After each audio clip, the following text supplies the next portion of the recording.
diving headfirst into the manosphere to woo male voters ahead of 2028. But they'll have to compete with the digital bro world's new rising star, far-left activist Hasan Piker. And what I really want is whether it's social media influencers on Twitch, YouTube like Hasan Piker, or other kind of promoters of hate.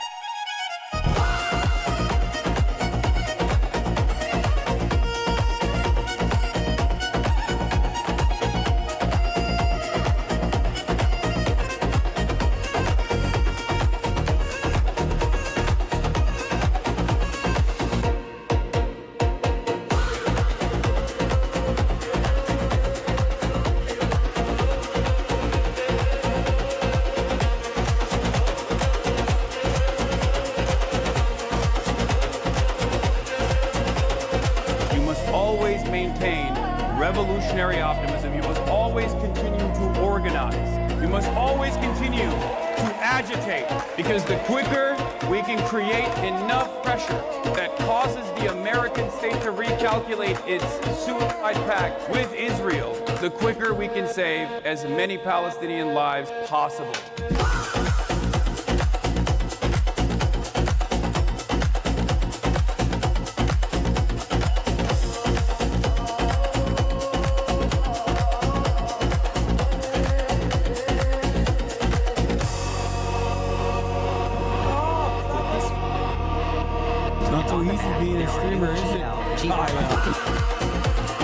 What's going on, everybody?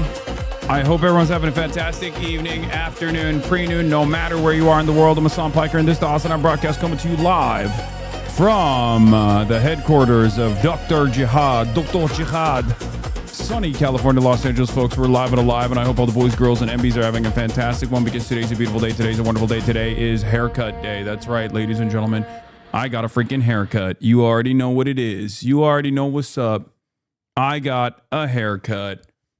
We are live. We're alive, and I hope all the boys, girls, and MBs are having a fantastic one. Coming to you live from stolen Tongva territory in sunny Los Angeles, California.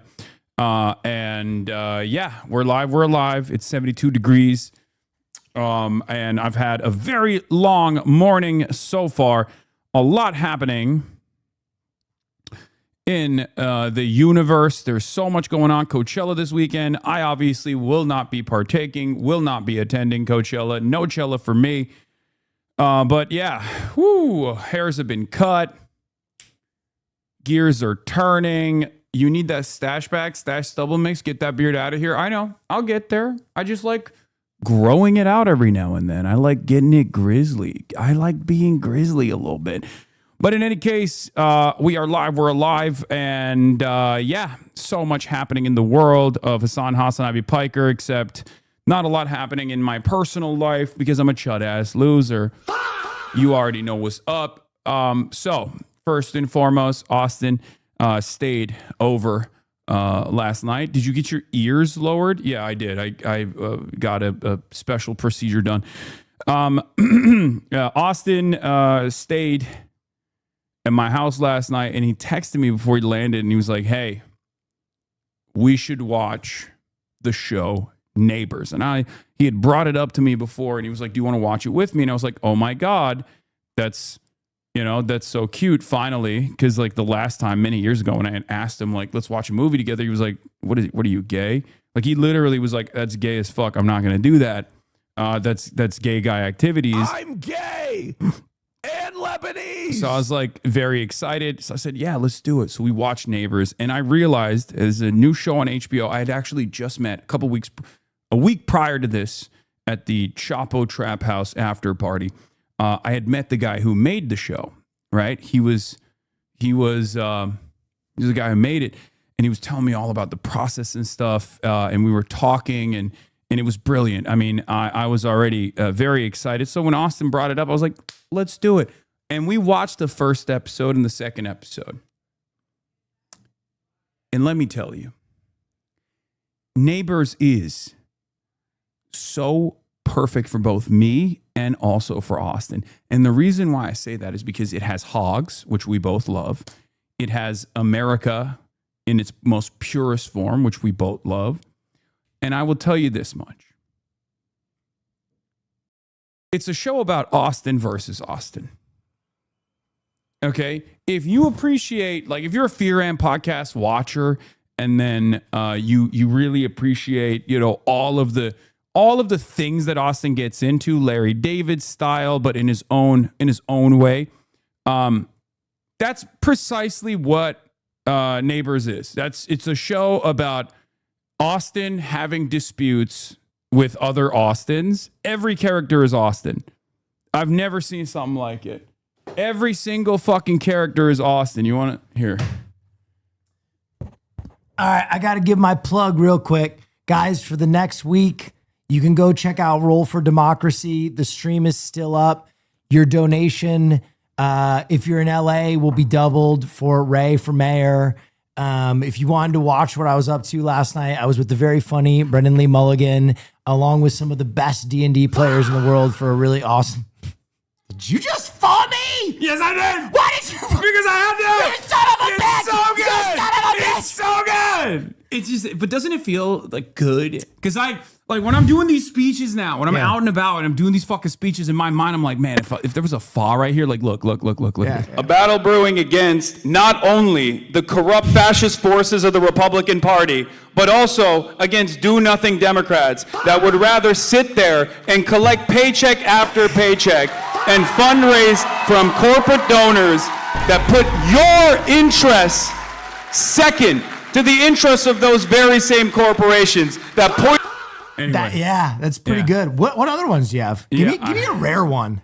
Go to the full other side of the board. I'm just gonna push one. Okay. What's this one? Okay. Okay, but that one is that one. That's the. So there's Shia also Lube. there's this. May Allah awaken That's the a good people one. and help them to see the evil. Okay, I got one. Yeah, okay. I got one. All right. It's like wait a minute. Who is that? Is that the what? Is that President Barack Obama? Oh. And pussy too. What? Barack Obama, what are you doing He's here? talking about pussy. Why are you? Oh wait, my God. Barack Obama, what have you been up to? You said you invented something? What did you invent? And pussy too. Oh, pussy too. Barack Obama, I hear you're in the newest Shrek movie. It's a sequel to Puss in Boots. What's it called? And pussy too. Oh! That's crazy. Pussy too. Wow. Yeah, it's wild. Anyway, I know you got to get to the news, but I never give plugs, but it's for a good cause. Plug. I don't have that, unfortunately. Plug. I had to do that personally here. Ray is really inspiring. We want her to do well in her mayoral race. So the link will be somewhere. I know someone has the link here. Phil Debutant, if you're in chat, please give the link in Hoscord so they can go support Ray. Thanks for having me on. All right. Enjoy the day, guys. See you later, buddy. Okay. Ladies and gentlemen, as I was saying, I watched Neighbor versus Neighbor disputes. It was Austin versus Austin, really. And it was a very fun experience overall. I enjoyed it. Great show. High key recommend it. Oh, you guys find that angle to be weird, huh? Whoa. Are you wearing anti-billionaire merch? Yes, I am. I'm wearing the Anti-Billionaire Socialist Club merch from DSA New York. Did you guys cuddle? Did Austin and I cuddle? No, we just fucked. We just straight up had butt sex. Like, we versed it up too. You know, he turned me out. I turned him out. You already know what it is, right? We don't do that gay shit. We don't cuddle. So yeah, that's what we did. I'm gay and Lebanese. In any case,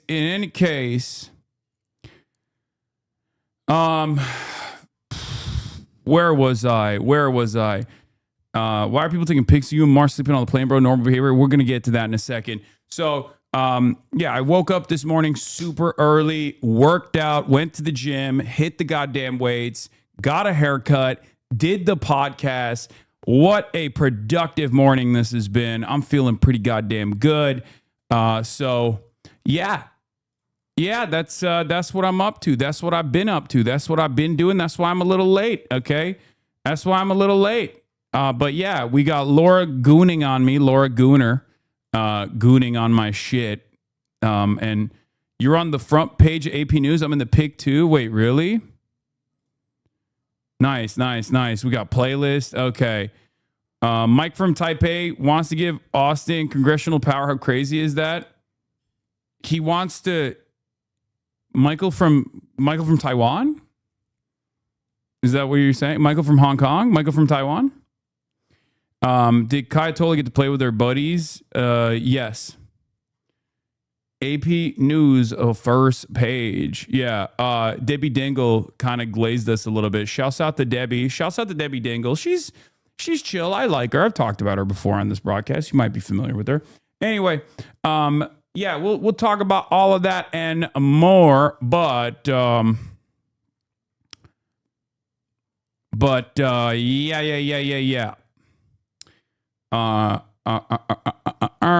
What was I gonna say? What was I gonna do? There's a lot going on. Yeah, let's just blast off and let's get right into it. Obviously, we got so much happening in the world. There's so much to talk about. What ceasefire? Is there a ceasefire? Israel strikes Lebanon. DNC says yes to AIPAC. Now we know why they've been coming after me. Situation monitored. EF DAY40. Get in now. Twitch.tv/Hasanabi. But yeah, please, before the news, you have to see this Giannis event viral in Russia clubs. Yeah, I saw a lot of people are mad at him because they're like, you are not supposed to be in Russia. You know, covering the draft that got approved. Yeah, Melania just came out and made a statement that she has no links to Epstein. Very sus. She does have links to Epstein, so I don't even know why she's saying that she doesn't have links to Epstein. That is sus, though, because we know that she has links to Epstein. All right, let me blast off real quick. Have you covered Taiwan's KMT trip to China? It's not even KMT. It's one KMT official.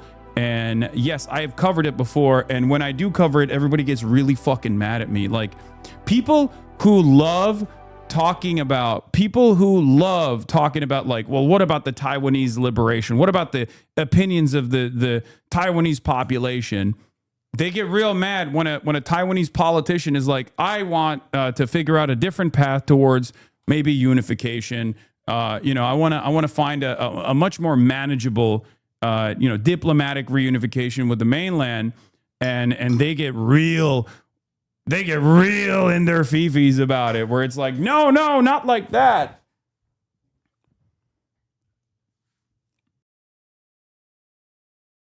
But yeah, have you seen the new Iranian Lego propaganda video? No, I have not.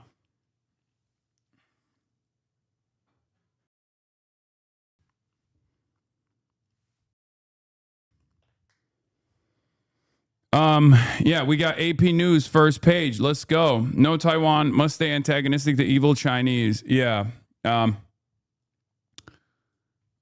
Fire is defending me again. Oh, Bowden, socialist. Let's go.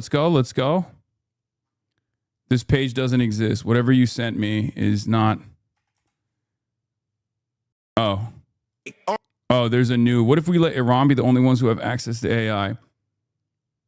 Okay. POV asking you for a pic. Yo, Hassan, can I get a photo? Can I get a photo? He said sure. Yeah. The piggybacking that led up to my Hassan photo at MSU. Wallahi, I couldn't breathe. He's your guy. Wait, why did I come out like that? I came out like, what the fuck, dude? I came out like I came out like a superhero. Look at this. Sure. Yeah. Oh my god, I have your photo. He's your guy. I was like, what? Like a wrestler, dude. Also, what is this? This is intense energy, bro. That's crazy. What the fuck? Is that how I am? Is that how I am all the time? I look like I'm about to beat this ass. Oh my God. In my head, I'm thinking like, oh, how wonderful. I'm meeting fans. God damn it, dude. What the fuck? He said sure? Yeah. Oh my god, I have your photo. He's your guy. Nice to meet you. Salamu alaikum. I have your photo card right here. Oh, wow. Look at that. Yeah, I actually. Oh, here. Let him have his moment. Some cracking energy with the hand ready and shit. He gonna be so jealous. Bro, I have straight up resting murder face, bro. People have your own stand slander in your fits. We've been saying this, trash fit pics. Yeah. It's not great. I know. I don't care. Look, you know, sometimes you got to fucking swing. Sometimes you miss. It is what it is. These pants are too big. They're you know, they're not great, right? They don't look good. The reality of the matter is they were comfortable. I had another pair of pants, but I didn't fucking wear them because they were not comfy. These were comfy, so I had to keep it. I had to keep it a stack. People are saying Mr. Bean. What is this? Bro was looking like this. New York Times photographer posed for me, Hasan. Pretty much that's what happened. Free Beacon, talk about your height. Damn, this got 103,000 likes. Boys, what the heliante is going on? People are really digging the fucking vibes, dude. People are digging the speeches. Let's go. Anyway, here's the blast off meme, obviously. We are live. We are alive. Let the people know. We are live. We're alive. Let it know. I think you should get a pair of wider fit trousers made instead of the Carhartt Carpenter pants. Haha. If you paired the pants with loafers, that might have worked. The Democrats don't know who they'll be in 2028. Michigan may offer an answer. Yeah, I already read the New York Times article that Nate wrote. I did.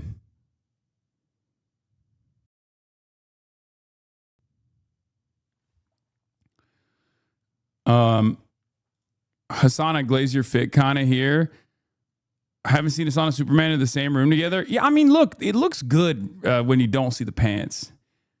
I think like it is what it is. Can we not fucking, can I go one day without getting my ass blasted by my own goddamn fans? Like, yeah, my shit was wrinkly. Okay. That's some real working class bullshit. All right. I'm a real ass man. Just hire a stylist. Okay. Calm the fuck down. I personally think the Carhartt over the suit jacket was fire. I agree. Also, it was cold. I don't care. The fit worked until you took the jacket off. Top half is A+, but comfy is comfy. You should have rocked the China fit. Wear fitted pants. Sure. Okay, but you got to watch that new video, and I'm speaking to you as an AI hater. Okay. Yeah, so this is crazy. Single dollar that is spent on a bomb is stolen from each and every one of you, because that's a dollar that they spend. What is blowing up? Why is everybody fucking cooking my suit, man? I don't know how people hate him. Focus, y'all. Oh my God. It really amazed me how far right America is. The label of Hasan Piker, a radical left, is almost at the center left position in some European countries. A school overseas instead of building schools in your neighborhoods. Every single. It looks nice. Like he stole his dad's jacket. It is my dad's jacket. Do you use a tailor? No. All of my jackets, most of my jackets are my dad's jackets. It's true. I did steal it from him. Yeah. I don't have a lot of the like fancy gear, dude. I don't wear a lot of that shit. I wear mostly like comfy stuff. You can't win. Either you're too drippy in Cuba or not dripped enough in Michigan. Yeah. I gotta stop. The only thing I own that's tailored is the Mao Zedong suit.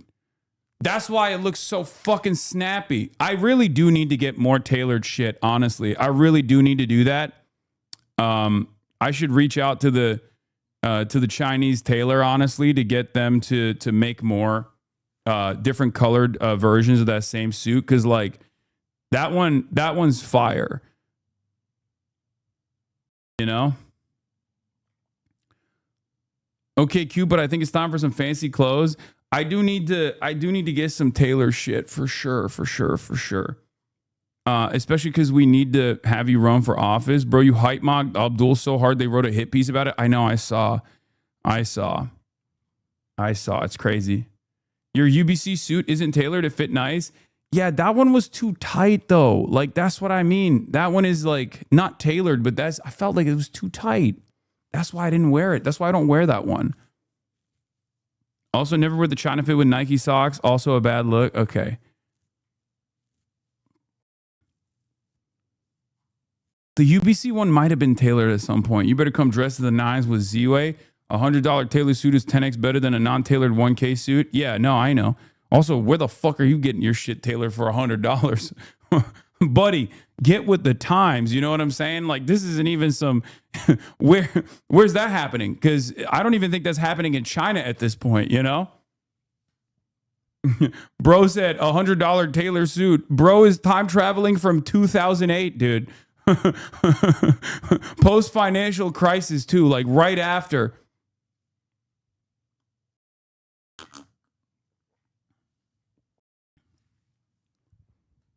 You're going on Z-Way, Godspeed? Yeah. Wait, how do you guys know that? Did I say that? Did I leak that before?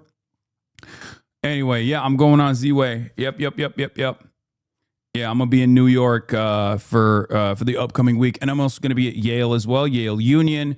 There's this big debate happening at Yale Union. I'm gonna do that as well. Fuck it, it's it's leak time. Leak Hasanabi. But yeah, how do you convince liberals that killing school children is bad? You can't. You can't. They love it. Or at least they love countries that love it, right? They love countries that love killing school children. They do it for a hobby. Are you going to do taps again? No, he won't have me on. I'm too controversial. You live in LA. You don't got Taylor plug with a nice Mexican tia, Mexicano tia. I'm not debating anybody at Yale Union, but it's like a unique format where it's almost positioned like it's going to be like student on student violence, and I'm going to be like a moderator. They'll obviously like be debating me too a little bit. And then anyway, let's finish this. I have a signature. Stop wearing dumb Gucci shirts and wear clothes made for you. Don't you know a bunch of smaller designers too? You're enough of an influencer. You could literally get clothes. Dude, can we not backseat my ass like this? This is so dumb. I haven't worn a fucking Gucci shirt since that one ugly Gucci shirt I wore. You're literally like, you're talking about 2021 cancellations, buddy. Calm down, okay? Fucking 41-month subscriber. He's like, bro, I don't understand. Yeah, it was ugly too. Yeah, that's the whole point. It's an ugly Hawaiian shirt.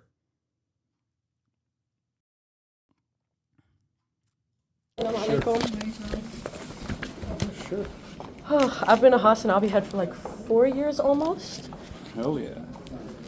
Oh my gosh. All right. Anyway, let's move on from that. We need the new 2026, 2027 cancellations. Well, let's get started on that first and foremost. Ladies and gentlemen, as you guys already know, socialism is a lot of things. But more importantly, socialism, you might have thought that it's about seizing the means of production, moving society in a more egalitarian manner, allowing people's productive output to be utilized in a way that unlocks their potential. Many different things. All of them wrong. Socialism is about not having things. It's about abiding by a poverty pledge. For example, socialism, you might have thought, was about not wearing clothes. And to a certain degree, it's true. Socialism is about wearing a barrel, an ugly barrel around your chest. Hopefully, you ethically source that barrel. Okay? If you wear clothes, socialism is not, obviously, is not happening. You're anti-socialist. You're fake. You're phony. You're a hypocrite. Turns out socialism also is about walking to places. How did I find this out? Well, last night, Laura Loomer, my stalker, agent of Israel, Laura Loomer, Israel First, Laura Loomer, posted this while I was watching Neighbors alongside Austin. Austin went, "Oh my God, are these photos fake?" I jumped up from my seat. I looked over and I realized, no, that's real. Those are real fucking photos. Laura Loomer, exclusive pics. A source sent me these photos of Hasan Piker and his assistant. By the way, shouts out March, not my assistant, my cam op, my producer, but it's all good. Wearing pro-socialist clothing while sleeping in first-class seats on a Delta flight today from Detroit, Michigan to LAX airport in California. This is what we call champagne socialism. Piker was flying back from Michigan today, where he just campaigned with jihadist Michigan Democrat U.S. Senate candidate Abdul El Sayed. Anti-billionaire socialist club, they say, from their first class seats. Now, of course, you know, this is incredibly creepy. I'm gonna tell you right now, very strange thing to experience when you're, you know, traveling and you're sleeping and someone is taking a fucking photo of you while you're, you know, passed the fuck out in a 6 a.m. flight. Very odd that she also watermarked the titties off of this thing. That was also very weird. Don't know exactly why she did that. Okay. Very strange. Like, who's going to steal it? And then, worse, probably not the best photo of March. I'm going to be honest. I feel bad for March. So, yeah, he said, your creepy chud ass did me so dirty here. What the fuck? Just wake me up if you want to pick next time. Shaking my head. So, it's weird. I will admit it's a weird thing. It's a weird thing to find out in the aftermath, where like you're in a vulnerable state. You assume a level of safety, even though you're in public. Okay. And it's still such a strange thing to find out that, like, while you were sleeping, someone was taking creep shots of you, and then, you know, taking creep shots of you to post online to attack you. But I think one of the funniest aspects of this, otherwise like rapist behavior, is the fact that, as I said, as you can see from these insanely creepy photos, we are truly living the high life. Like I've flown business class. I fly business class all the time. I'm very open about it. I'm rich, right? Shouts out to the PBS for allowing me to be able to fly in lie flat seats wherever I travel. Now, this isn't exactly the lap of luxury. Like, if you're trying to make an argument about a fucking 6'4" man that's built like a refrigerator, that is flying in a luxurious manner, this is perhaps the worst creep shot you can take, because like it's not even fucking lie flat. No one's gonna look at this and be like, wow, look at this. Clearly it's a first class experience. Yeah, it's a fucking 5-hour flight where it's not, I got a little bit of extra leg room. It's like Comfort Plus, man. What the fuck? Get off my dick. Strong move to refocus on Epstein in order to distract from the Strait of Hormuz disaster. Oh yeah, that's we're gonna get to that later. It looks like you're slumped forward. It's just so goddamn uncomfortable. I'm bigger than the fucking seat. You can literally see it. And it's just like one of the funniest ways to be like, well, these guys are they're fake socialists. It's just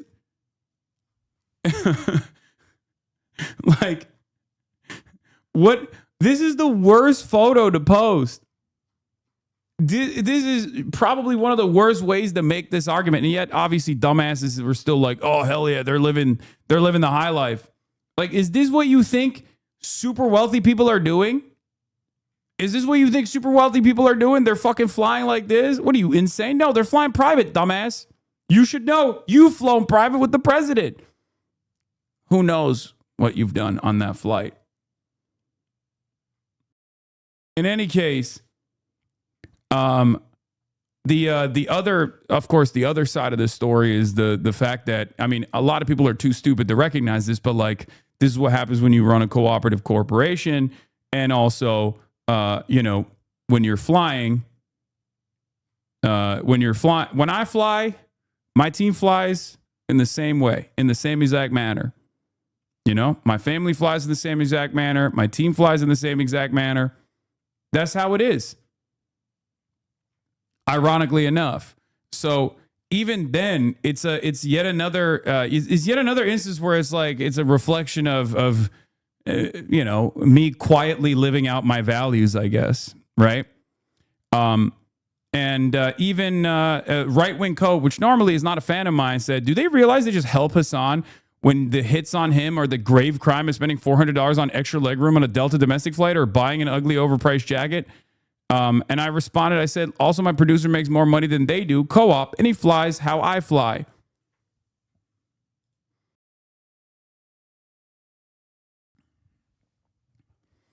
Laura Loomer has a lot of opinions on other people's transportation, despite the fact that she somehow got herself banned from Uber. Oof, that's true. Yeah, I fly my twinks out first class, okay? Unlike some people that we know. I'm gay and Lebanese. Yeah, exactly. So, but of course, because right-wing Cope has like this incredibly annoying fuck us on style audience, immediately all these like liberals are chiming in to be like, actually, this is an ethical inconsistency, sir. It's not. You're a fucking idiot. It's funny to laugh at how hyper-consumerist the life he leads, but yeah, treating it like Oppo Research to fracture his platform is a terrible misread of his audience's loyalty. They fully bought into it's just shelter, it's just clothing, it's just transportation. Even right-wing Cope was like, as much as I think Hassan's outfits are jewelry are kind of dookie stylistically, I just don't really see the appeal of it as an attack when the average right-wing scandal is some wild shit like Elijah Schaffer or Tim Pool literally taking money from Russia. Yeah, that stuff makes him look goofy, out of touch, and kind of hypocritical, but him being a lazy, narcissistic Nepo baby who's never worked a day in his life and has had everything handed to him, paid for by his family's landlord empire, is not what makes him politically toxic brand. This would maybe be compelling in 2014, but probably not compelling when the average right-wing scandal is Elijah Schaffer banging Sarah Stock, his wife leaves him, takes the kids, and then he has a Joker Hitler arc on Twitter. Redditors need to fucking let it go. It's very weird that they do that. Regarding your plan picture, see a man with his hat down low. Don't be worried. It may be a blinder for his thoughts to concentrate on what's in front of him. If you see a man hiding his eyes with his hat, he may be working through something you are not aware of. But when that man raises his head and shows you his true self, love him with all your being. True. That's me. That's why I hid my eyes. Yeah, like these people are fucking chirping. Meanwhile, Kirsty Noem was getting her back blown out in the back of a fucking private jet that she chartered with taxpayer funds, while her husband had the biggest awoogas you've ever fucking seen in your goddamn life getting cucked on the taxpayer dime. Not one, but two private jets where she could fuck Corey Lewandowski and get cucked or cuck her fucking big awooga having husband. And you're over here talking shit about my domestic air travel. The fuck's wrong with you? Also, the motherfucking president was best friends with a goddamn international sex criminal that trafficked little children, okay? And he might have partaken in it. We don't know because they're fucking hiding the truth.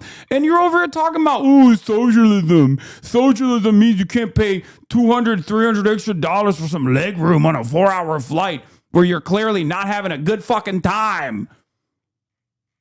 Shut the fuck up. I can't, look, I expect the dumbass right-wingers to run like this, okay? I expect the dumbass right-wingers to fucking operate with this mentality. But when I see stupid-ass anti-communist, anti-socialist, libtarded Redditors also engaging in this, and then also turning around and being like, see, this is why we can't align with Hasan, because he makes us look bad. It's like, no, you fucking idiot. You are the problem, okay?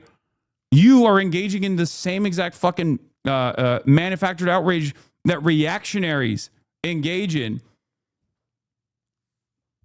I mean, it's not even fucking working. Give it up. Fight the good fight. Start fucking turning your attention and your crosshairs to right-wingers, please. Jesus Christ. Liberals have way more smoke to their left flank than they do to their right. It fucking is unbearable.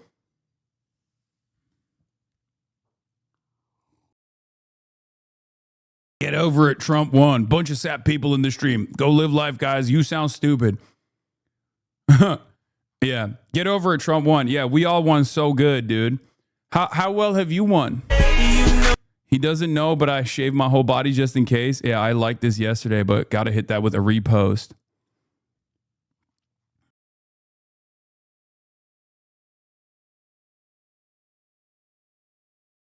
I love when people just go, hey, we're owning the libtards. That's what it was all worth it. That's what it was for. And it's like, dude, every tax dollar, every dollar that's taken from you is going to fucking waging war at the behest of Israel or directly going to Israel. And none of it is coming back to your fucking roads. None of it's coming back to your schools. None of it's coming back to your healthcare. And you're over here being like, hell yeah, Mr. President, fuck my ass harder. That's it. That's your life. You excited, bro? They banned like 11 trans athletes from participating in NCAA competitions. Does that make your life better? Is rent cheaper? No. Do you have a better job? No. Do you prefer bush or clean shaven? I'm a clean shaven guy, but it's all good, you know. I don't discriminate.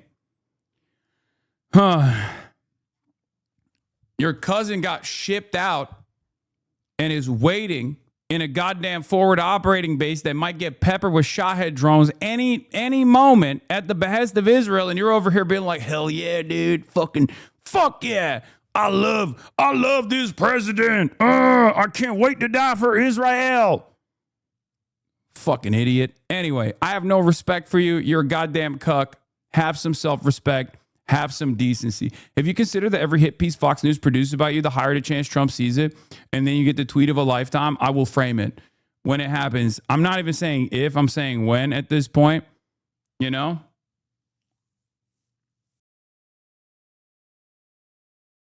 State News, they asked the students. Yeah, damn, this photo goes hard. State News, Hasan Piker, a major draw for the El Sayed rally, students say. State News asked the students on the line who they were there to see or what they were doing. Obviously, that is complimentary to the Debbie Dingle article that came out on the Associated Press. What one campaign rally in Michigan reveals about young voters ahead of the midterm elections. We'll read both, right? Damn, this photo goes hard, Lamont. I mean, yeah, I need it.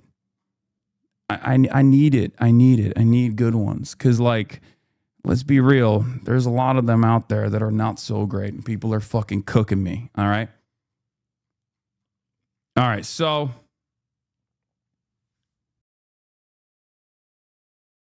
what is this? Yeah, Hasan Piker could open a sweatshop, and when people brought it up, his followers would be like, when people bring it up, you mean? This guy doesn't even speak English. What the fuck? Isn't English his first language? Anyway, Hasan Piker could open a sweatshop, and when people bring it up, his followers would be like, oh, so being a socialist means you can't invest in money. Yeah. But he didn't open a sweatshop. All his products are union made in the U.S. Winky face. It's just funny to fantasize about, like, make something up about me and then get mad at the thing you made up. It's like 90% of Republican gripes at this point. Always trying to dress like a writer on the blacklist in the 50s. I mean, that's swag. Yes.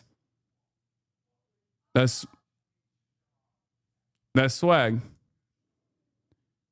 Anyway, that pic makes you look like a younger Jerry Adams. That I like that. Baba ne bağırıyorsunuz? Her şey normal mi? İyi misiniz? Ne oluyor? My dad and mom are yelling in the other room. I'm like trying to figure out what the fuck's going on, but they're just, you know, there's nothing. Let's learn some reading comprehension. Clearly, OP is talking about how Hasan has done some of the most nasty shit. You guys still suck his dick like MAGA sucks Trump's dick. Oh, absolutely would. Like, I want his dick. Are you even serious right now? Are you stupid? Like, 1,000% I would suck his dick while he's on stream and let him sit his sodas on my fucking head and wear a shot collar. Don't be ridiculous. Jesus Christ.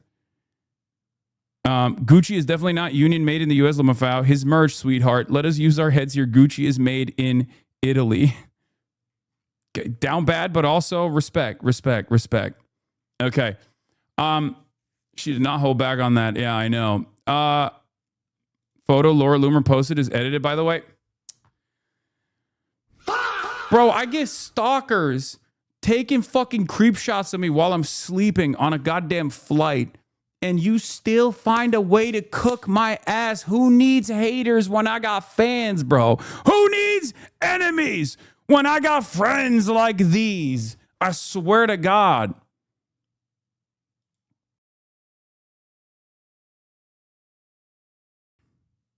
Y'all suck. Anyway, Hasan Piker, a major draw for El Sayed rally, students say. For many of the Michigan State University students who crammed into Anthony Hall Tuesday afternoon for U.S. Senate candidate Abdul El Sayed's campaign stop, his guest, leftist Swiss streamer Hasan Piker, was actually the main attraction. Most of the 13 students the State News interviewed at the rally, which also featured Pennsylvania Rep. Summer Lee, said they had attended the event because Piker would be there, but were open to hearing El Sayed's message. I honestly heard about this just from Hasan because I've been watching him for years, political science senior Caroline Anderson said before the rally. I'm excited that he's here doing this because I never expected MSU to be one of the schools he would come to. Digital storytelling senior Rachel Kozlowski said she also heard about the event from Piker. It is really inspiring to hear so much of what my generation is feeling coming from people with more power and reach fighting for us, Kozlowski said. Since 2018, Piker has grown his fan base on the live streaming platform Twitch to over 3.1 million followers. Over 37,000 people logged on to Twitch to watch the rally on at MSU Live. In the days before the rally, Pike said that his appearance at the rally could help attract disengaged members of the electorate. For some students who showed up, his presence indeed acted as a sort of megaphone for El Sayed's platform, attracting potential voters with enticing slates of policies. I really love that Piker endorses candidates because I especially believe in his message for Medicare for All, said nutrition senior Aisha Alvi. This is not the first time Piker has endorsed a candidate. During 2025 New York mayoral election, then candidate Zohran Mamdani was interviewed by Piker on his Twitch channel, and Piker was spotted at events hosted by the Mamdani campaign. Some students said El Sayed's message on combating the influence of corporate lobbying and politics resonated with them. Anthony Bennett, geology graduate student, said kicking corporate money out of politics is what drew him to the rally. Lee, the representative from Pennsylvania, delivered an impassioned speech emphasizing the need for Gen Z to involve itself in the upcoming midterm election. That energy found a receptive energy. That's a crazy way to write. Okay, no disrespect to statenews.com. That energy found a receptive energy Tuesday afternoon. Kozlowski said Lee brought a fire energy that can stand up to the strong personalities on the right. Agency was a repeated theme during the event, with Lee's calls for youth engagement and Piker adamantly rejecting nihilism as a response to the political moment. I really enjoyed it, especially in the time right now when it feels so hopeless and you think everything's going wrong in the world. It's really nice to see that beacon of light, Alvey said. So that was, at least you know it's not AI. That's true. Shouts out. This newspaper is still writing articles the old-fashioned way without relying on AI. I read the Guardian piece by Bashkar. Why do elite Democrats fear Hasan Piker? It was really good. I read that yesterday. Highly recommend that article. What one campaign, this is the AP piece. This was really good too. What one campaign rally in Michigan reveals about young voters ahead of the midterm elections. Okay. This one is also very interesting and good. It's on Associated Press. Ann Arbor, Michigan, as students banged on desks and stomped their feet. Baba, telephone! Baba! I don't know why. He has like two phones and they're always like on full, the ringer is always on and they keep ringing for hours. Okay. And he just places the phone like right next to my studio for some reason. I don't know why. It's very funny. He just loves it. It's a classic parent thing to do. Yeah. One for the plug and one for the hose. Exactly. That's why he's got the trap phone. Trap phone stays ringing. Okay. Anyway, as students banged on desks and stomped their feet inside a packed lecture hall at the University of Michigan, some decades older stood in the back. Someone decades older stood in the back, quietly taking in the scene.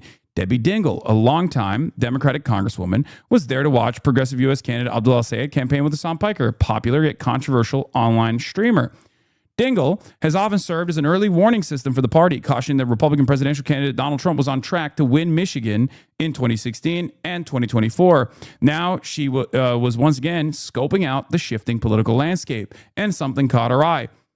Debbie Dingell said, "Quite frankly, I haven't seen that many people outside an event yet this year, said Dingell, whose district includes Ann Arbor, who said her attendance wasn't an endorsement. A line of mostly young people stretched out the door and down the street, hundreds waiting in the cold evening air on Tuesday. Some had backpacks slung over their shoulders after coming from class, while others had traveled from afar.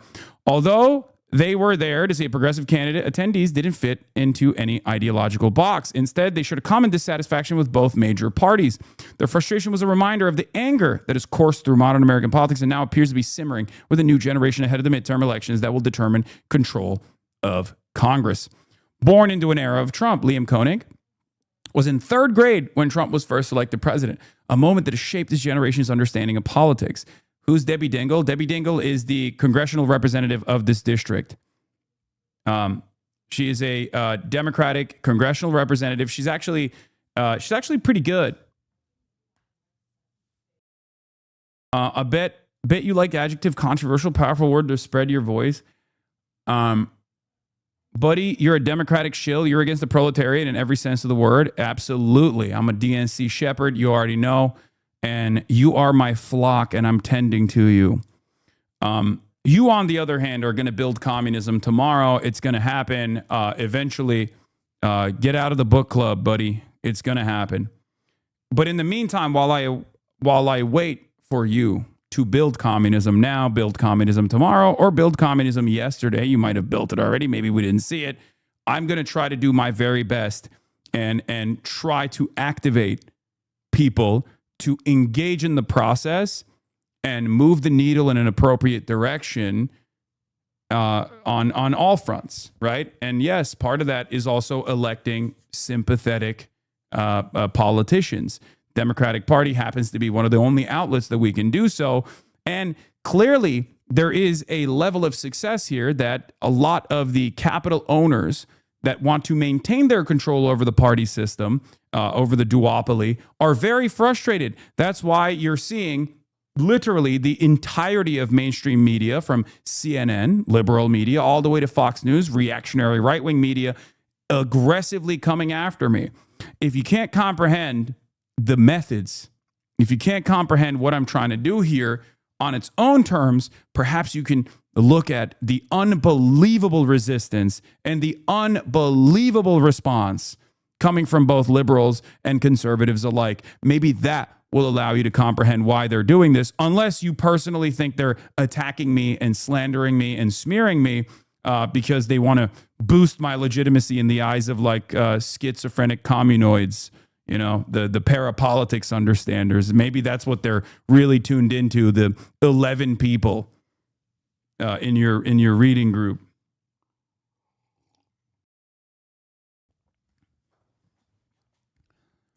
All right.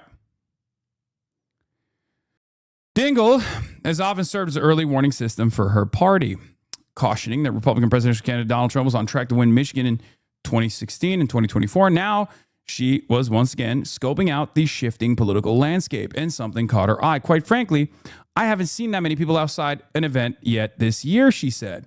Right?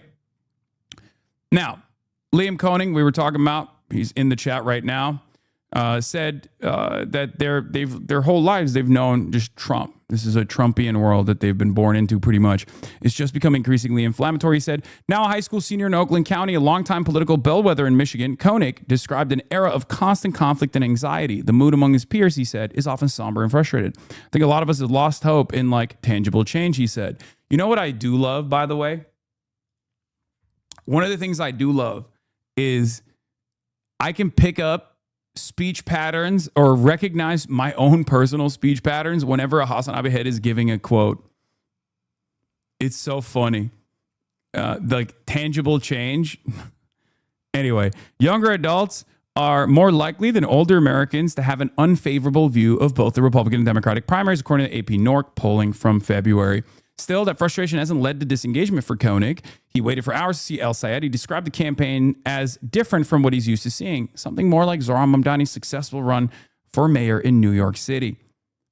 He wanted that kind of energy in Michigan. You're not going to get people out with business as usual, Koenig said.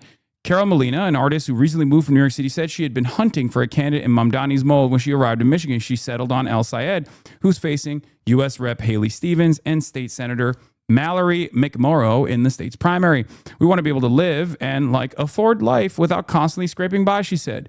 Molina was looking for a clean break with the past. I think the Democratic Party is losing because they're not really listening to what the people really want, she said. They're trying to keep a party that existed before Donald Trump, and that party doesn't exist anymore. Frustration, but not apathy from young voters. Ethan Schneider, a third-year student at University of Michigan, described today's politics as a little unserious. It's difficult to remain positive or not be jaded at a young age, said Schneider. Schneider said he voted Democrat Kamala Harris 2 years ago, but like many in line to see Piker and El Sayed, was critical of her and her party. hate them, he said of the Democrats. They feel very complicit in terms of all the issues going on now. If not complicit, they're just doing nothing. Younger people are rejecting both parties at much higher rates than older generations, according to recent Gallup polling. More than half of Generation Z and millennials identify as political independents, while a majority of older generations side with a party. The Gallup polling found that this growing group of independents tends to be motivated by unhappiness with the party in power, a dynamic that could benefit Democrats this year, but doesn't promise lasting loyalty. Jacob Abbott, an undergraduate student at the University of Michigan, said he feels that the Democratic Party has strayed towards corporate interest politics. He dismissed concerns about al-Sayed's decisions to campaign with Piker, the 34-year-old streamer with 3.1 million followers on Twitch, 1.8 on YouTube. And he said, Hamas is 1,000 times better than Israel, describes some Orthodox Jews inbred, claim that America deserved 9/11. For Abbott, the controversy underscores a broader vacuum in American politics, a lack of people who can command attention and speak to their frustrations, even if they're flawed. So is Hasan perfect? Probably not, Abbott said, but he's much better than the alternative the Democratic Party has had. Progressives struggle to turn enthusiasm into victories. Over decades in politics, Dingell has seen long lines and packed rooms before. She was trying to gauge whether there's something more durable at the event with al-Sayed and Piker. After all, progressive candidates have long generated excitement without winning electoral victories.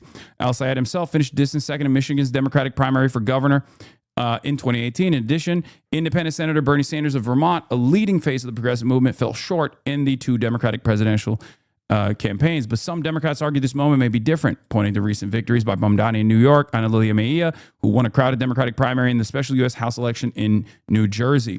There should be a progressive running everywhere that one exists, said Pennsylvania Representative Summer Lee, who also appeared with al-Sayed. Every year, every race, she added. We might not be victorious, but every single time we have to call the question. Dingell said she'll be looking to see what happens next. Is it something for the kids to do, or is it going to connect? She said.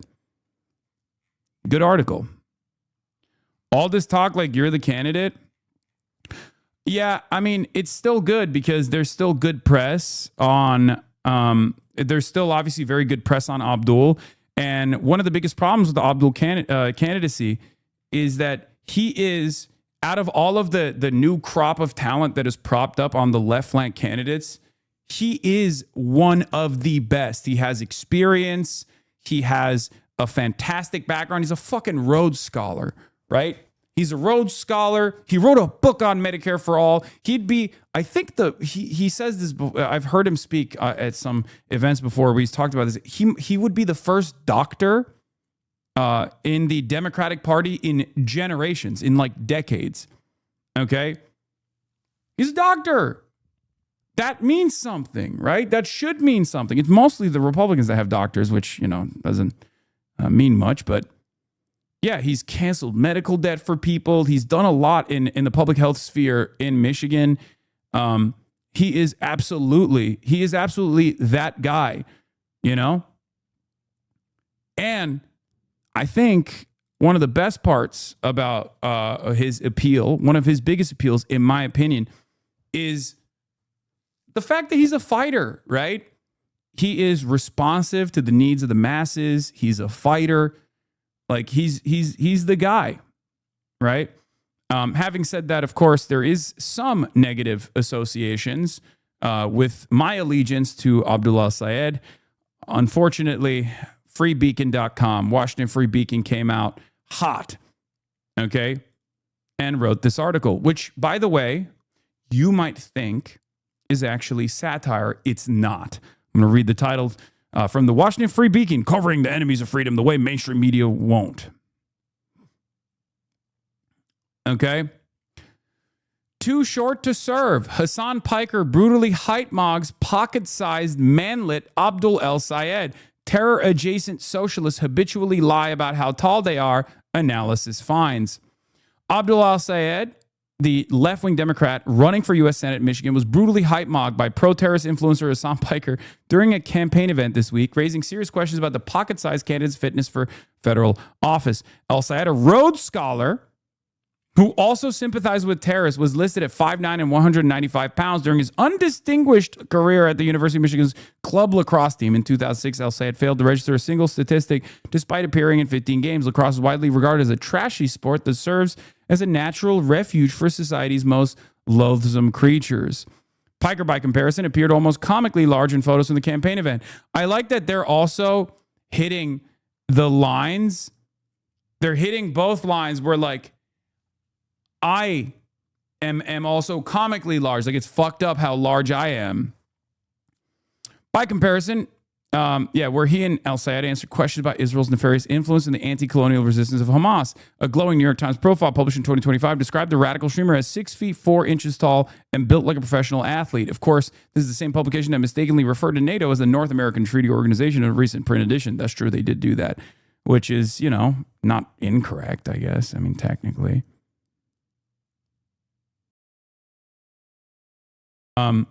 An extensive Washington Beacon free analysis found ample evidence to suggest that El-Sayed and Piker are lying about their actual size.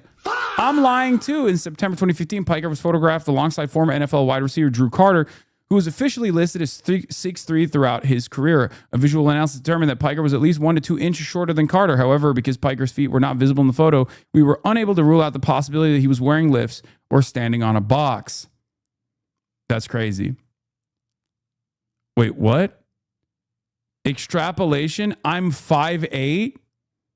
Zoran is 5'9", and therefore I'm 5'8". And El-Sayed is 4'10".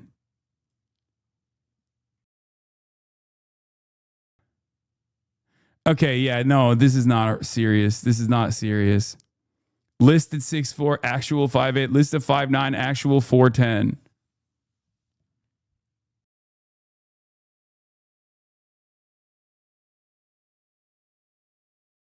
That's okay. Wow. I'd like to apologize to people in Michigan for this misrepresentation. While my aura may suggest I'm 6'7", I'm in fact only 5'9" in shoes. I ask what the press and the public give my family and me space in this trying time. Yeah, also, Abdul El-Sayed is a goddamn monster. I mean, he was doing 3 plates. He can put up 3 plates, chat. That's it. It don't matter what his height is, okay? He's a goddamn Rhodes Scholar. No, that's not satire. That's a very angry little man who wrote that article. Very, very angry little man. All right, but that's all we got. There's also a Mondo Weiss article, but like a lot of people are catching up or are totally aware of exactly what's going on in mainstream media. It's actually there's a tie-in to one of the things I'm going to be talking about in a little bit, which is what the DNC did earlier today, as they struck down a provision demanding that Democrats actually bar AIPAC money from their elections. Perhaps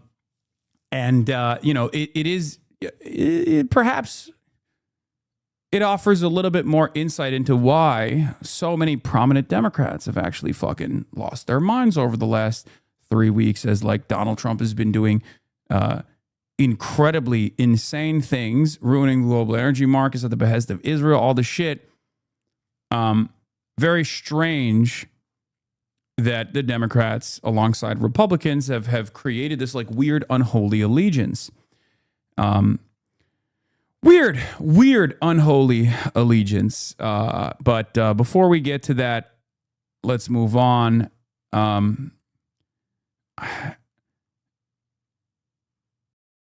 There's another Fox News article that came out. What the fuck? How many Fox News? Bro, what the fuck? Donald Trump, the fascist hired himself. For the last 2.5 years, they smeared people like myself and people like yourselves and said that we were radical, said that we were wrong. And yet, we persevered. But now, I can easily say f*** them because I'm no longer alone.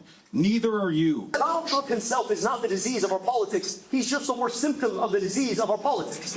Now, I know it's hard to tell, but the last person who was speaking was the candidate, almost also at a fever pitch. So they are together, no matter what that candidate says. He said he just wanted a kind of a different voice on the campaign trail with him. Oh, no. You guys are close. Radical left influencer Hasan Piker was the first man you saw there deepening the divide among Democrats headed into the midterm elections. Last night, appearing on stage at 2 Michigan campaign rallies with the Senate candidate Abdul El-Sayed. I gotta pee. Some moderate Democrats have condemned Piker for his long history of offensive and anti-Semitic comments like this. This is so insane. America deserved 9/11, dude.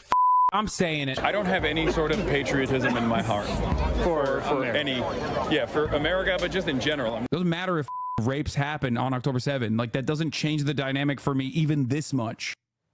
So he's anti-American and he's proud of it. No place in his heart for this country. That's not enough for El Sayed to keep his distance, to say that he and Piker are not together. Piker has millions of online followers that could translate to voters. Are there any views that Hasan holds that you disavow while you're with him right now?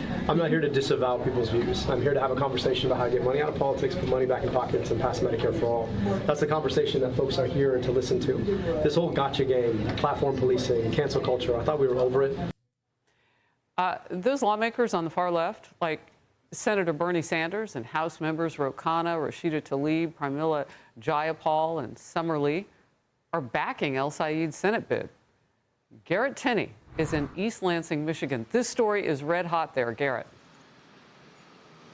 Yeah, Harris, if Abdul El Sayed is going to win his party's primary, it's likely going to be with support from young progressives. And we saw last night that Hasan Piker is someone who can help him do that. Hundreds of students lined up and packed into these rallies, and they ate up the anti-war, anti-capitalist, and anti-establishment messages from both Piker and El Sayed. Here's a bit of what some of those students told us. I don't think it's too far left. I think the Democratic Party has gone so far right. Democratic Party was also against Zoran campaigning with Hasan, and we see how that went. I think that they're really just trying to shut down Abdul's race early because I don't think they want another Zoran, and I think that they see Hasan as a way to do that. Let's go! Because of his, statements that are framed as controversial. At the rally, El Sayed said, "We love and revere our Jewish neighbors and that no one will fight harder against anti-Semitism than he will." But at the time, he was also campaigning with Piker, who even some Democrats describe as an unabashed anti-Semite. After the rally, El Sayed told me Piker's audience is more important than the streamer's controversy. Also, this is the other problem, though. Like, it's already established in the news that I'm like an unabashed anti-Semite when that's not the case. And all these people know that that's not the case. And most of these outlets that even write that know that that's not the case. At least like the New York Times will be a little bit more careful when they say like controversial streamer. They won't say like he's an unabashed anti-Semite. Fox News obviously doesn't have any issues because this is especially on the commentary side. Like on the commentary side, they'll just be like, oh, he's the most radical anti-Semite you've ever experienced. The problem is not that it matters, obviously, like this stuff is bullshit, right? And people know it's bullshit, so it doesn't have the impact that it used to. But one of the problems with this kind of thing, with this kind of like with the response from some of the candidates is that if they don't also like say this is totally ridiculous, like you just say that about anyone who's fucking anti-Israel, give me a goddamn break. If you don't say that, then all of a sudden it looks like you're making excuses. You're making excuses for why you have to appear alongside an anti-Semite, and that is not the best message, in my opinion. I do know that the people who listen to Hasan are engaging in faith. They want a way forward into our politics. Do I agree with everything he said all the time? The guy streams for 8 hours a day. You could take a lot of things out of context he said that I disagree with. And at the same time, I want to have a conversation about the things we do agree with. National Democrats are really concerned that while Piker could help Democrats win this primary, or El Sayed win this primary, when it comes to the general election, they are concerned that that relationship could hurt their chances of holding on to the Senate seat. Both Piker and El Sayed told us last night that is not something they are worried the least bit about happening. Harris? Garrett, thank you very much. I want to bring in focus now. Clay Travis, Outkick founder. Look, you are an expert in the digital world, and you're also a lawyer. Yeah, no, definitely. This is our digital world expert, dude. So I have to ask, when you hear Hasan Piker say there's not any kind of a place in his heart for America, there's no confusion around. Wait, what? That's not, what the fuck? When have I said that? They're just, I love that all of this is just a game of telephone where they just completely, at this point, like I was saying, they went from like, Hasan said America deserved 9/11 to like Hasan said he did 9/11 and he would do it again, right? By next week, it's going to be, I've been clipped out of context and then misquoted so much that they're like, I have no place in my heart for the United States of America. Why the fuck am I here then? Why am I trying to change politics in this country? You're so fucking stupid. It's so dumb. Defamation against Foxborough, get that back. Guys, you don't understand how defamation lawsuits work. I can't sue someone for defamation if it's, one, not even causing like financial harm. Okay, what kind of awards could I demand from them? That's number one. Number two, it's opinion. Like they can, they're clipping someone out of context or just like being misinformed about their content or about their commentary is not like grounds for defamation. Great clip in China they showed of you talking with Will. Wait, that's me literally saying, I don't understand like a sense of patriotism while I'm talking about the Chinese people being patriotic about China. Shouldn't they love that? I'm saying like, I'm not a very patriotic person. I'm not a nationalistic person at all. Not for America, not for any country. It's not like a thing that I feel. And it's always fascinating to me to see any country's population feel a sense of patriotism. They played it in context for America or any country in general. Yeah. The fact that we are not the country that he loves. Does that help Democrats win? And how problematic is it really? I think, sadly, it probably does help Democrats win a primary because there are a lot of Democrat voters that don't like America and think America is an evil on the global stage. And what I think this is symptomatic of, Harris, is a desperate attempt to connect with online, particularly male audiences.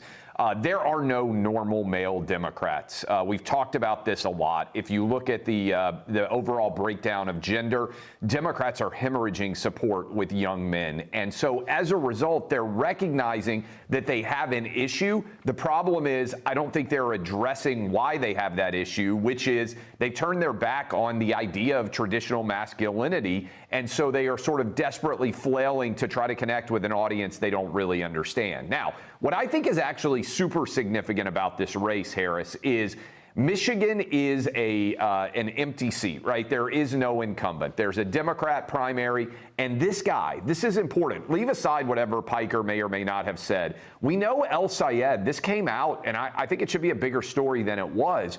He, on tape, was caught discussing with his top advisors the fact that he didn't want to talk about us killing the Ayatollah in Iran because too many people that would otherwise support him were upset about the fact that the Ayatollah was gone here in the United States.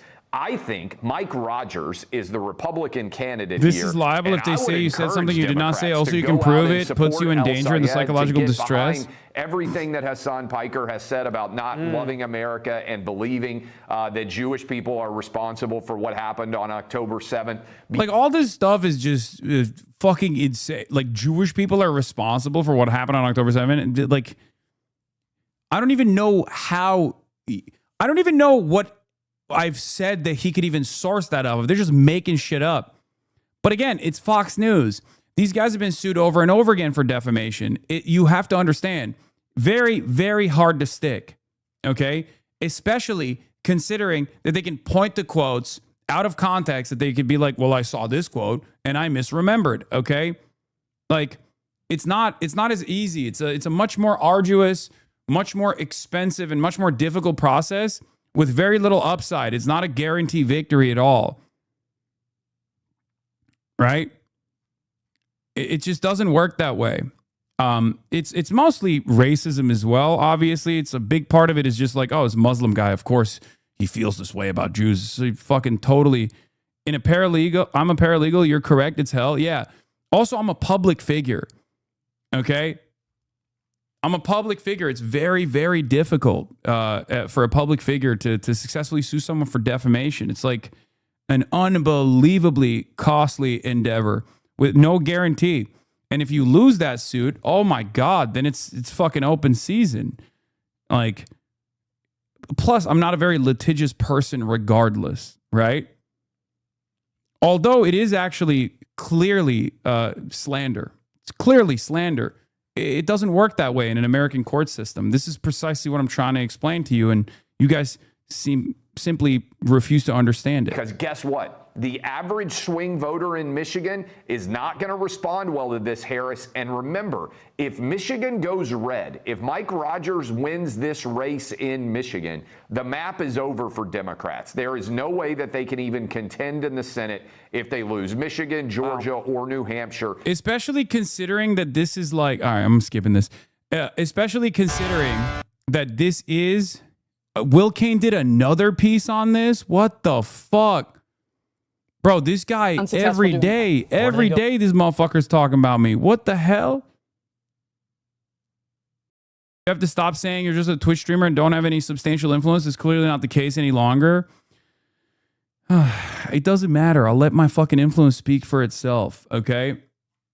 I'll let my influence speak for itself. Obviously, if I wasn't fucking influential, I wouldn't know who Pikey is if it hadn't been for mainstream media talking about him.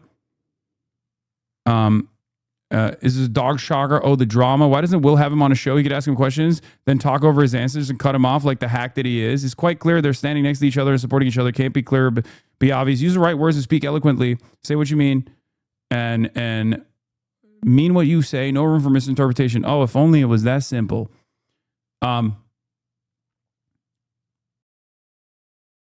Said it in the previous log, but I've had to answer who you are after 5 family members just asked this week. Great. It's a great opportunity for you to educate your family members about, what I actually represent. This is a great entry point because most people have a distaste for mainstream news. Liberals hate Fox News and Republicans hate CNN. I'm getting the same angle of attack from both parties. And you know what else most people hate? The nation state of Israel. Why am I getting this bipartisan attack from mainstream outlets? Why am I being slandered as an anti-Semite? Because I am a prominent critic of the nation state of Israel. That's it. It's an argument that most people can even recognize on their own without too much explanation at all. You don't even need to explain it. You could just be like, obviously, you know why. Because a lot of these guys are pro-Israel. They love Israel. They hate when Israel is criticized. And this guy is one of the most prominent critics, one of the most visible critics of Israel in American news, and they can't control him. He's not a controllable entity, and they get very frustrated. They want to fucking take him down a couple pegs. They want to warn people and stop people from encountering him. They want to poison the well ahead of time. It's not working. Right? Yeah. They hate me because I criticize their boss, the nation state of Israel. It is very funny, though. It is very, very, very funny to do this at a time when clearly at a time when the public is so unbelievably mad about our seemingly unlimited loyalty to the nation state of Israel. But this is also another thing I wanted to show you guys. There was a clip compilation that Hasanabi Productions put out there. He said, this is why the establishment Democrats and Republicans are terrified of Hasan. To which I replied with, this is why all the mainstream media smears and manufactured outrage on here means nothing. We have a wonderful community in the real world that go out and plant the seeds for trees they'll never sit in the shades of. So, let's look at this 1-minute compilation real quick, and then we're going to move on to situation monitoring. But first and foremost, we're going to be monitoring the Melania situation. We're going to need all the help we can get. My name is Zach. I work for the campaign. I'm a huge fan. I'm one of the volunteers tonight. I was actually getting people to try to sign up to canvass. Watching your stream made me get off my ass. I'm a public defender now, and it's all. Oh, hell yeah. You. I've been watching since 2020. Hell yeah. Now I'm in employment law paralegal. National Lawyers Guild Legal Observer with the merge. I'm a 4-year sub. You put me on game. I got my mom on game from you. One of my heroes, man. I watch this team all the time. Thanks for being dude, you changed my life, for real, bro. I used to be a Republican. Kind of changed my whole trajectory, so thank you. So I want every single person here, every single Hasanabi. What the fuck is this music though, bro? You couldn't have used like my man slapped the worst like non-copyright music of all time onto this shit like it's a CapCut video, the automatic music that plays. Especially, not only organize in your workplaces, not only organize with your communities, but also organize to get responsive politicians elected. None of us are free until all of us are free.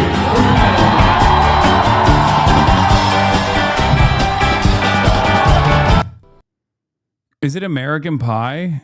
It sounds different. Is Coco Melon music? Don't hate? Yeah.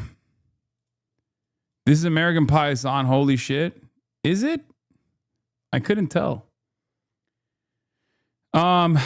Anyway, but that's what it is, right? And there are, you know, thousands of examples like that, thousands of encounters like that in every single stream that I do when I'm out in the real world, right? And that's part of the reason why it's much easier for me to just like block out all that fucking noise out there, block out all that noise on the internet. And you also should refuse to abide by the, you couldn't tell because you're so anti-American. That's true. You shouldn't listen to these fucking chirpers. Like, you have to remember, there's a lot of people that are either misguided or there's a lot of people that just like don't pay attention to anything. I was talking to someone this morning and I was talking about Iran. I was like, did you see the thing that Donald Trump said about Iran the other day? He had no idea, bro. He had no idea. Donald Trump was like, I'm going to genocide the Iranian people. Like, he just didn't even know. There are so many people like that out there that just go about their day. They have no idea what the fuck's happening at all, right? So you have to remember that when you encounter people on the internet, they're like, I fucking hate this guy. This guy fucking sucks. Who gives a shit?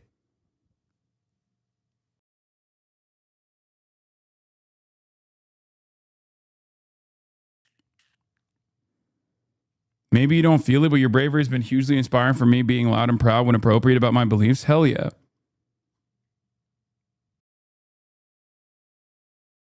New Kyle Kalinske. It's kind of Brigadier General Kyle Kalinske. Let's go. Literally 57 seconds ago, no views whatsoever. We're in here, dude. We're in here watching as it comes out. We're in here watching Kyle Kalinske, the commander of Dark Woke, the commander of the Dark Woke militia before he makes these videos. Holy shit.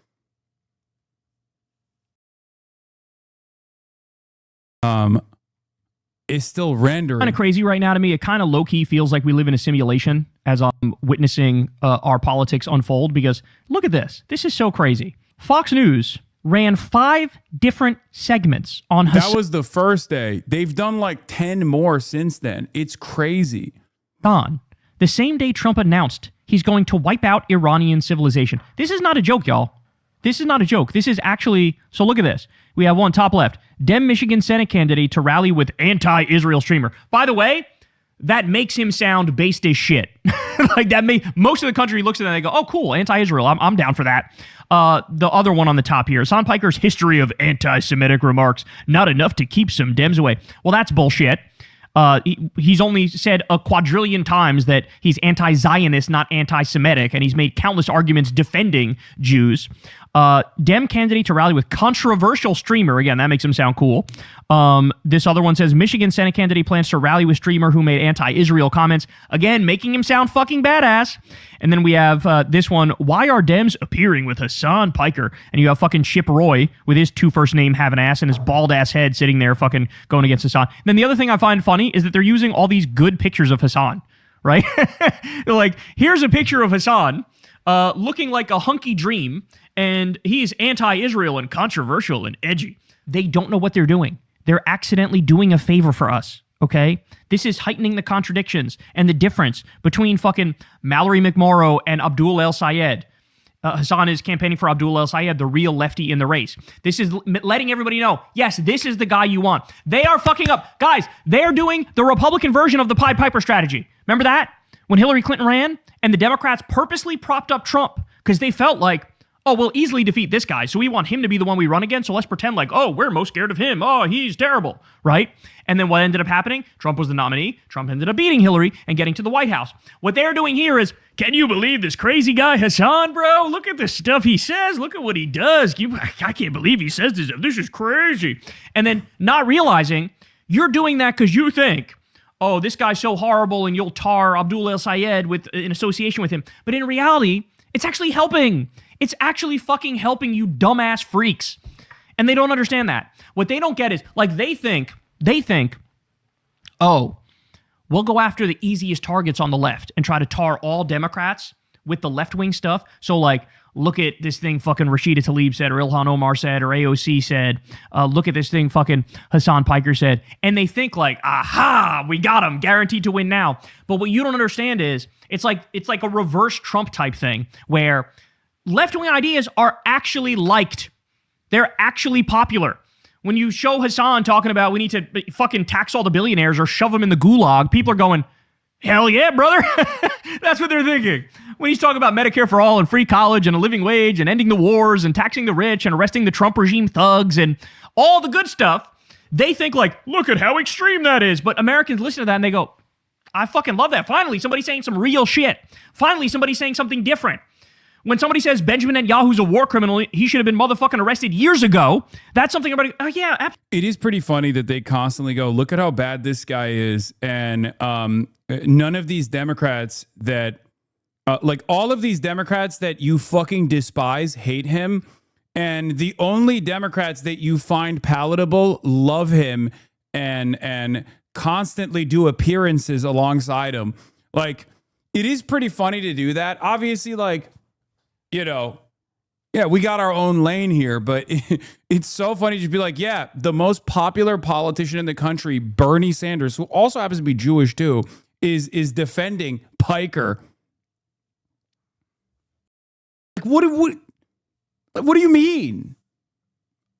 Like, how do you think that's a coherent narrative that's going to undermine whatever the fuck I'm trying to do here? When you keep doing that, most people are going to be like, oh, wait, what the fuck? I love Bernie. I didn't know who this guy was, but you're saying he's an anti-Semite, but Bernie's his favorite politician. What the fuck is that? You know? Absolutely. I fucking agree with that completely.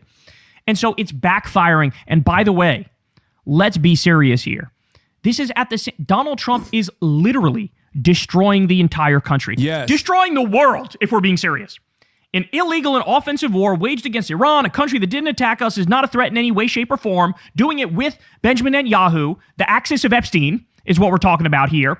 Destroying the global economy, inflation going up, unemployment going up, gas prices skyrocketing, grocery prices skyrocketing, no idea how to open the motherfucking Strait of Hormuz, ICE rounding up innocent people, shoving them in concentration camps, authoritarianism skyrocketing. And here we are, and instead of talking about any of the Trump shit, they're going, can you believe this edgy streamer said something edgy in fucking 2019, bro? Can you believe that? They did the RNC research account the other day, tweeted Hasan from like 2019, telling some like Vietnamese, some old Vietnamese immigrant lady who said some right-wing shit to suck his dick. And they were like, oh, can you believe he's like, what are you doing, bro? What are you doing?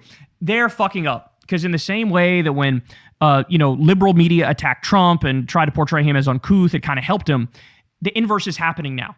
You're trying to portray these like leftists as uncouth, but when people actually listen to what we're saying, it's funny, it's edgy, it's interesting, and there's also some there at the core of it, because we're arguing for good politics that will improve everybody's life. Hasan was at the thing with Abdul El-Sayed, and he was saying the exact right thing. He was going, every single motherfucking dollar we spend to blow up a little girls' school in Iran is a dollar that does not go to your healthcare, does not go to your education, does not go to free school breakfast and lunch for kids, does not go to university. In some ways, it low-key is the Trump method, right? The problem, of course, is that we're in the phases within the Democratic Party where like liberals are trying to do what they did, what the Republicans tried to do to Donald Trump. And because Donald Trump was inevitably backed by Fox News, which is the primary place where all Republicans get their news from, it worked out at the end, right? There was a force where he could whip the ranks and basically make the party, like remake the party in his own image. Given the new media environment that currently exists, we also have that opportunity. Because the days of just like exclusively getting your information from CNN, New York Times, MSNBC, and all these other outlets is gone, right?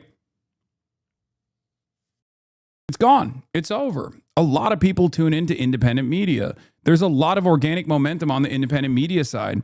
So we do have a serious opportunity to remake at least significant aspects of the Democratic Party, the only opposition party that has viability without like having to fight for ballot access in every goddamn state, right? Like we have that opportunity to run people and build a movement that way and lean into those victories. Child care. Every single dollar is a fucking waste. So they're saying we got to cut healthcare for everybody. But by the way, give me 400 billion DZACs for my illegal war. Well, how about you suck my nuts from the back skis? How about that? So good luck, guys. Good luck. I actually low-key, I kind of like it. The more they go after him, I think the better off we are. They're trying to make Hasan like the left-wing Rush Limbaugh. But the problem is Hasan says things that are true and correct. And Rush Limbaugh is a vile, disgusting bigot who's wrong about everything and does nothing but suck the dick of the Epstein class, back when he was alive, of course. You're just not going to be able to get Hasan on that. If you actually have beliefs and you know what you stand for and you know what you believe in and you make the argument, nobody cares about some stupid fucking gotcha politics bullshit. Yeah. Nobody cares. Oh, you said something that was fucking The only people that quote unquote care are people who disagree with the actual movement, right? And they're doing that in a very cynical way where they're like, oh, well, I would agree with you if you were kinder. It's like, okay, point to a kinder person that has the same exact politics that you agree with. You can't, right? You can't, because you don't want to fucking say that you disagree with this objectively popular movement. And that's why I always say it does go back to Israel in many instances. There are a lot of people who have conditioned themselves into thinking we have to support the state of Israel, okay?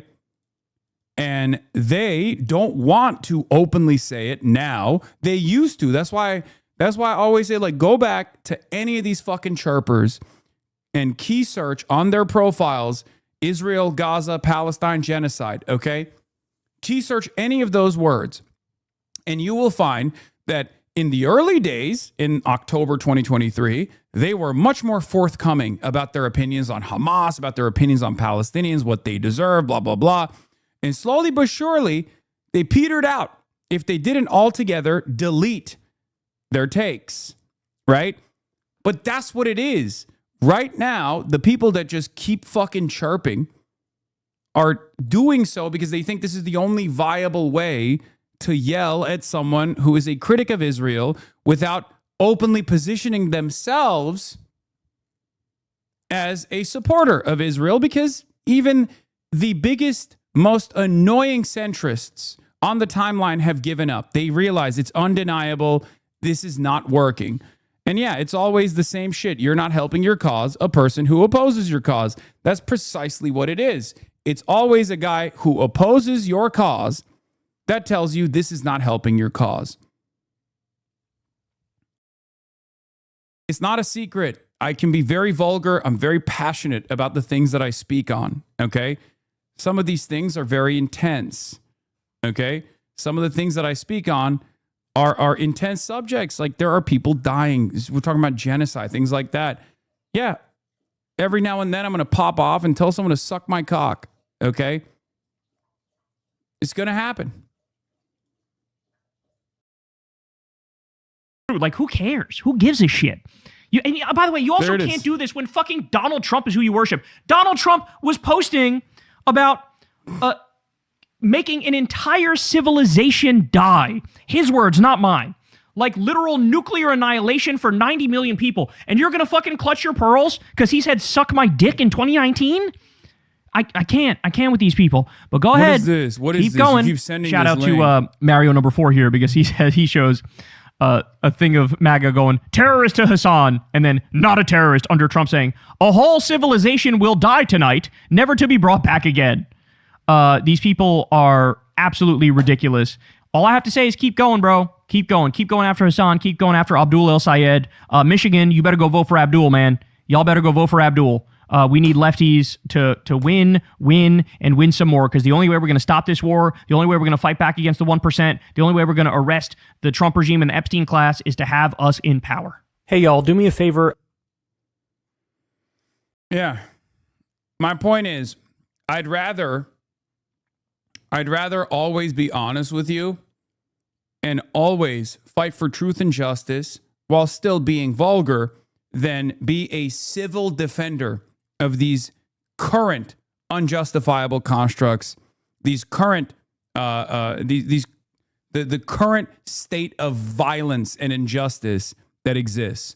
Okay?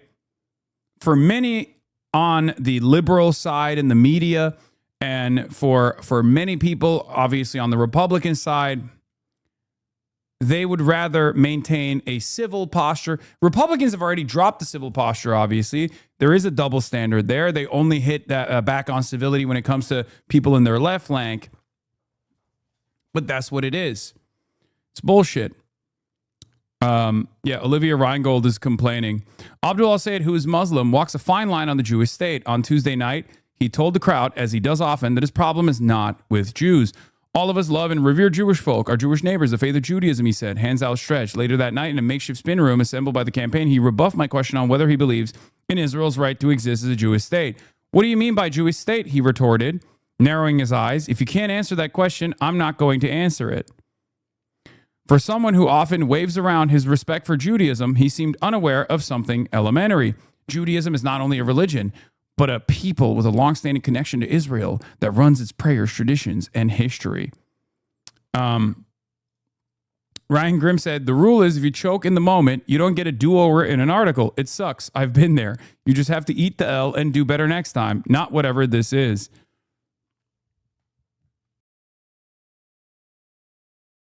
It is funny, though, because, it's funny because she also misquoted Abdul.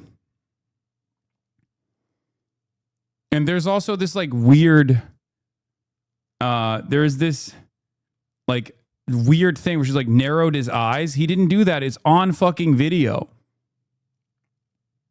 Abdul al-Sayed, who is Muslim. One thing I'll say about this latest attempt at manufactured controversy is that while it's clearly fueled by gross racism, it's important we never let it become sectarian, because this is the precise sandbox these assholes want to play in. Mopey sectarian solipsism is all they have.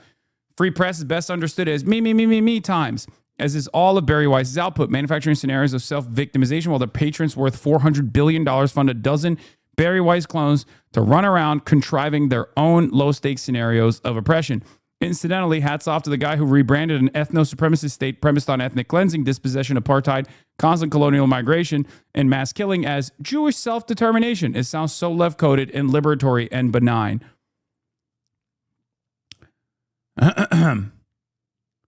And yeah, for the record, this was caught on video, so it's really funny that she's like lying about how this how this took place. But I will say it does. I mean, it does, like, I don't know. I just get secondhand embarrassment from the Olivia Reingold stuff. Like, anytime she rears her head up on the timeline to do something, it gets universally dunked on. Abdul al-Sayed, who is Muslim, narrowed his eyes Mohammedanly and contorted his face into the shape of the sword of the Saudi flag before retorting Islamistly, Allahu Akbar, Sister Olivia Reingold, and peace be upon Muhammad, Allah's truest messenger, and curse the non-believers.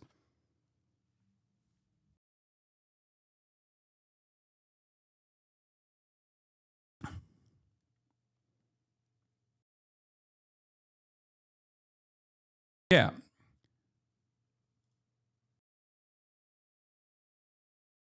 What do you mean by Jewish state?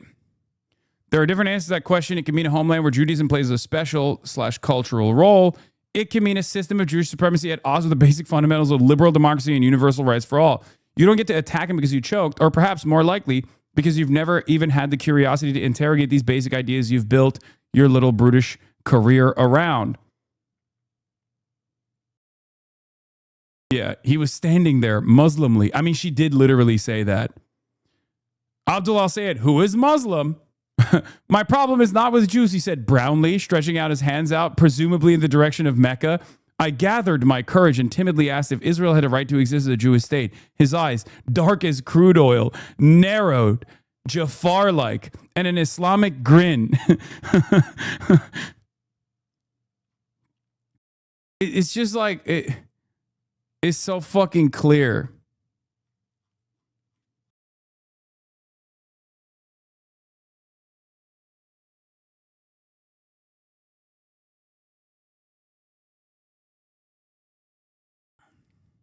Yeah. Could you clarify your question, he asked in a wily and tricky manner. The adhan could be the azan could be heard in the wind, along with many mysterious yet alluring Korean scents. Yeah, it's like as soon as he speaks. Senate hopeful Abdullah Sayed claims he's running on affordability. So why did he just appear on stage with anti-Israel radical Hasan Piker? Much of what I saw felt more fitting for a MAGA rally, only instead of immigrants or trans people, the target was Israel. Yeah, I wonder why we would be talking about Israel, because it's a pretty fucking profound litmus test for who is brave enough to say the fucking truth and actually represent the interests of the masses, and not just the base of the Democratic Party, but just like the masses of the American population at this point, and who is a corporate stooge terrified of saying the fucking truth that people want to hear. It's a great litmus test. It was a litmus test in 2024. The Democrats failed it, and it's still a fucking litmus test. It's become even more perverse that the Democratic Party is not responsive to this question, right? And for the record, that brings me to one of my stories I must talk about today, and that is that the Democrats have congregated once again in person. The DNC got together and made some decisions, okay?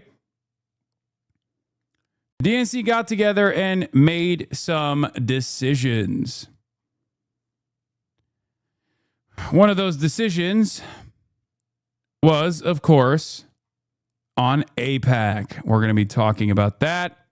Let me find it real quick. Here it is. DNC committee shoots down resolution condemning AIPAC. I said, Lamount, 90-10 issue for the base and 1090 for our representatives. I wonder why. DNC panel rejects AIPAC-specific resolution, advances broader measure condemning dark money. A Democratic National Committee panel voted on Thursday to reject the resolution condemning the growing influence of dark money and corporate-backed outside spending in Democratic races, particularly the American Israel Public Affairs Committee, also known as AIPAC. At the DNC spring meeting in New Orleans this week, the Resolutions Committee voted to kill the push, which would have been non-binding, as scrutiny over the pro-Israel lobby grows amid the midterms. Okay? The use of massive outside spending to support or oppose candidates based on their positions regarding international conflicts or foreign governments raises concerns about undue influence over democratic debate and policy making, potentially constraining elected officials' ability to represent the views of their constituents, reads the resolution submitted by Florida DNC member Allison Minerly, pointing out AIPAC in particular for spending some $14 million in the Illinois Democratic primaries last month. Illinois Governor J.B. Pritzker, who was once an AIPAC donor, condemned the group after the primaries, joining a growing number of Democrats once supportive of AIPAC who have turned on the political powerhouse over its involvement in elections this year. While the panel on Thursday voted to recommend a broader resolution condemning the influence of dark money in the 2026 Democratic primary elections, it did not specifically call for AIPAC contributions to be rejected, though the attitude was largely implied. Notice how it's just a messaging condemnation. Internally, it's non-biting, and even then, they don't want to say it. They're spiking the fucking football, folks, because this is what they care about. There's what do you want them to say? What do you want the Democratic Party to say? What do you want the DNC to say more? That they care more about Israel than they care about your needs. They care more about Israel's demands than they care about you. Like, it's crazy. It's crazy to do this in this moment where it's, again, every poll has shown over and over and over again that this is a 90-10 issue for Democrats. 90-10 issue for Democrats. This isn't October 2023 any longer, right? Obviously, we've been there. This community, many of you have been there because I've been talking about this shit for years. Many of you saw me talk about this and maybe changed your minds at some point, maybe in 2021, maybe even before then. But like, this has been an ongoing problem in American politics, one that Ilhan Omar famously called out and was yelled at by both the Democrats and Republicans way back when. But that's gone. That pressure is gone, at least in the public. The public no longer believes this nonsensical smear campaign, this fucking bullshit, right? At this point, it's abundantly clear that voters want them to distance themselves from Israel and that doing so would actually help them with elections. That they still won't is a testament to the Israel lobby's influence, which deserves much more attention. Okay? That's it. They can't even commit to a non-binding messaging agreement. What more do you want? Employees vote against cutting their salaries in half. I mean, true. That's it. If we don't participate in these fucking primaries, listen, I've done door knocking, especially during primary season, okay? Even in a general election, right? Even for the presidential election, people don't give a shit about primaries, but it's the most impactful for changing the direction of the party. We have a unique opportunity because the moment is here, okay? The moment is now, I promise you, unlike ever before, where people have an appetite for change, okay? There is no, like, this is a gift. You have to receive this gift. You have to use this gift to show people, look, these fucking guys are going to lie, cheat, and steal. They're going to try to find the best possible message for you. You have to reward the people who have been there.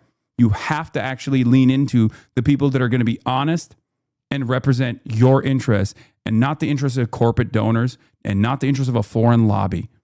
Okay? That's it. Mallory McMorrow is a great example of this. Someone who is trying to desperately find the perfect message.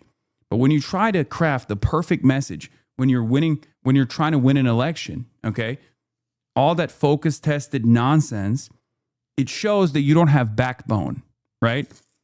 That's what it is.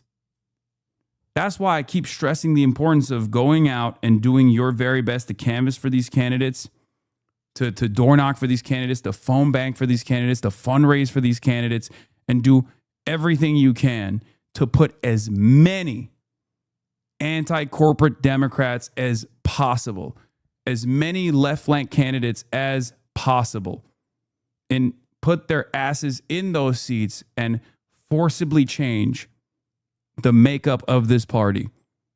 Okay? Because they're not going to do it. They're not going to do it. As a matter of fact, Democrats are much smarter than the way they present themselves. The party as an institution is absolutely not oblivious. Okay? They're not oblivious at all. They're cynical. They want to maintain the controlled opposition framework. Okay? They want to be the controlled opposition party. And that is the reason why they're attacking me and attacking candidates that are representative of that left flank, that will force the rest of the Democrats to have to respond to more public pressure from their constituents who go, why the fuck can't you be like Zoran? Why can't you be like Abdul al-Sayed? Why can't you be a real fighter? Okay? That is the real threat for many Democrats who are, old, corrupt, calcified in their positions, that just want to sit down and collect checks and put your interests last. Back in 2021, I went to Ohio to campaign for Nina Turner when she was running for Congress in that special election. I asked AOC about how Israel was beginning to intervene in primaries then to stop the left. This happened before October 7th. Exactly.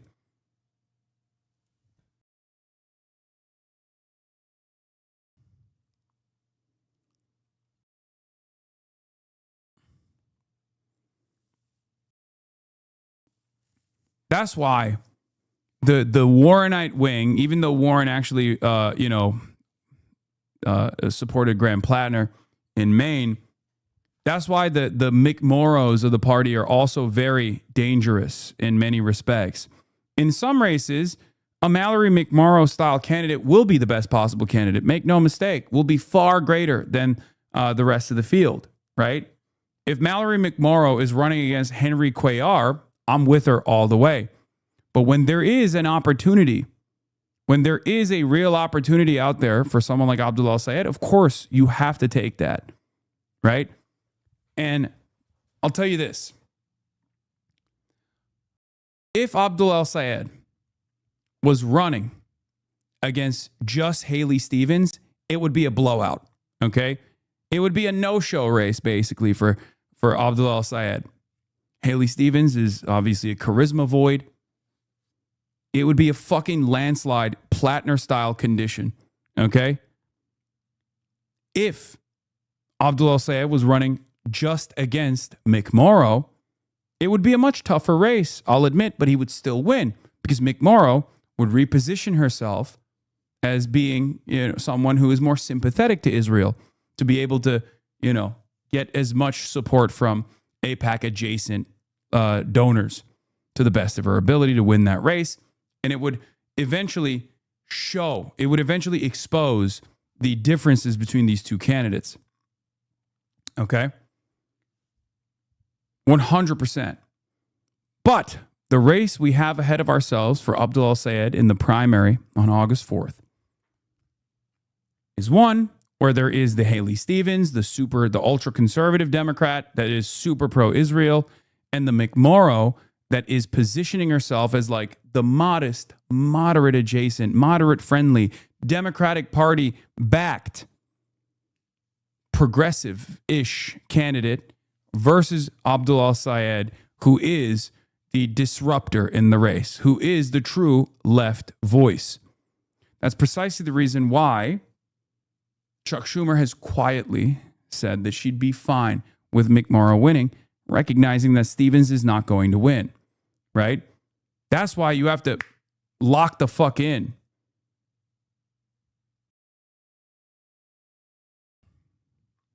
Mallory McMorrow owns every racist and Islamophobic smear Free Press throws at Abdul El-Sayed. She went up to the AIPAC bat signal. She sent up the AIPAC bat signal by smearing him and Hasan. McMorrow wanted their help. Now Zionist bigotry is her closing message in the primary. Lie with dogs, wake up with fleas. Absolutely. Abso-fucking-lutely. Actually, you know what? I'm going to say, will Mallory McMorrow condemn the racist attacks Abdul El-Sayed has received so far since she sat down with Jewish Insider and called and compared me to an avowed neo-Nazi Nick Fuentes.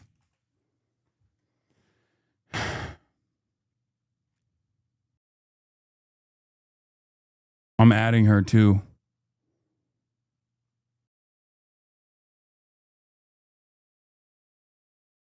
Otherwise, this is a repeat of the heinous game Andrew Cuomo played against Zoran. Boom. Look at Trump's new post about Tucker Carlson.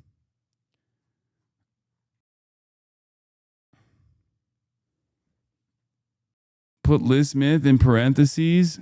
No, it's fine. Anyway.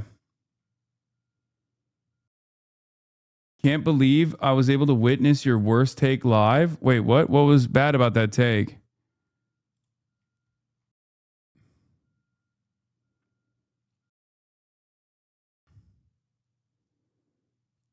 What the fuck did Trump say about True Social? On True Social. Oh my God, he's effort posting. Jesus Christ.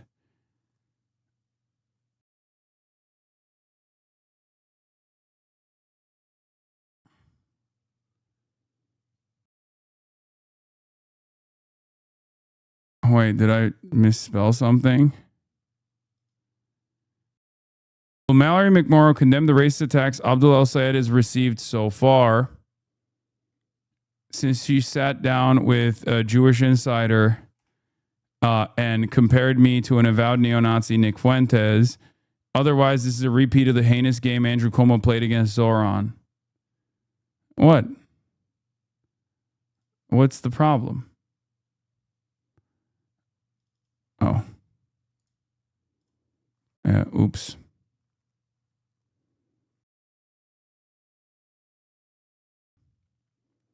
This take comes off as kind of cringy in my opinion. No, it's like the game that liberals love playing. The president posting a stake-sponsored photo is wild. Casino takeover of culture is reaching endgame where the only question is, oh my God. All my ops are aligned with one another. It is crazy. All my ops, dude. That's unbelievable. Fuck.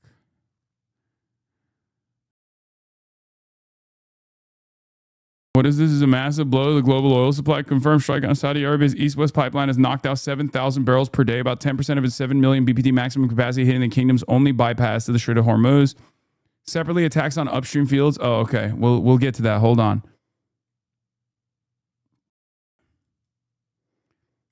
We'll do bye-bye oil in a second. Let's see what Donald Trump is saying here. I know why Tucker Carlson, Megyn Kelly, Candace Owens, and Alex Jones have been fighting me for years, especially by the fact that they think it's wonderful for Iran, the #1 state sponsor of terror, to have a nuclear weapon because they have one thing in common: low IQs. They're stupid people. They know it. Their families know it. And everyone else knows it too. Oh my God, it's so long. Look at their past. Look at their record. They don't have what it takes, and they never did. They've all been thrown off television, lost their shows, and aren't even invited on TV because nobody cares about them. They're nut jobs, troublemakers, and will say anything necessary for some free and cheap publicity. Now they think they get some clicks because they have third-rate podcasts, but nobody's talking about them, and their views are the opposite of MAGA. Or I wouldn't have won the presidential election in a landslide. Yeah, except you're doing a presidential crash out on a bunch of fucking podcasters, and obviously if they were irrelevant, you wouldn't be doing that. Okay, that's number one. Number two, and perhaps even more significant than that, is that you won by a landslide in an election where people were feeling the impact of the inflation and also were frustrated by, you know, the war, the genocide that was going on. Okay. And not only that, but you position yourself as a no new wars candidate, and now you're going against that. So yes, on the one hand, you obviously have your cult who will stand by you no matter what. But it's ridiculous to claim that like this is what you won the election for. Is the exact opposite. You are not following through on the spirit of MAGA. Unless, if we're being really honest about it, and Trump certainly is, the spirit of MAGA is whatever the fuck Donald Trump wants it to be. And just gave CNN a 100% approval rating of Trump, not hand-flailing fools like Tucker Carlson, who couldn't even finish college. He was a broken man when he got fired from Fox, and he's never been the same. Perhaps you should see a good psychiatrist, or Megyn Kelly, who nastily asked me the now famous only Rosie O'Donnell question, or crazy Candace Owens, who accused the highly respected First Lady of France of being a man when she is not. Ooh, you shouldn't bring that up. That's like one of Candace's most popular positions, I think. And you just kind of look like you're defending France, which you never want to be doing, you know?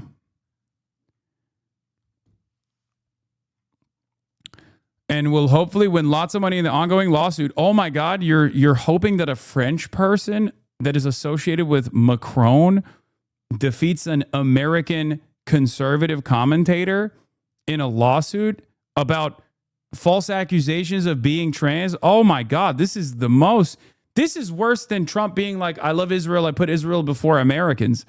From the perspective of like his own fan base, he could just get away with saying like, I love Israel, Israel's the greatest country on earth, whatever, right? They also are evangelical Zionists anyway.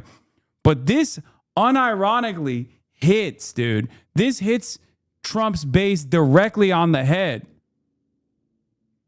He's coming across like he's in support of not just any Frenchman, but Macron.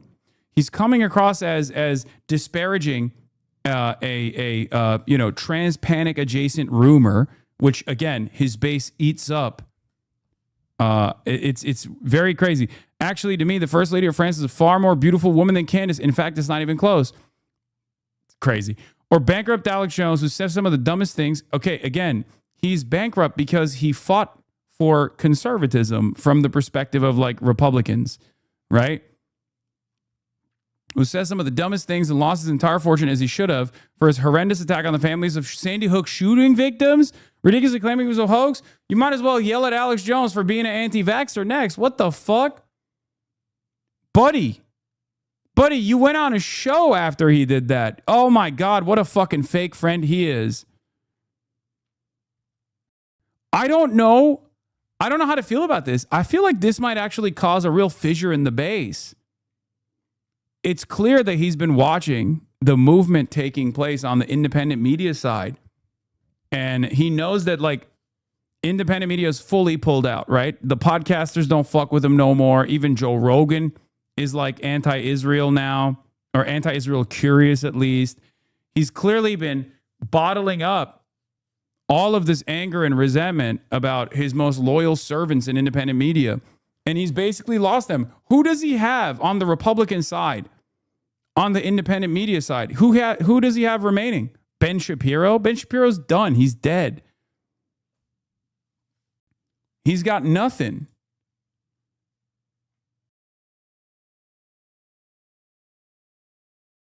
It doesn't make any sense.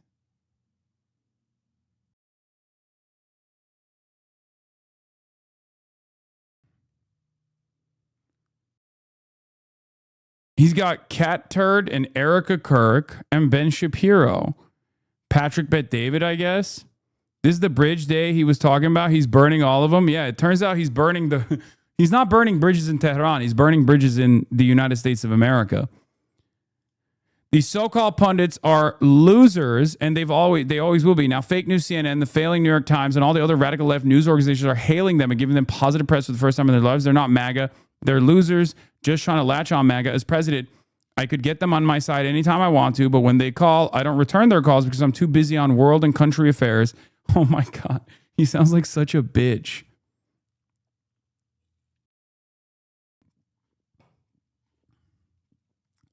I'm too busy doing presidential work. I'm too busy being president. I'm dealing with the country and the world. I don't have any time except for writing this long effort post about them. They go nasty just like Marjorie Trader Brown, but I no longer care about that stuff. Yeah, even though I'm talking about it clearly, and it definitely do care about it quite a bit. I only care about doing the right for our country. MAGA is about winning and strength in not allowing Iran to have nuclear weapons. MAGA is about making America great again, and these people have no idea how to do that, but I do because the United States is now the hottest country anywhere in the world. President Donald J. Trump. This is the dominoes, dude. This is the dominoes falling, right? Like the events that have unfolded so far have led to this real fissure. First, it was the Epstein stuff, right? Donald Trump comes out and fucking talks shit about Jeffrey Epstein and like farms the conspiracy right, and then totally pivots away from it. Yeah, this was the reason why he's coming after Tucker. We'll watch that first. Tucker cooked his ass in a way that I think is actually pretty thoughtful, weirdly enough. I still don't trust him, obviously. I still think what Tucker Carlson... Here, I know what the game is right now, by the way.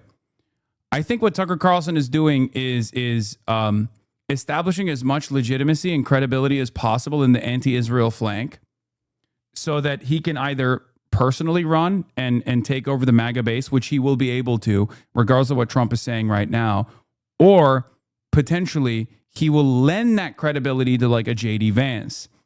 Okay? He's already positioned himself as like claiming that there are voices inside of the White House that are actively fighting against Donald Trump waging war in Iran at the behest of Israel. And you can tell he's talking about JD Vance without openly saying it. So I think Tucker Carlson is either going to lend his credibility to JD Vance that he has developed in this space. He will be either a kingmaker or he will run himself. Okay? Who do you think you are? You're tweeting out the F word on Easter morning? You'll be living in hell. Just watch. Praise be to Allah. So obviously you're mocking the religion of Iran. Okay. If you seek a religious war, that's a good idea. But by the way, no decent person mocks other people's religions. You may have a problem with the theology. Presumably you do if it's not your religion, and you could explain what that is. But to mock other people's faith is to mock the idea of faith itself. And dude, he is so... God. I can feel as soon as this is published, as soon as this video is published, I can literally sense every Bangladeshi unk spreading this far and wide in every WhatsApp group you have ever thought of, and many you will never even see. Okay? This is a fucking nuclear bomb for the Ummah. Okay? The entire Islamic world saw a white man who looks white as shit, by the way, like not just any white man, but one of the whitest, sitting in his log cabin, wearing a poplin shirt, shitting on the president for disrespecting Islam.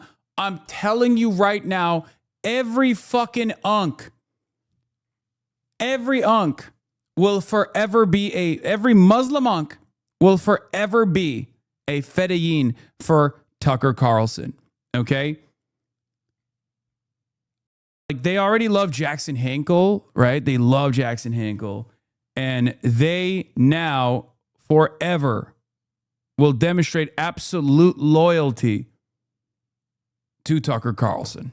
Should never mock that, because at its core is the acknowledgement that we are not in charge of the universe. We did not build it. We won't be here at the end of it. We can destroy life. We cannot create it because we are not God. The message of all faith. Yeah, there's two things that will give you forever praise from Muslim unks and aunties all around the world. If you're a white guy or a Christian and you revert to Islam, it's over, okay? It doesn't matter how fake or phony it is. Andrew Tate is a great example of this. He never actually converted to Islam at all. He just simply said it, and then everybody loved it. They literally went crazy mode for him. Muslims love a white Christian or just any Christian converting to Islam. They will literally put you on the highest pedestal possible. That's number one. Number two, if you defend against Islamophobia, if you defend Muslims against Islamophobia, if you defend the faith, oh my God, as a white guy, as a Christian, oh my God, is the highest praise of all time. At the biggest picture level is the message in our Bible, which is you are not God. And only if you think you are do you talk this way. But it's not just mockery of Islam. And no president should mock Islam. That's not your job. This is not a theocracy. We don't go to war with other theocracies to find out which theocracy is more effective. We are not a theocracy. And God willing, we never will be, because theocracies corrupt the religion. No, this is a mockery not just of Islam, it's a mockery of Christianity. To send out a tweet with the F word on Easter morning promising the murder of civilians and then saying praise be to Allah without explaining any of it, you are mocking me and every other Christian because we're Christians. We can't support that. That is evil. That is an intentional desecration of beauty and truth, which is the definition of evil. Yeah, no, this is perfectly crafted, right? Perfectly tailored message. He establishes position of authority as like a true Christian who loves God and loves Christianity and shits on the excesses of Trump. Okay. But here are the other reasons, right? Like, number one, Candace Owens, the 25th Amendment needs to be invoked. He's a genocidal lunatic. Our Congress and military need to intervene. We are beyond madness. Okay. Candace Owens said that, 114 likes. I can't even like it because I'm blocked by Candace Owens. Candace Owens, unblock me. I'm a clandestine operator. I've given you money. Please. Then Megyn Kelly. Megyn Kelly also had some choice words about the predicament in Iran, right? Let's hear what she had to say. I don't know about you, but I am sick of this shit. I'm sick of it.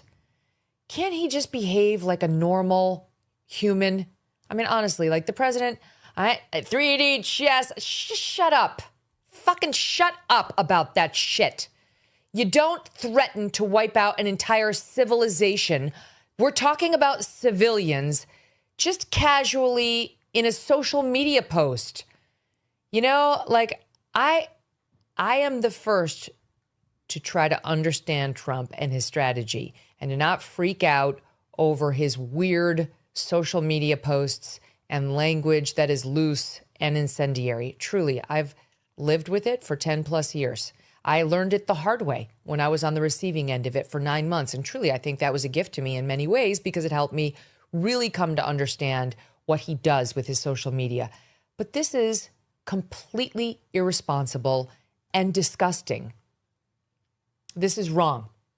It's wrong. He should not be doing it. I don't care that it's his negotiation tactic is to kill an entire country full of civilians, men, women, and children. An American president so that the Strait of Hormuz will be opened. It's just wrong. It's not hard to say it. It's not hard to recognize it. I wish he would stop doing this. For the record, some of you will remember Megyn Kelly defending the concept of pedophilia in an effort to justify Trump's allegiance with Jeffrey Epstein. She did that famously, right? So you might be asking yourself why this is a bridge too far. And to all of you, I say, sorry, that's not what I say. To all of you, I say, it's because Israel is so unpopular that it's becoming unpopular in the only resilient base of support for Israel in this country. Not Jews, mind you. Many of you might think Jews are the most supportive of Israel. It's not correct. This is not the correct assessment for two reasons. Number one, not that many Jews. Okay. Number two, even Jews are split on the issue of Israel and defending Israel. There's one group, however, that is massive and has outsized influence in the base of support of the Republican Party. And they, at least until recently, were not split on the issue of Israel. And I say recently because there's a fissure there as well. And that is evangelicals, white evangelicals. Okay? Now white evangelicals are also separating themselves from Israel. And it feels like Donald Trump is the last to notice, but these guys are noticing it. So they know the ship is sinking, okay? And they're fucking pulling out. Like, he can't negotiate without doing this? What does that say about him? What does that say about the position that our country is in right now in these negotiations? He's got to say this. He can't be a dignified, strong leader without threatening a bunch of war crimes. Yeah, no, that's it. She knows the Iran war is unpopular. It will be reflected on in an unpopular way. And so she's pulling out. Learn it. I can't believe I find myself agreeing with every word of this from Megyn Kelly. Thank you, Megyn Kelly, for saying what everyone is thinking. She went on Piers Morgan and also continued this rant against Donald Trump. But what's really frustrating to someone like myself is, what are the top Democrats doing in this moment? Right? What are the top Democrats doing in this moment?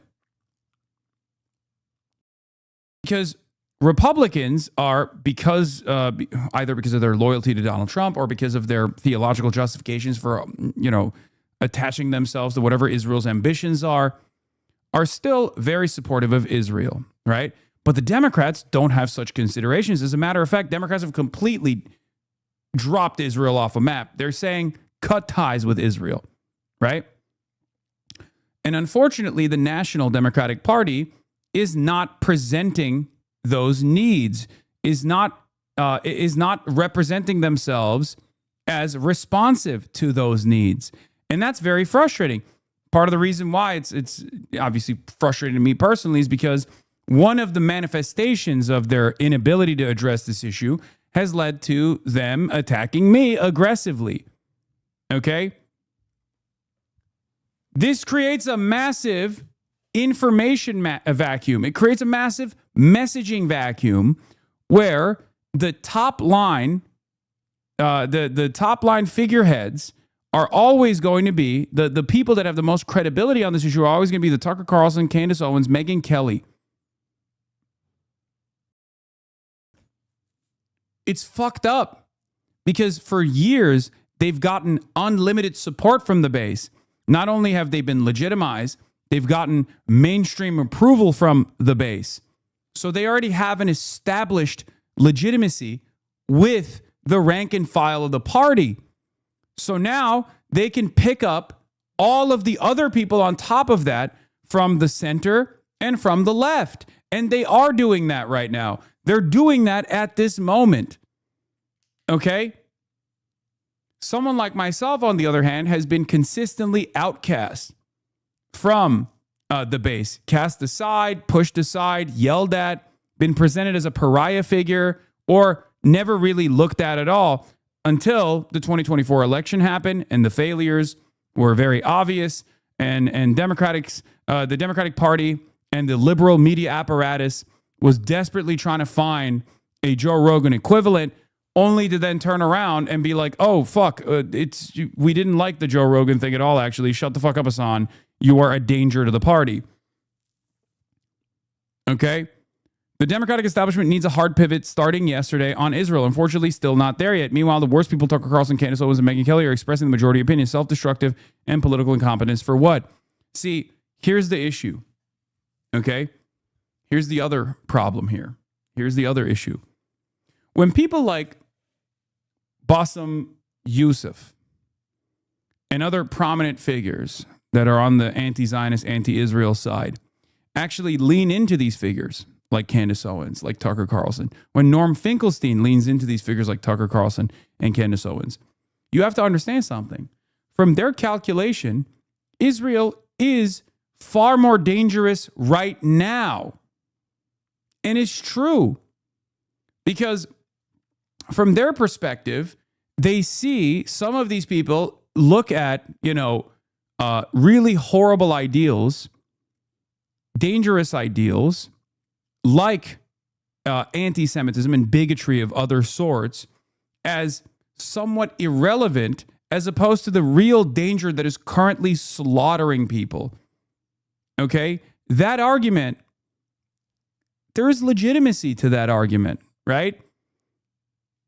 It's like the equation between Randy Fine and Nick Fuentes, right? Randy Fine and Nick Fuentes have all of the same opinions. All of the same opinions, except Randy Fine is pro-Israel and Nick Fuentes is anti-Israel. And if you look at a figure like Randy Fine and you look at a figure like Nick Fuentes, okay, the reality of the matter is, given that they are literally identical in every opinion, Nick Fuentes' anti-Israel opinion, especially at a time when Israel is slaughtering people by the tens of thousands and taking over other countries, and on top of that, like goading America into going and waging war in Iran and destroying global markets, that gives a competitive edge to Nick Fuentes over Randy Fine. And Randy Fine is a sitting congressman.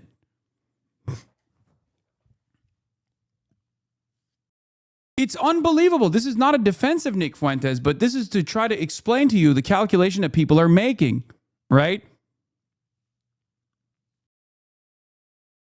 I thought Nick Fuentes isn't anti-Israel, he's anti-Jewish. I mean, he is. He's both. He's both. Emphasis on sitting, yes. A very big seat, but he's sitting nonetheless.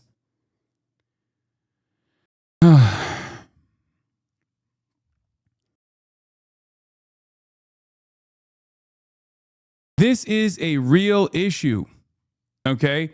This is a real issue. And it's the exact same issue that took place in the 2024 election, where Kamala Harris said, Iran is our number one enemy, and I will make sure that we protect Israel against Iran.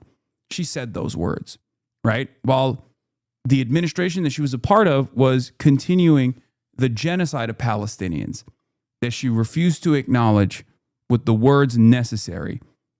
She said she was going to have the most lethal military.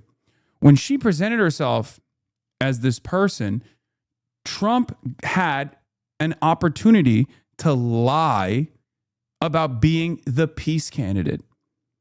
And I stressed that over and over again. I said, Donald Trump is lying, but Democrats are giving him the option to lie. Then Liz Cheney comes into play. Kamala Harris and Liz Cheney are parading around. They get a Dick Cheney endorsement last second, leaning into the idea that the Democrats are going to be the pro-war party. And while Donald Trump himself was never anti-war, he was able to convince people that he would be the peace candidate, that he would be the anti-war candidate. Okay? They would not have been able to do that if the Democrats had established credibility as the anti-war party. It's that simple. Because the Democratic base was demanding a change. They were demanding to bring Israel to heel even back then. Poll after poll showed this reality, and they refused to engage with this sincerely, and they're doing it again. They're going to create an opening for people like Megyn Kelly and Tucker Carlson to give their credibility that they've developed here, not just amongst Republicans, mind you, credibility with the left, credibility with the center, credibility with the independents and Democratic Party voters. And they're going to lend that credibility to whichever candidate runs next. J.D. Vance is very clearly positioning himself to be that guy, the guy who was constantly, the critical voice against war, quietly trying to stop Donald Trump's excesses from taking place.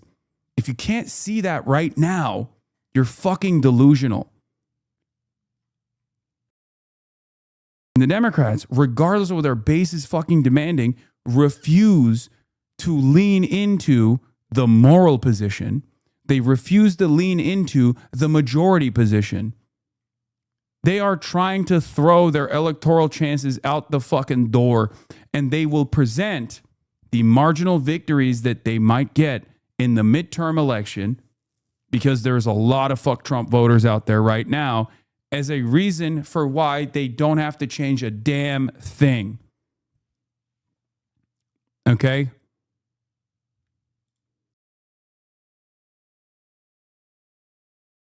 Yeah. As we see more and more the liberal base demand the Democrats fight back, I remind you of this whisper rant from the last night of the DNC, where I issued warnings to the Kamala campaign about pivoting to the right and the inevitability of defeat.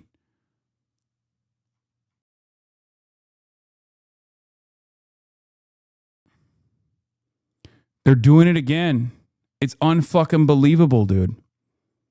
They're doing it in real time.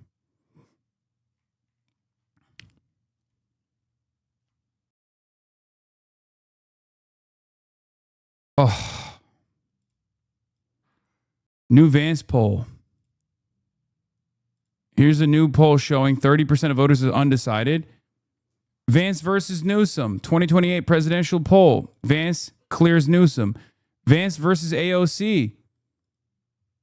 New YouGov poll showing Vance defeating both AOC and Newsom in the 2028 presidential poll. And these polls are obviously fucking stupid. It's super far out.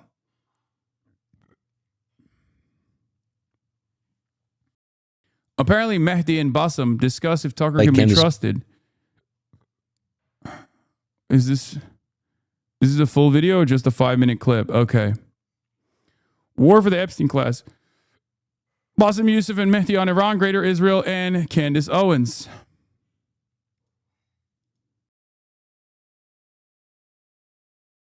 AOC's surprising, but you were so vindicated on Vance versus Newsom. AOC's biggest problem right now is that she's quiet. She's not always out, and she's not always. Why do you gloss over AOC losing to Vance? Because while AOC has been one of the best Democrats, one of the best politicians in general on the issue of Palestine, AOC calling Israel an apartheid state in 2021, and consistently being a voice, an Israel critic in Congress, because of the way that she carries herself, because she's sometimes afraid to be at the front of the line because she doesn't want to get fucking yelled at, and because of her responsiveness to these groups, right? She oftentimes is not putting herself out there as a leader, okay? It's unfortunate. You have to be clear, you have to be convincing, and you have to be bold, and you have to be brave. But that is precisely the reason why the polls reflect her losing to someone as bad as J.D. Vance currently. Now, that might change. That might change.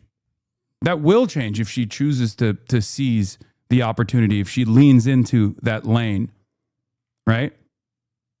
But even in this community, there's a reason why anytime we bring up AOC, and this is something that Michael from Taiwan has to deal with as well.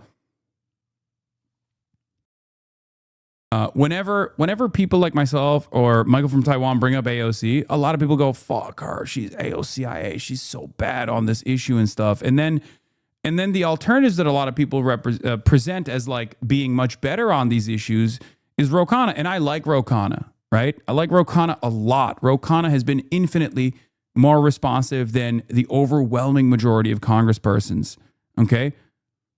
Ro Khanna rides for me, I ride for Ro Khanna. Except when you look at the actual votes, like Ro Khanna has a much longer track record of defending Israel than AOC in his votes, and even as recently as a couple months ago. AOC's never voted to fund weapons to Israel, right?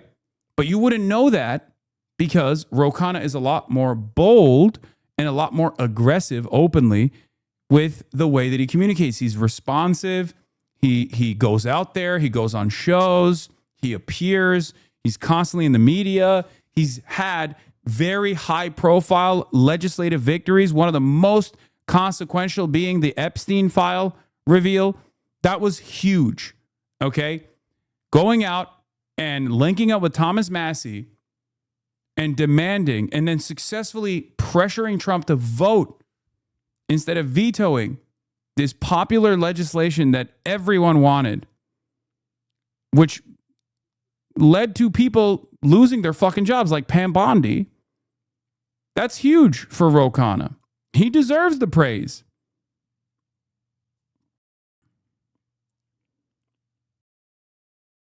He deserves the praise for that. Right now, in AOC's shoes, like I can't, I can't read her mind, right? But in her shoes, I would be out and about, movement building, putting myself out there as a leader, okay? Doing, the Ro Khanna method, being on as many shows as possible, being approachable, being endlessly transparent, okay? And getting after it. While also simultaneously propping up a lot of candidates that will back her in the long run.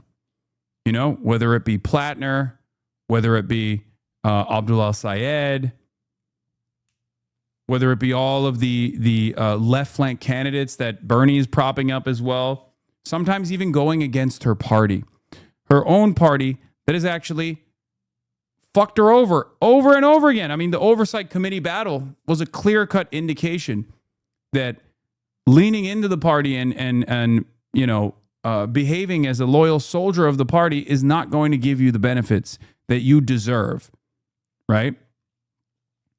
It's not happening. So she could even sometimes prop up. She voted for defensive weapons, though? No, she didn't. And there's a lot of misinformation around this. I've covered it so many times. Please go back and watch one of my videos. All right. AOC, whether she likes it or not, is a movement leader. She's been positioned as a movement leader, regardless of whether she's comfortable and confident in that position. Okay? But here's the thing.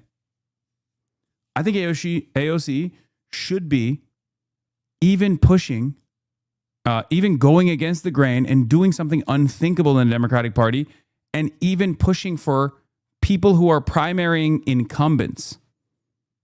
Okay? She could be doing that. Like Nida Alam was a great example. If she just said, fuck it, fuck the process, I'm throwing a dagger at the heart of this party that has fucked me over, and propped up Nida Alam, she would have won, right? She would have destroyed Valerie Fouchi, the 80-year-old incumbent. And that would have given her unlimited prestige and unlimited credibility. However, it would have made her life a lot harder internally within the ranks of the Democratic Party. Everyone would have the knives out for her. They would fucking actively try to destroy her. But that's a battle that we have to fight. And that's a battle we will win, because AOC is unbelievably high profile. Every word that she releases immediately hits the news cycle like a fucking atom bomb, right?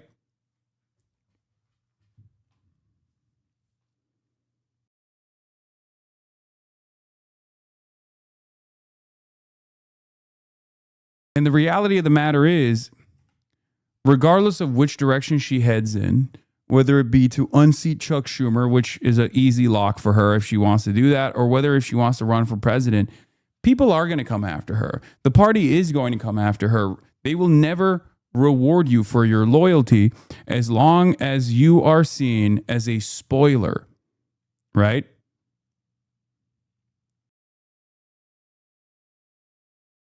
That's it.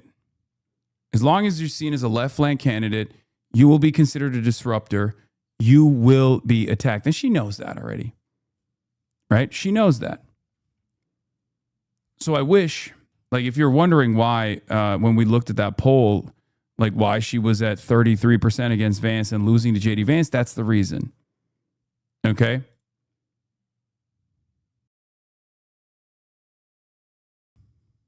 Has shocked you most or surprised you most about the Epstein saga? The blatant gaslighting. I think they're either blackmailed. I think they're even blackmailed. First of all, you can't blackmail Donald Trump. He has no shame. The man's in the Epstein files. What would you blackmail him with? When we talk about stuff that's happening in the world and then you get called anti-Semitic, I have a problem with that, because basically you're calling out the truth. The truth now is anti-Semitic. Bassem, why can't you be careful then in your language? What, are you doing it for clicks? I'm not saying that my reaction is wrong. Oh, this is just the Tucker stuff? Okay. This owns on Tucker Carlson. Because they've said some horrific things over the years. So what? I mean, why don't you like Ben Shapiro? I mean, Piers Morgan has said the horrible things over the years. He's not said anything close to what Tucker Carlson has said about Muslims, about Arabs, about immigrants. And why can't we be strategic and use their platforms? They can. Yeah, but like some people do. You don't like that. You don't like. No, it's not that I don't like it. It's that my worry is that for the sake of one important issue, Gaza is a huge issue. We're giving a pass to these people to launder some of their other objectionable. Like I said just now, they're not disowning Trump. Actually, Marjorie Taylor Greene, I'm going to have to go home and take a shower after this. I give her credit out of all of them, because she actually picked a fight with Trump. She gave up her political career So she actually put her money where her mouth is, to use a phrase. The rest of Tucker doesn't say a single anti-Trump word. He acts like the war in Iran came down from the skies. We wouldn't be in this war in Iran had Tucker not promoted Trump for president, had Candace not promoted Trump for president, had Megyn Kelly not promoted Trump for president. We're in this war, and Joe Rogan, Theo Von, all these guys. Did you watch Joe and Theo the other day saying they're fucking terrorists, Israel? I can't believe we're in this war. You guys gave us Trump. You said Kamala Harris is going to do war. Trump is anti-war. How did that work out? I think it's all an act. Well, whatever it is, they got their act fucking wrong. Well, they're actually not. They're doing very well, and they're reaching a lot of people, and they're affecting a lot of people. But they're affected badly. I could argue that Joe Rogan helped Donald Trump win, so Joe Rogan is the reason we're in the war, Iran. If I wanted to, I'm just saying. If I took that argument to its logical conclusion, do you think Joe Rogan would help? Like the Democrats, they would never like stand up for his opponent. What was her name? Kamala Harris. He was a Bernie guy once, but then he got red pilled. She is then that he got useless. Red pilled. Maybe she's that useless. But you're missing my point. My point is these people helped give us Trump, and that's why I have a problem because they don't. I only respect the people who own it. If you're Marjorie Taylor Greene, I was wrong about Trump. I was wrong about fine. Right? But if you're like acting, hey, how did this all happen? This war in Iran's bad. I can't believe they're doing it. Hey, it happened because you told people falsely that Trump would be anti-war. So what's your point? My point is you asked me why I don't like them. I'm telling you why. The problem is like Mehdi looks like a lib in this situation because for a lot of people, if they're, if they're just like, bro, Israel is slaughtering people, who gives a fuck what people have said in the past? Like, we're desperate for allies here. Yeah, they don't look at that situation and think like, I'm just going to cast aside people like this. Especially because a lot of people are read as earnest on this issue, right? Ta-Nehisi quotes on Tucker Carlson and other right-wing figures vocally criticizing Israel. These people will turn on you in a second. I agree with Ta-Nehisi on this, right? Ta-Nehisi on this. The key, I've been thinking a lot about the time period in light of this rise of Tucker Carlson and Marjorie Taylor Greene as right-wing figures who are being very vocal about Palestine. They're talking about Israel. That's a very important correction. Yeah, I'm sorry. I don't want to be too. See, here's the problem. Being anti-Israel is being pro-Palestine. It's true. Okay? A lot of these guys won't stand with the Palestinian resistance, but they're anti-Israel. They'll say anti-Israel things. It's two sides of the same coin at the end of the day.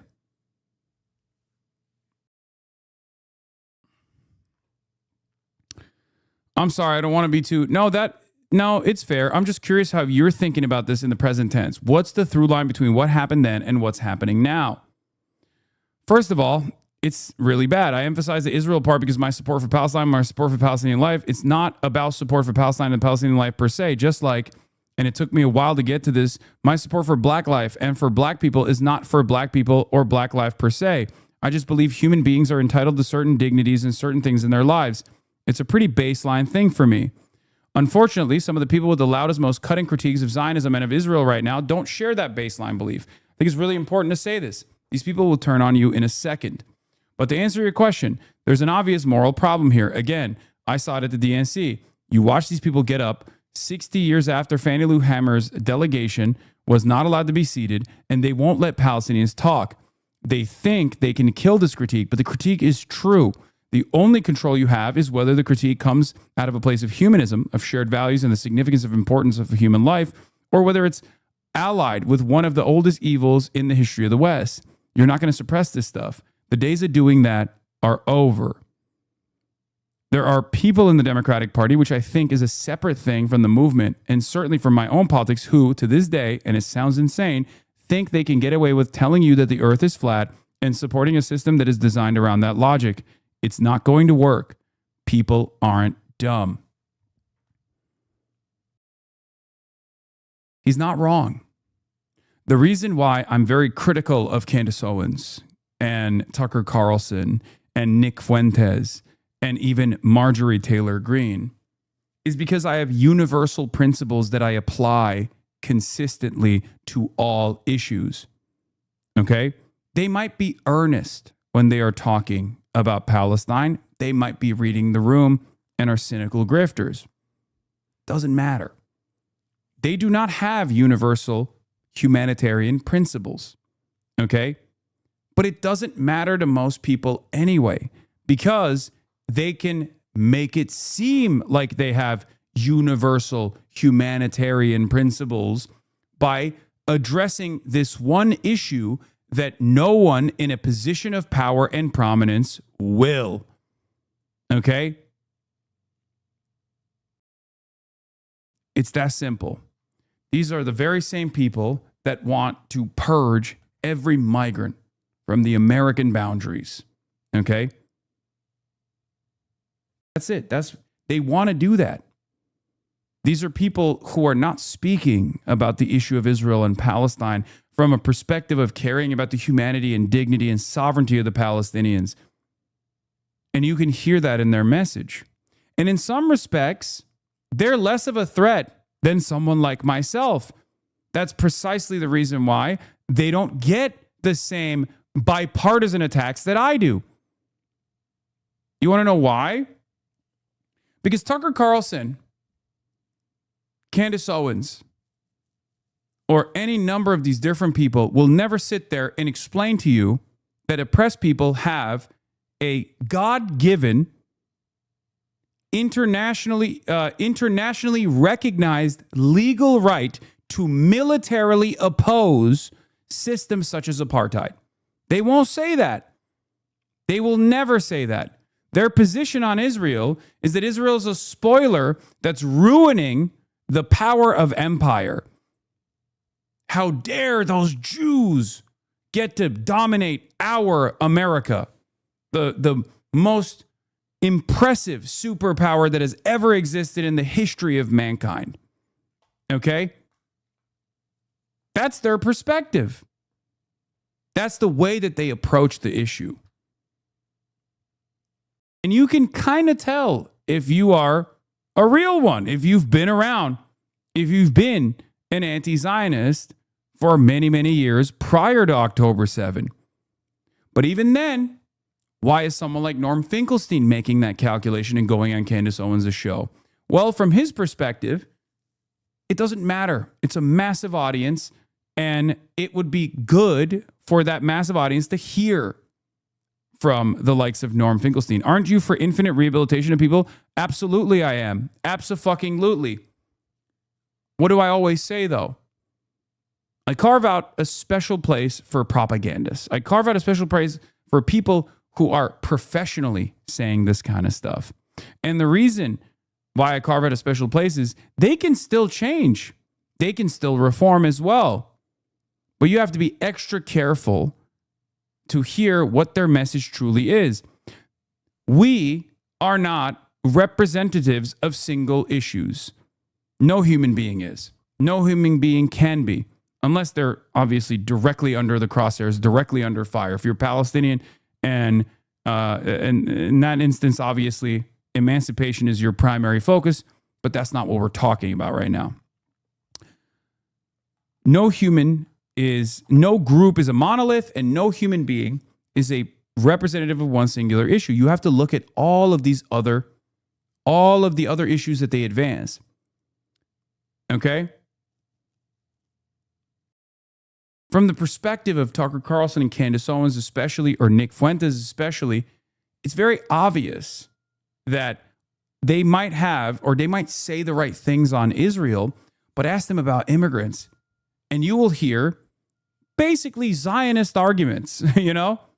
The arguments that you would hear from the average ultra-Zionist living in Israel, and the way that they talk about Palestinians, these guys talk about Mexicans and Guatemalans.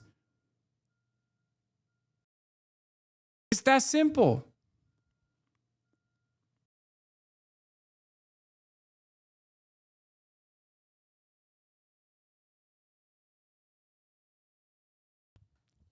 That's what Ta-Nehisi Coates is talking about here. It is my universal principles that I apply consistently that cause me to not only be an avowed anti-Zionist for many, many years, while all of these people were pro-Israel unconditionally, okay? While also continuously combating anti-Semitism as well, even if, obviously, the growth of anti-Semitism in the United States of America should never be used as an equivocation for why we can't speak out against Israel. Okay? And it is ultimately the way that this form of discrimination works in contemporary American society is still obviously nowhere near as consequential as anti-blackness, anti-brown, anti-immigrant sentiment, Islamophobia, right? It's not the same. Not the same at all. It could become the same, but currently it's not. Currently it manifests itself in personal discrimination. Okay? It manifests itself in the likelihood that there could be anti-Semitic attacks, like a higher percentage of anti-Semitic attacks, and the likelihood that they could happen. That's real. That's real anti-Semitism. Okay? And I'm not talking about like fucking doing protests outside of a synagogue. Make no mistake. I'm talking straight up trying to attack a synagogue, right? Like that's anti-Semitic.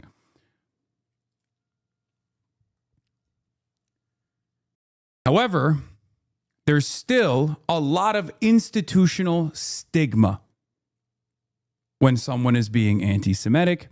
No such institutional stigma exists for other minority groups. It doesn't.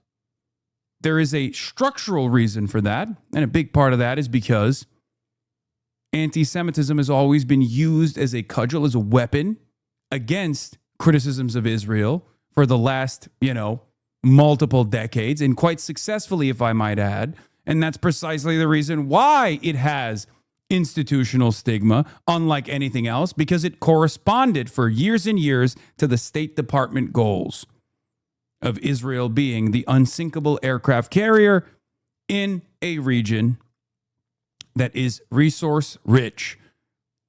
Okay? That's the real reason. If there was a similar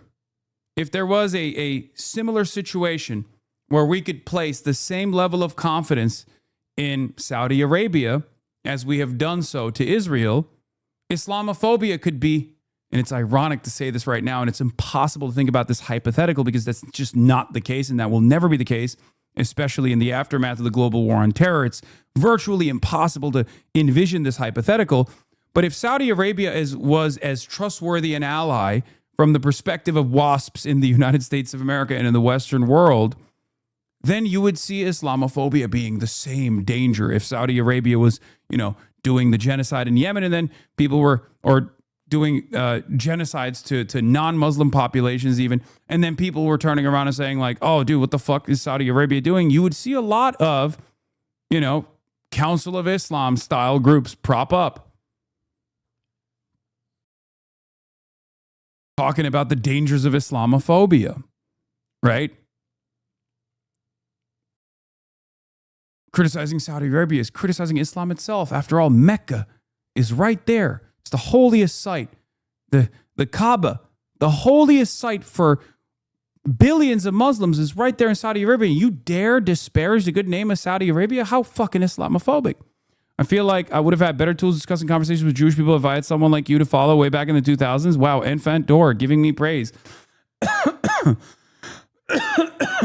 What the fuck is going on? Hell has frozen over Enfant Door with praise.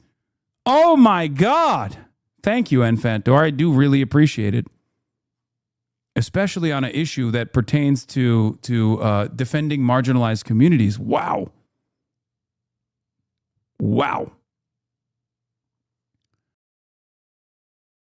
I do appreciate it. I appreciate your honesty, and I appreciate your charitability, and I appreciate that you have admitted in the past sometimes when you're, unnecessarily antagonistic.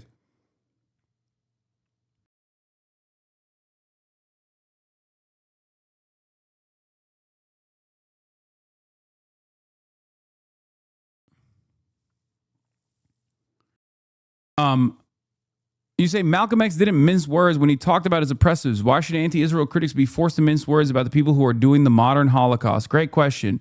The answer is simple. If you're in the game of convincing people, you sometimes have to talk to them on terms that they understand, on terms that are unfortunately more palatable for them.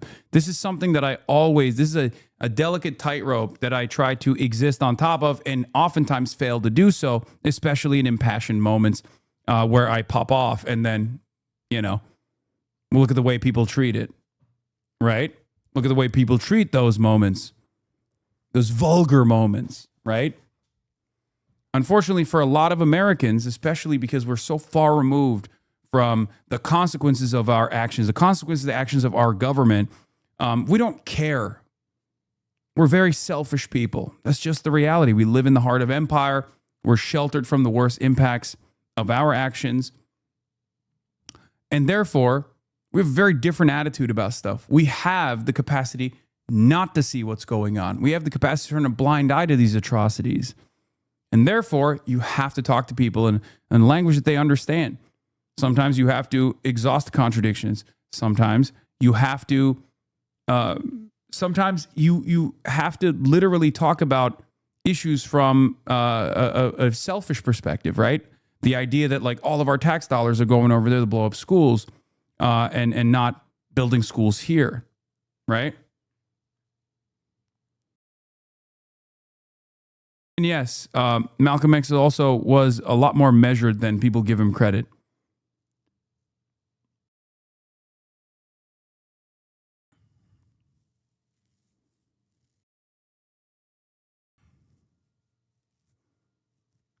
So,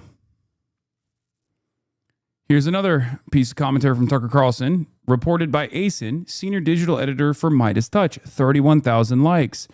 A lot of liberals leaning into what Tucker Carlson is saying. Hello, Hasan, do you really just support Russia just because it's anti-West?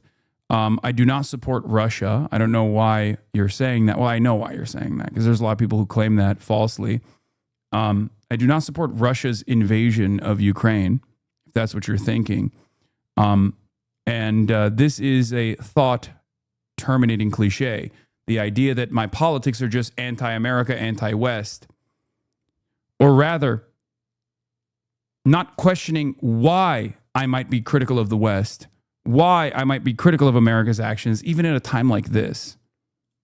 All right? You don't want to ask that question, so you just go, oh, he just hates America. His only politics is America bad. It's one of the dumbest things that people say. People who present themselves as like intellectuals, brilliant thinkers, who spend every waking moment not only defending the West's unconscionable actions, but also even Israel's unconscionable actions as an extension of the West, will turn around and go, puh, you just hate America. You just only say America bad.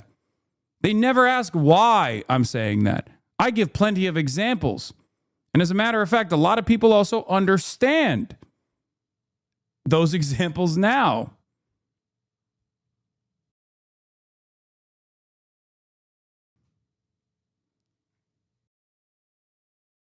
It's really funny because, like, I'll say something so normal about, there are things we can learn from China. One example I will always use is, instead of spending all of their productive forces, bombing other countries, dominating other countries, engaging in like unchecked imperialism all around the world, building 800 military bases, they've decided to develop. They've decided to develop their country. And that's precisely the reason why they've been able to develop their country into one that is not only competitive, but beating America. Like, their tier 1 cities are nicer than our cities. There's 10, 20, 30 million people living in those cities as well. And they were able to do that in such a short period of time. That's a very valuable lesson that America should learn from, right? But when I bring that up, people go, oh, dude, you love China. You love China. You hate America. You love China because China's anti-America. You're a fucking idiot, right? You are a fucking moron. You are so desperate to not hear what I'm saying. That's why I always stress the importance. Like, if I hated America, I'd be a Trump supporter. If I hated America, I'd be a Republican, okay? Republicans are terrorists. Not just terrorizing the rest of the globe, but certainly terrorizing Americans as well.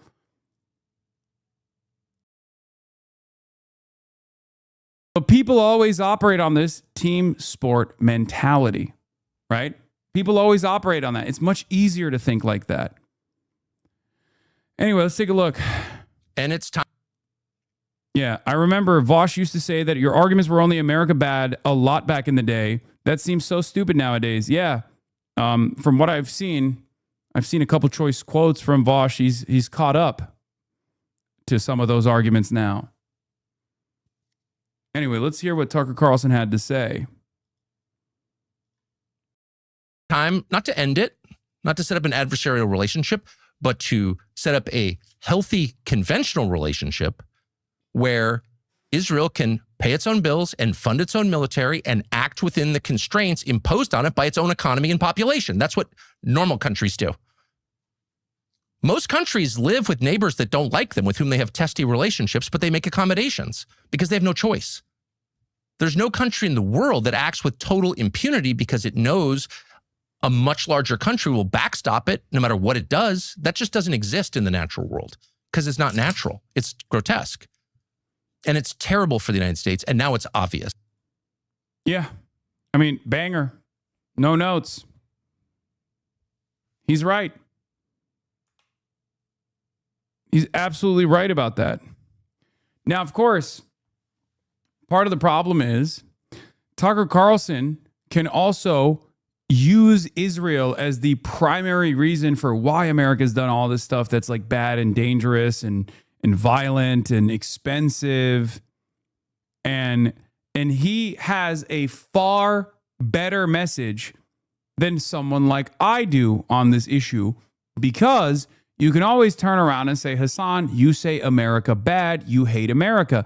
You can't do that with Tucker Carlson, no matter how hard you try. One, he's established a lot more credibility on the pro-America side by being one of the most prominent Republican spokespeople for decades. Okay? Republicans own patriotism. They can Trump himself is a great example of this. Trump himself has run around straight up saying, like, I like my war heroes not captured, about John McCain. He said some of the things in his 2016 run that, I get clipped for.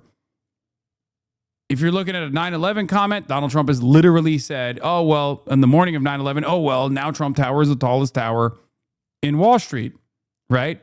But it doesn't matter because Republicans own the lane of patriotism in the minds of many Americans, and therefore they have a lot more freedoms to say whatever the fuck they want that's critical of America without people saying, oh, you hate America, right?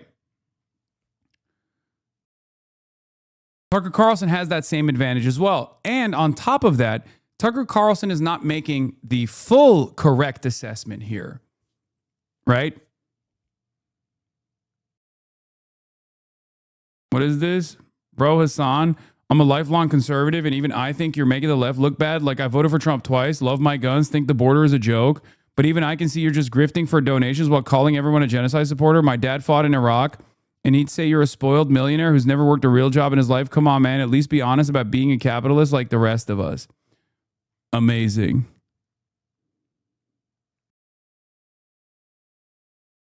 AOG Top G. Okay, this is copy pasta. Let's be real. This is not a fucking person being sincere. Come on. It's bait. Look at the rest of his fucking takes. He's trolling. But anyway, as I was saying, can't he use that same argument against supporting Gaza, that we shouldn't support it because they need to exist on their own?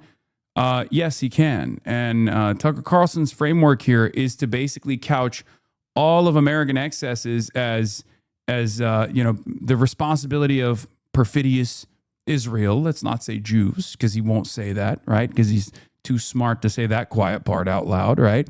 But like he's basically saying it's either Israeli blackmail, Nick Fuentes will say Jewish blackmail, or the Israeli hypnosis, whatever, right? That's pressuring the American administrators into taking these sorts of actions.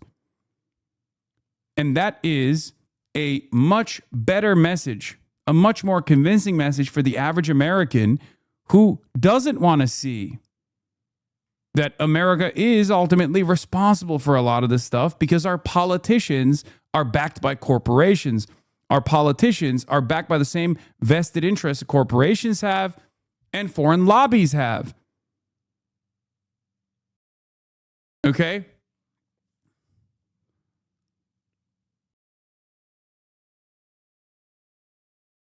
Do you understand? Tucker Carlson can just say, oh, we went to Iraq. Here, Iraq is the best example of this. Tucker Carlson can sit there and say, we went to Iraq because of Israel. That's bullshit. But it's actually a narrative that a lot of Americans are it's a narrative that a lot of Americans can get on board with, because it takes away the responsibility from us, right? Because Americans don't want to think that our government might be making the wrong decisions. Our government is not interested in defending us. Our government is a representation of us.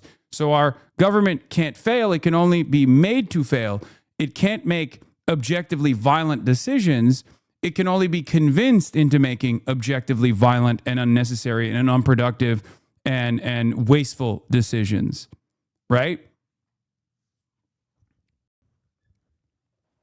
This is something I've warned against, right? This is something I warned against quite a bit. Not because I have some, Jewish exceptionalism in my heart or whatever, and want to spare the feelings of Jewish chatters or Jews that are watching who might be convinced. I truly believe that Judaism and Zionism are separate, even if Zionist forces have actively convinced many American Jews and Jews in the West that it has to be the civic nationalist religion of Reform Jews in particular, even if that message has been very convincing. Okay? But the very fact that that propaganda needs to exist implies that Jews are not monolithic. And the very fact that there are still disagreements around what Israel means to American Jews implies that even in spite of that propaganda, it's still fucking failing to achieve monolithic status. While yes, all the Jewish institutions, from synagogues to Hillel to Chabad to all of the different Jewish advocacy organizations are almost singularly invested in defending the nation state of Israel, obviously, Jews are not as singularly focused on it at all. But it's this is why I say, Jews also have a very important responsibility here to make that separation, to demand that separation internally from their own communities. Right?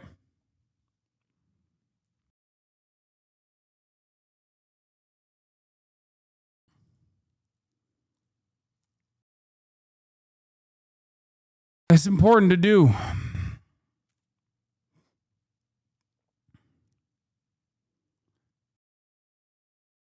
But as long as Jewish Zionists openly defend the state of Israel and say that all of its critics are anti-Semitic, as long as Jewish advocacy groups that masquerade as Jewish advocacy groups but are actually just Israel advocacy groups continue to operate with that singular focus on defending the interests and the integrity of the nation state of Israel, Americans are going to learn the wrong lesson.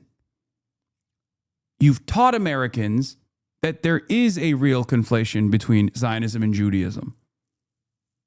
You've spent millions of dollars making said conflation. Okay?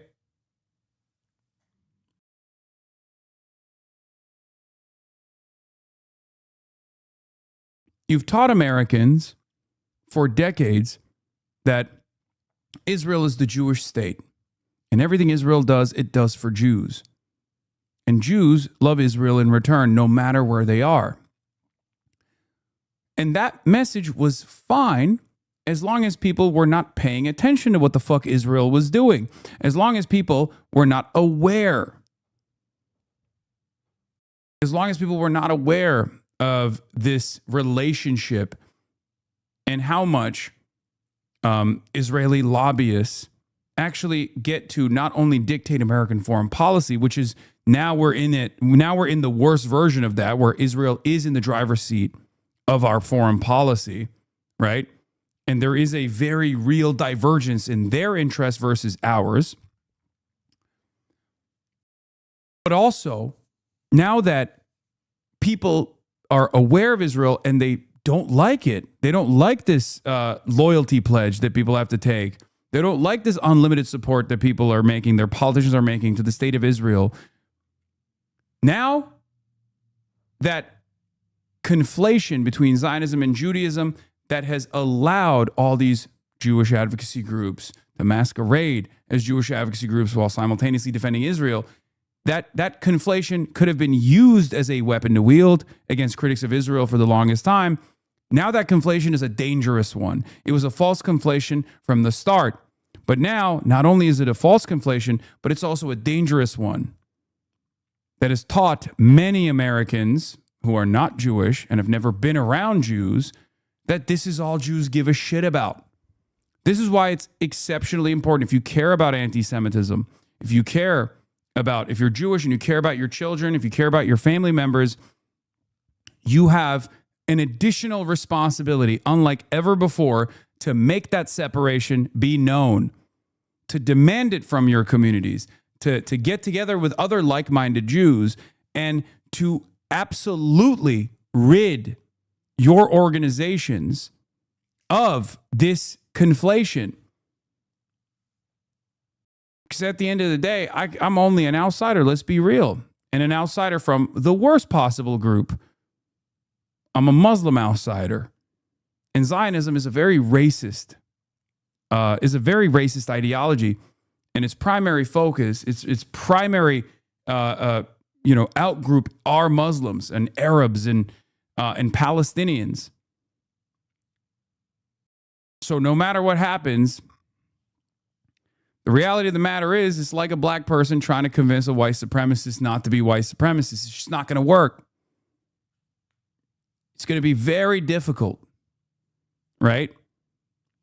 There will be some successes, like that very famous guy who would befriend the Klansmen and then like take their robes and stuff. Like there are some successes, but it's just not going to happen. It's not. I have very little opportunity to do this, especially for someone who is much older.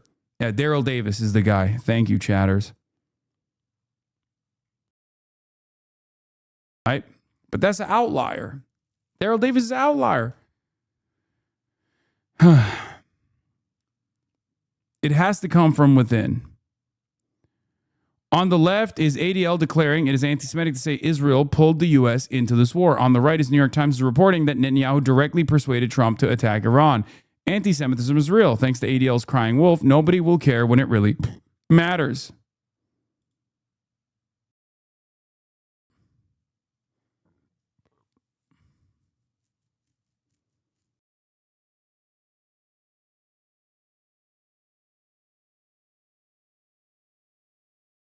Anyway.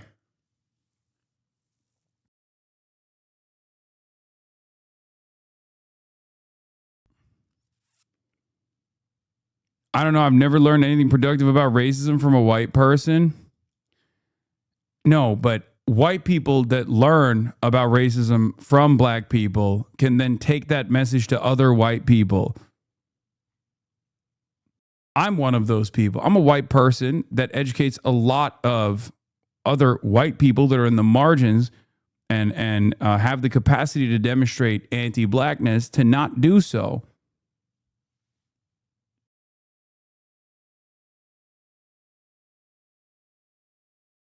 I think I've achieved a lot of success in that field, as a matter of fact, regardless of what my naysayers might cynically claim. You know, whenever they say Hasan is anti-black, he's anti-black.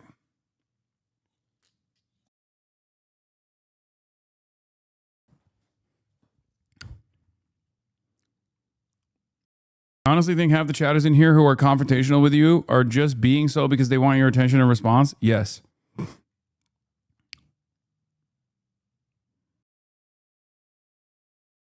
Anyway, they say you're anti-Jew too, yet I'm a Jew and love you. Yeah, it's fucking lies. It's just all lies.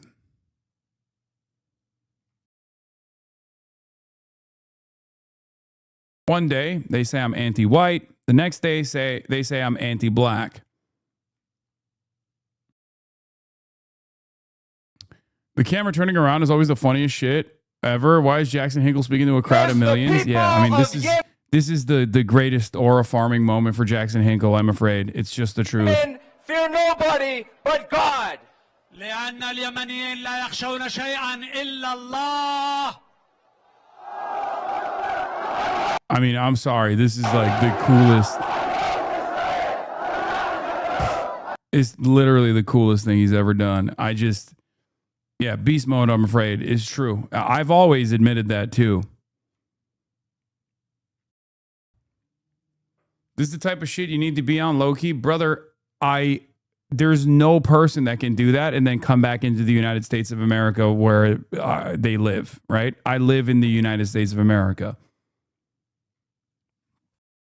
That's straight up. Like, you do that, and if you come back to America or the Western world, you're going to fucking jail.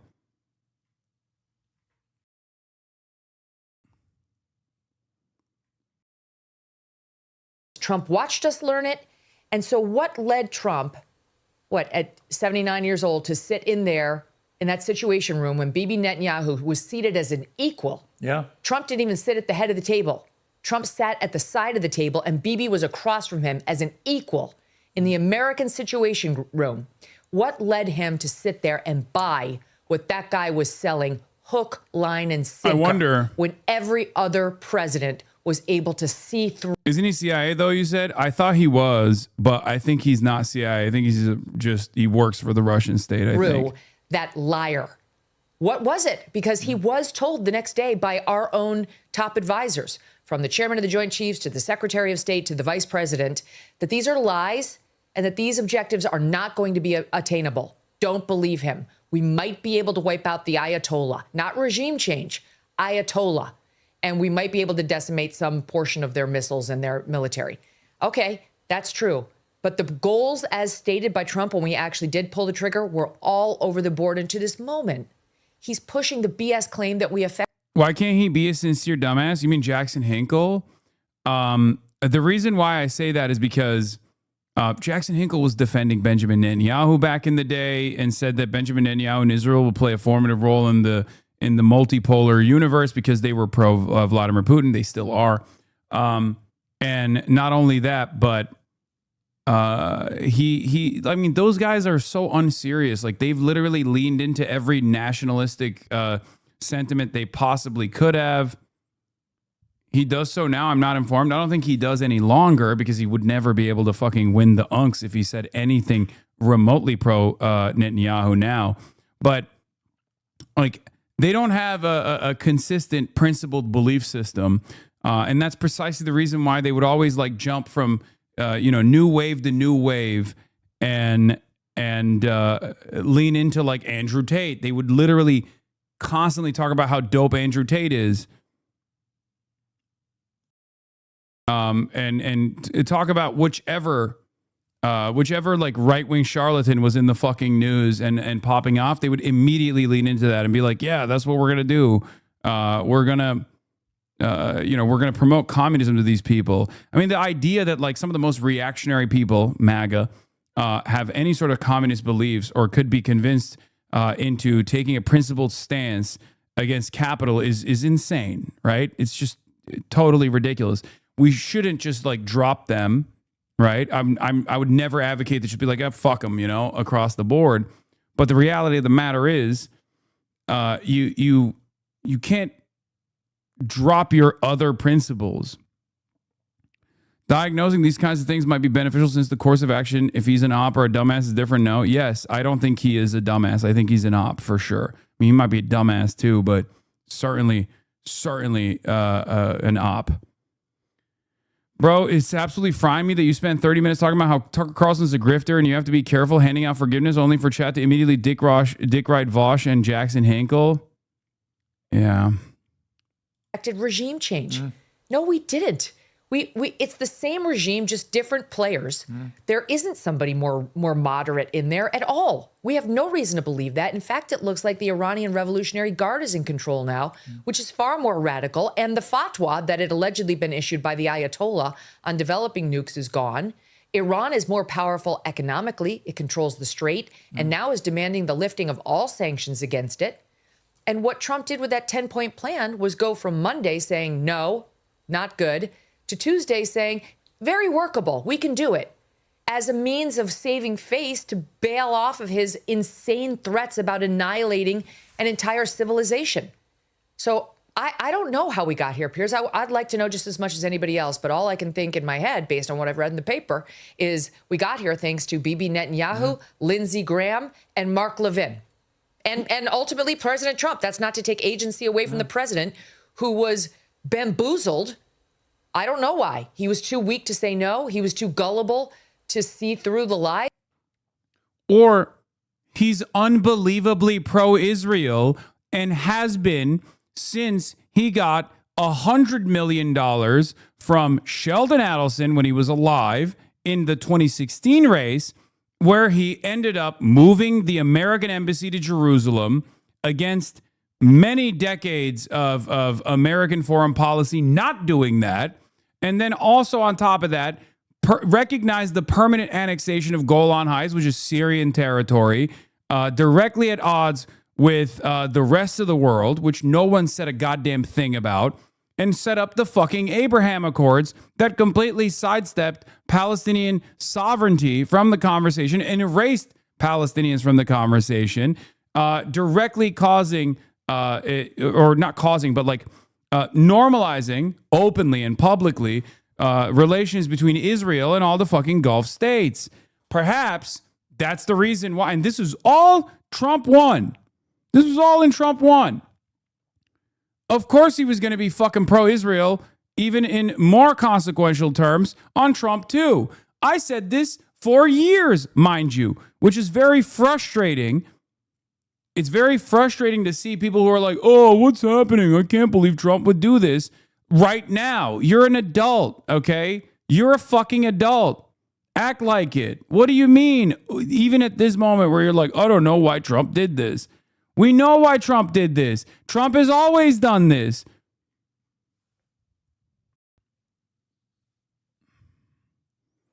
Part of it is because I think as a New York lib for most of his life, a racist one, right?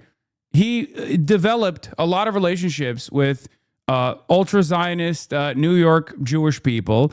And he also has that classic boomer philo-Semitism where he thinks Jews are magical money people with mysterious powers, okay? And that's not even speculation. I mean, he literally does say that all the time. He literally be like, well, you know, the Jews, they make great lawyers and great accountants, right?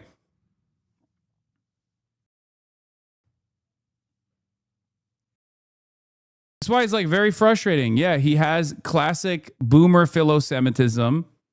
And also on top of that, he's gotten a fuck ton of money from Zionist donors.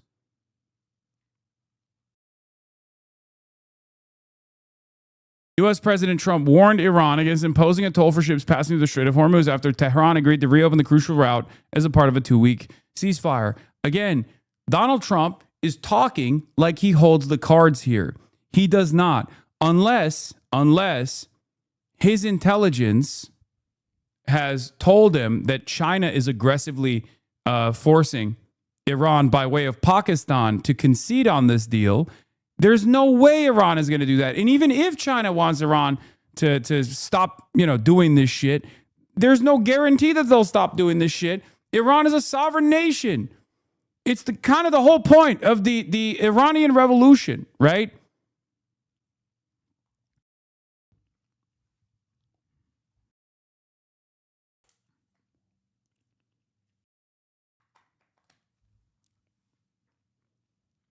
Iran is one of the most annoyingly stubborn countries on the fucking planet to a fault. Okay? That annoying stubbornness has caused it setback after setback, refusing to lean into the hardliners and their attitudes towards not dealing with the West but instead exercising their military deterrence, which they clearly had the capacity to do so, until they literally got murdered for it. Okay? Same with not dealing with China. Same with having some relations with Russia, but not significant ones, like not super significant ones. The Russia one I do understand, because Russia is like far too close to Israel for their taste. But that's just who they are. But that stubbornness in this moment is also what is the underpinning of why they have sovereignty, is the reason why they might actually react in a way that even China can't control.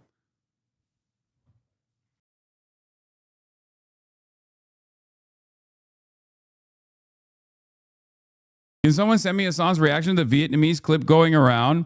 Buddy, go find there's not even a reaction to it. Just watch the actual full context of the video.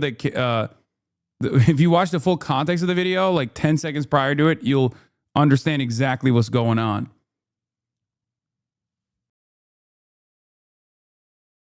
They're doing 6-year-old clip chimps. Anytime there's a fucking video that's going super viral, that is directly at odds with what you know I believe, okay? A core contradiction with my values. Try to find the full video before and after. 10 seconds prior, 10 seconds after. You will understand exactly what's going on.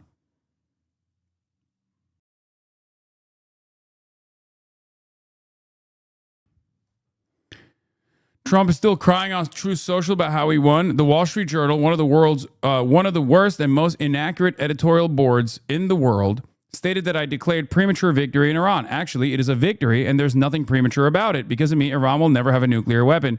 Okay, did you take their enriched uranium? No. So I guess it is premature. And very quickly, you'll see oil start flowing with or without the help of Iran. And to me, it makes no difference either way. The Wall Street Journal will, as usual, live to eat their words.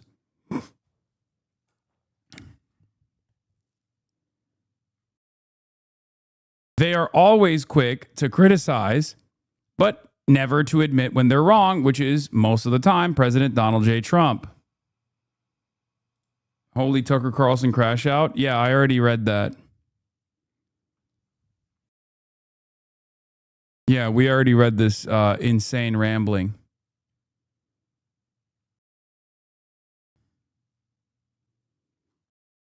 Anyway. Yeah, nothing premature about my premature declaration of victory, even though there is no victory currently, and the victory conditions have not been met at all. Okay? Yeah, there's also some shit going on with the Pope. The Pentagon summoned the Pope's ambassador, told him the United States has the military power to do whatever it wants, and warned that the church better take its side. They even invoked the Avignon papacy, a dark chapter in history when a government used military force to bend the church to its will. So where exactly does this end? If the Pope refused to fall in line, what will be the next move? Bomb the Vatican? In 1303, Pope Boniface VIII was arrested by King Philip IV of France. The Pope was jailed and beaten for 3 days straight, 3 straight days, leading to his death a few weeks later. To even make a passing reference to that period takes a level of evil we haven't seen on earth for a very long time.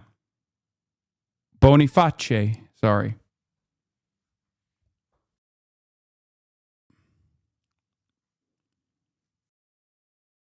Boniface.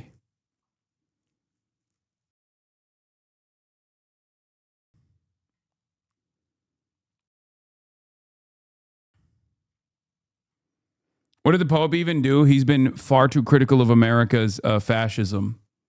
Despite being an American, the Pope has actually been very impressive. I was far too suspicious of the American Pope, saying that I feel like an American shouldn't be a Pope. You know, it just doesn't feel real. It feels kind of fake, which is ironically another clip that's going around. But he has been super woke and super impressive, and I was wrong, and I can admit that.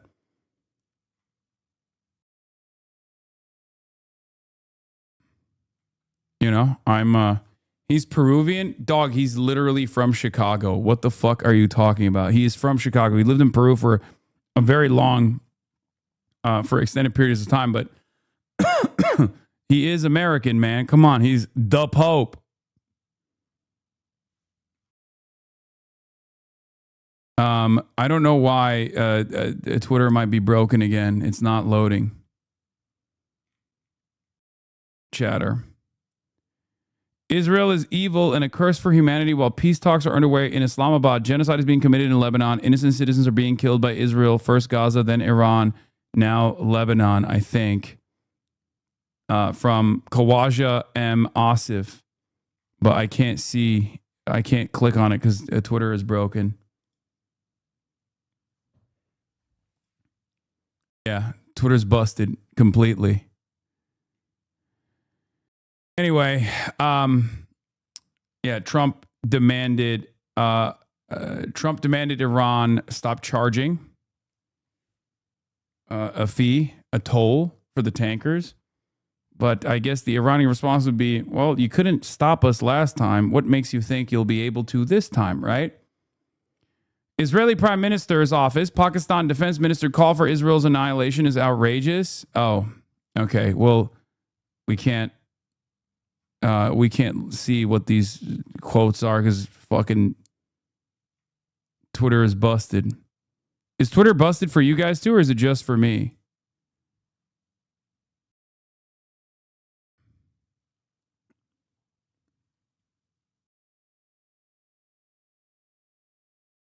Yeah, it's down. Clear your cache. How do I refresh? How do I refresh the tab? Control-Shift-R to force clear your browser cache. It didn't work. It's not working.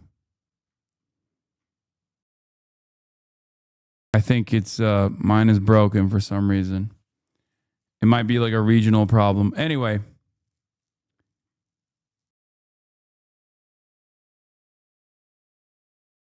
Did they IP ban your ass? I doubt it.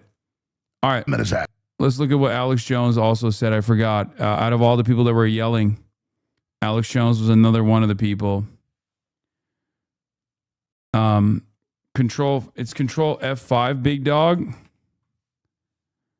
I did that too. Still not working. I think it's just down for me. It's fine. It's not the end of the fucking world. Everybody calm down. You're being really annoying. How do we 25th Amendment his ass? The problem is to get the 25th Amendment is harder than impeachment. You have to get 2/3 of the House and 2/3 of the Senate. So what do we do? Tackle Trump and pretend, let him pretend he's president and Stop. I can't deal with 37,000 people giving me IT advice right now. It's fine. We just won't use Twitter for the time being. Please stop. publicly report that he's going through a health issue and Vance take over. It literally needs to be something like that. It's that bad. How do we 25th Amendment his ass? The problem is to get the 25th Amendment. Shut up. Shut up. Stop. Oh my God. We're moving on. Move on. Move on. Move on. Move on, please. Ken Martin also had a take. Let's be clear on what really happened today. The Resolutions Committee voted to pass a resolution condemning the corrosive influence of all dark money in Democratic primaries. We had various resolutions that focused on different industries and groups, and instead of going one by one, we passed a blanket repudiation. I've made my position on this clear from day one. We must end the influence of dark money in our politics and restore power back to the people. Yeah, they just did not want to officially condemn AIPAC, okay? It's very obvious. Even though it's not even like the condemnation is non-binding, and they didn't want to do it. They didn't even want to do a fucking non-binding condemnation of AIPAC. It's crazy that call it out by name. Anyway, Melania Trump also came out of fucking nowhere today and had some crazy shit to say. And we're going to get into that. Melania Trump delivers statement at White House denying ties to Epstein and knowledge of his crimes. Let's take a look.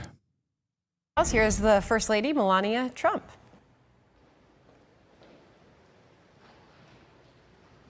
With the disgraceful Jeffrey Epstein need to end today. The individuals lying about me are devoid of ethical standards. This is a very strange thing that Melania Trump chose to do today. And I think it's because of the fake news flying around of what I suspect is an AI photo of Melania sitting on Jeffrey Epstein's lap that people are claiming Macron posted. And it's I know that this is totally like boomer slop because my boomer dad brought it up to me and I was like, Dad, that's probably fake news. I searched and searched far and wide to try to fucking figure out like where this was sourced from, and no credible outlet has reported on it. I don't think that the photo is real, and I definitely don't think that Macron posted it anywhere. So that's where it's coming from. Now, of course, there is truth to the fake news, and that is that Melania, regardless of what she's saying, okay, Melania, regardless of what she's saying right now, is one of Jeffrey Epstein's girls. She was a part of the I think it was the modeling agency that Jeffrey Epstein was affiliated with under the French guy. What's his face? I think it was the French guy, right? So yes.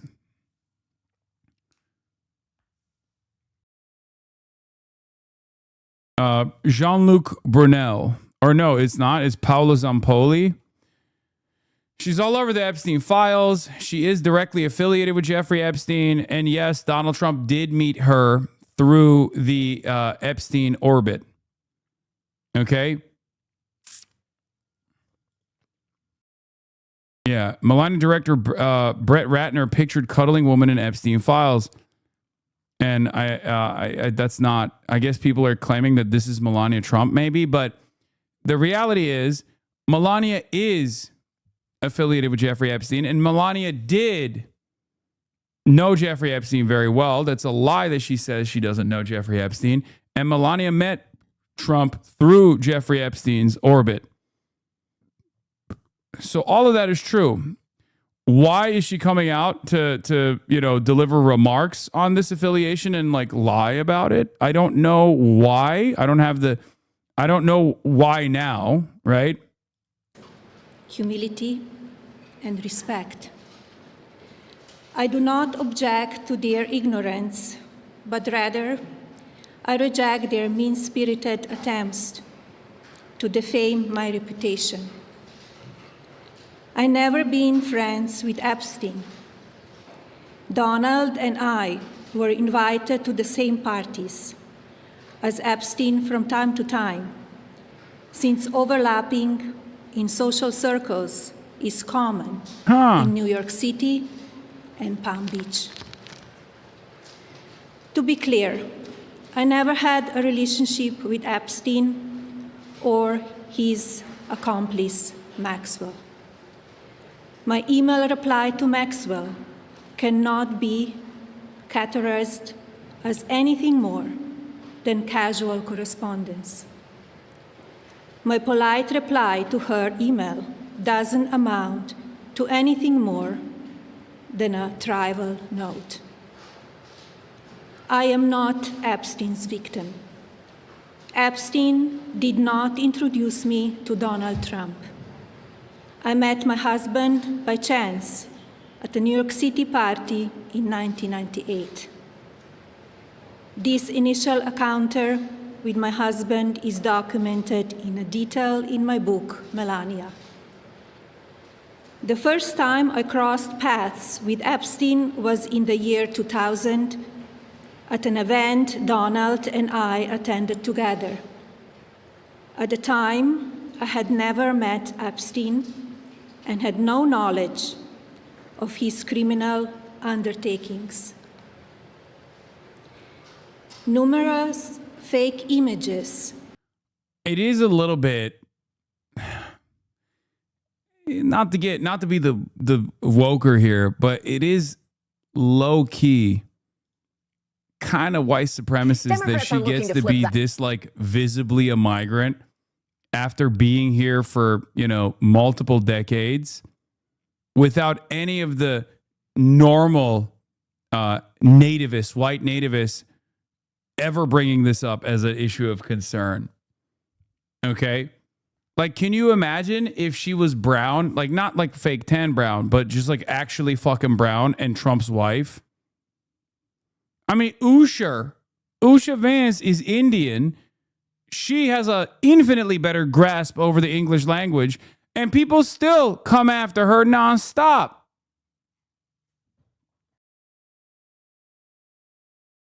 Wonder why.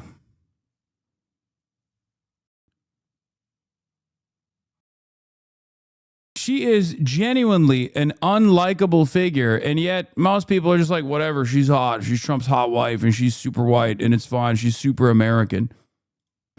And statements about Epstein and me have been circulating on social media for years now. Be cautious about what you believe. These images and stories are completely false. I'm not a witness or a named witness in connection with any of Epstein's crimes. My name has never appeared in court documents, depositions, victim statements, or FBI interviews surrounding the Epstein matter. I have never had any knowledge of Epstein abuse of his victims. I was never involved in any capacity. I was not a participant, was never on Epstein's plane, and never visited his private island. I have never been legally accused or convinced of a crime in connection with Epstein's sex trafficking, abuse of minors, and other repulsive behavior. Bro, that's crazy. Like, this is the classic I've never been convicted of pedophilia t-shirt is bringing up a lot of questions answered by my t-shirt moment. What an incredibly specific and strange thing to say.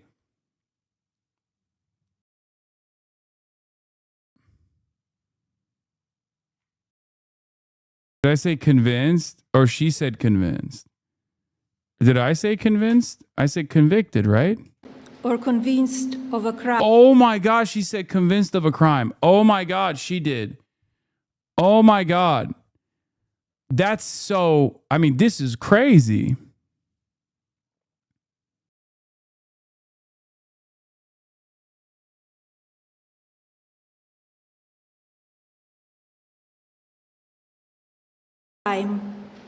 In connection with Epstein's sex trafficking, abuse of minors, and other repulsive behavior. The false smears about me from mean-spirited and politically motivated individuals and entities looking to cause damage to my good name, to gain financially and climb politically, must stop. My attorneys and I have fought these unfounded and baseless lies with success and will She also said these photos have been calculating around the internet for years. Nice. Continue to maintain my sound reputation without hesitation. To date, several individuals and companies have been legally obligated to publicly apologize and retract their lies about me, such as Daily Beast, James Carville, and HarperCollins, UK. Now is the time for Congress to act. It is very strange for her to come out and do this, though, even if she's trying to get ahead of some new leak. Because what is the number one thing that people constantly say that I kind of get annoyed with, where they're like, oh, we're waging this war against Iran because Trump wanted to hide the Epstein files, right? I don't agree with that, but it doesn't change the reality that the Epstein files is something that his base is demanding, and they want to learn more about his direct affiliations with Jeffrey Epstein and the affiliations of his wife with Jeffrey Epstein. And this brings that Epstein case back into the forefront, back into the main topic. Very strange. I could see this as maybe her diving on a bullet potentially, so that we don't talk about Iran and instead talk about Epstein. Maybe that could be something. There could be something there, because like the Iran situation is technically far more consequential than the Jeffrey Epstein situation, right? Because you can just like yap away about the Jeffrey Epstein stuff and get the cult to be on board, whatever, right? But you can't out yap gas prices. You just can't do that. No matter how hard you say, oh, this is fucking bullshit, we're winning the war in Iran. If no ships are passing the Strait of Hormuz, gas prices are not going to normalize. There's going to be shortages around the world and eventually in the United States of America as well. So people are going to see it. People are going to see it when it hits their wallets. Twitter is fine on my phone, by the way. It's just not working on my PC for some reason. Epstein was not alone. Several prominent male executives resigned from their powerful positions after this matter became widely politicized. Of course, this doesn't amount to guilt, but we still must work openly and transparently to uncover the truth. I call on Congress to provide the women who have been victimized by Epstein with a public hearing specifically centered around the survivors. Give these victims their opportunity to testify under oath in front of Congress with the power of sworn testimony. Each and every woman should have her day to tell her story in public if she wishes, and then her testimony should be permanently entered into the congressional record. Then, and only then, we will have the truth. Thank you. Secretary Lutnick to continue serving.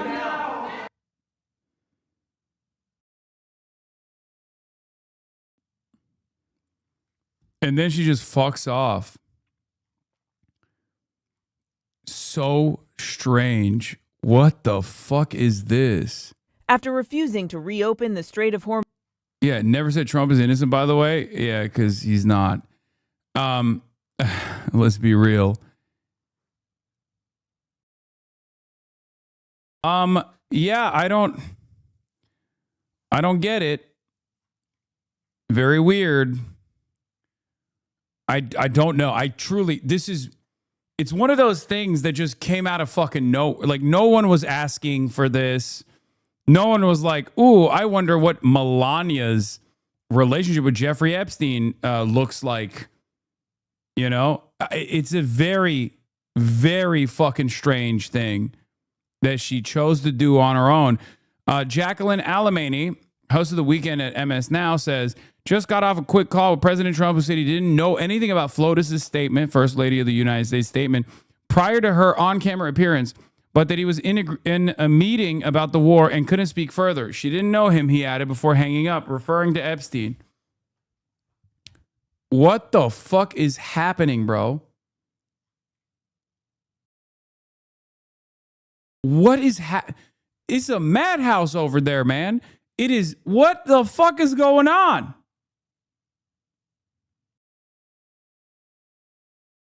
What the absolute shit is happening in this White House? I can't tell. Is this a psyop? Like, what? A palace coup is taking place. Melania is going to be the next president. Breaking, the Wall Street Journal claimed that an Iranian delegation arrived in Islamabad, Pakistan, late on Thursday, but an analyst reportedly close to Iran's powerful parliament speaker denies that there was any Iranians that were sent to Islamabad.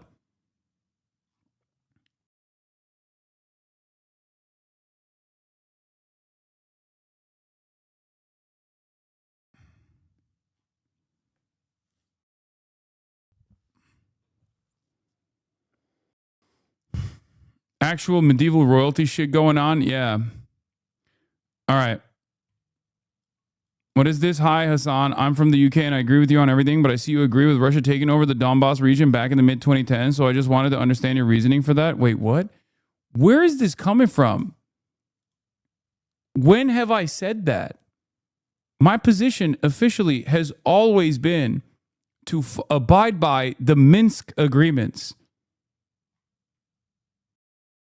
I've never said that I was in favor of Russia taking over the Donbass. Sorry, I may have gotten it wrong from YouTube videos. Is there like a new wave of people that are relitigating my takes on Russia? Xanderthal started pushing. What the fuck is a Xanderthal, bro? That sounds like a fake name you made up. Xanderthal started pushing these rumors and it went viral. That literally is like, it just sounds like xylitol made it up, dude. You didn't hear about xylitol? He's been pushing this stuff.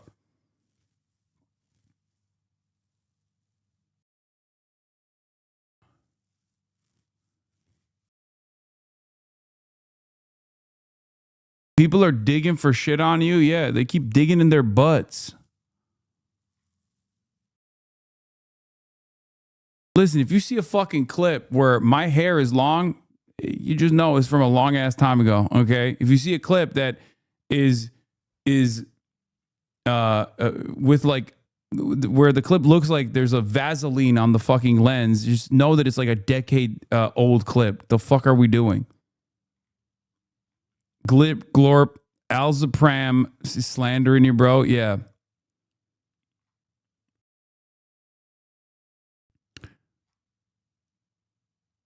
Yeah, check for the gray hair on the beard. The beard got gray because I had to respond to that kind of shit over and over again. Also, it doesn't even matter. It's just, yeah, whatever, dude. Yeah, okay, I'm fucking pro-Russian imperialism. The fuck are we talking about? Jesus Christ, dude. It's been years and years of me being like, that's not the case. I have a nuanced opinion on this, although Russia's irredentist actions in Ukraine are completely immoral and completely unjustifiable. It's just, for years, I've been having to repeat the same perspectives over and over again. Half of the fucking clips at the time literally have a revolving breaking news, Russia bad, Vladimir Putin bad thing, like logo on them. They need a distraction for the war, so they try to bring it back to Epstein, Lamau. I think maybe.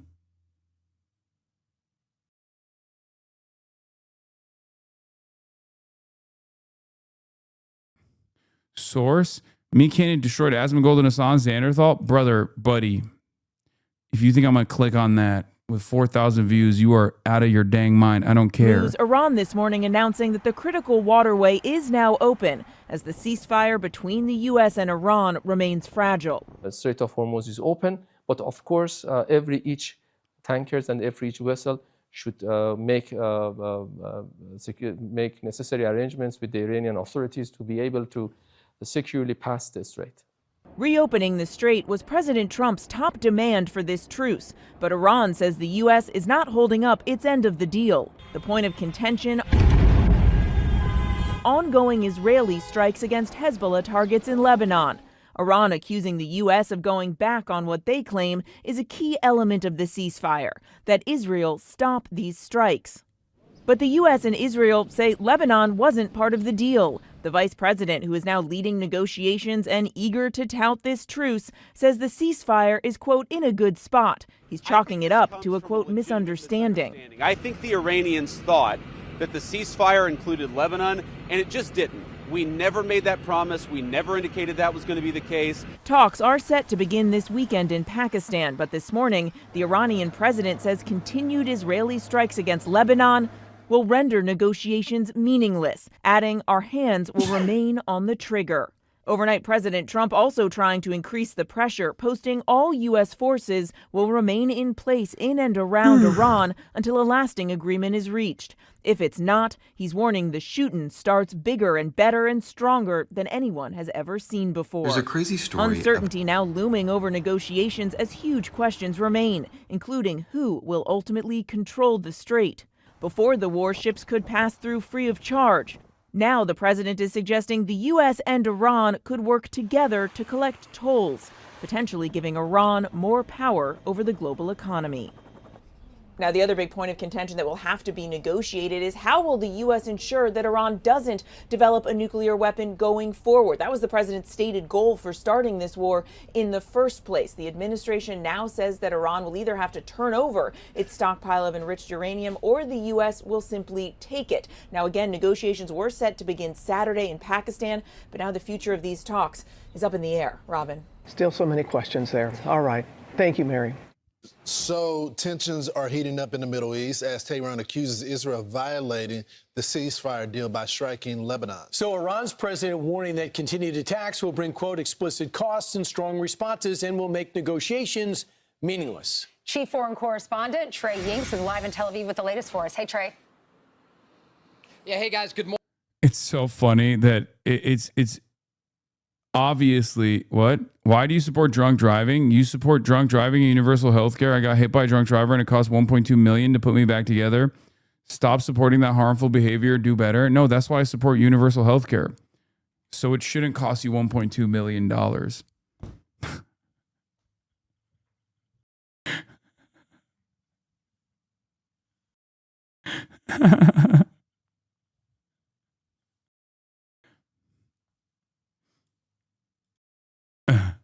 That's a joke. They're not being serious, I don't think. I don't think anyone is stupid enough to like actually to take that seriously, right?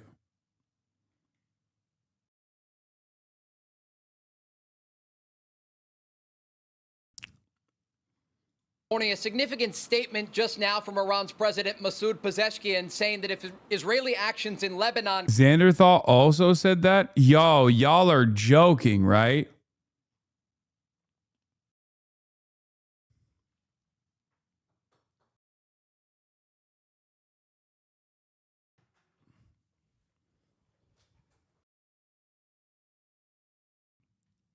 There's no shot. Why do you support drunk driving? I almost got killed by one. Stop saying drinking and driving is fine. Drinking and driving is bad.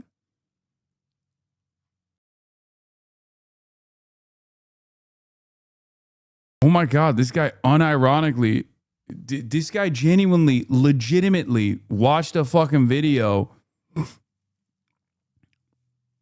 and actually was like, oh, this guy must be sincerely defending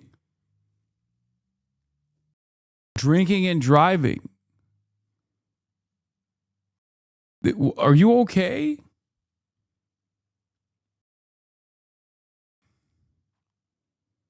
Nah, this is a psyop. Don't fall for it.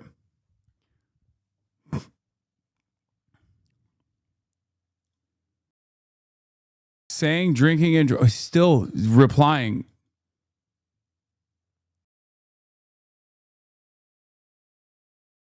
He's not okay. He almost got killed by a drunk driver. Yeah, I mean,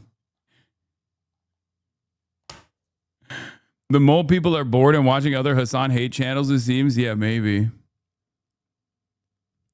It is pretty crazy. I saw one of those like fucking neo-Nazi accounts repost Zoran Mamdani saying like, oh, fast and free buses won't be achieved this year.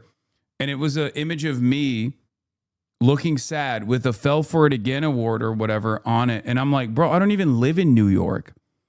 Like, how is your entire understanding of American politics anchored around what you perceive is going to be offensive to me? Like, that's crazy. That's a crazy way to live.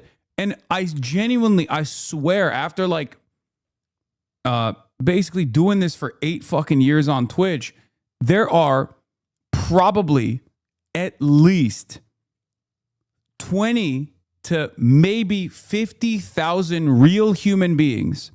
I don't know if this is a conservative estimate or a liberal one. I haven't been able to figure it out. That absolutely anchored their entire worldview around whatever I'm doing and taking the opposite position.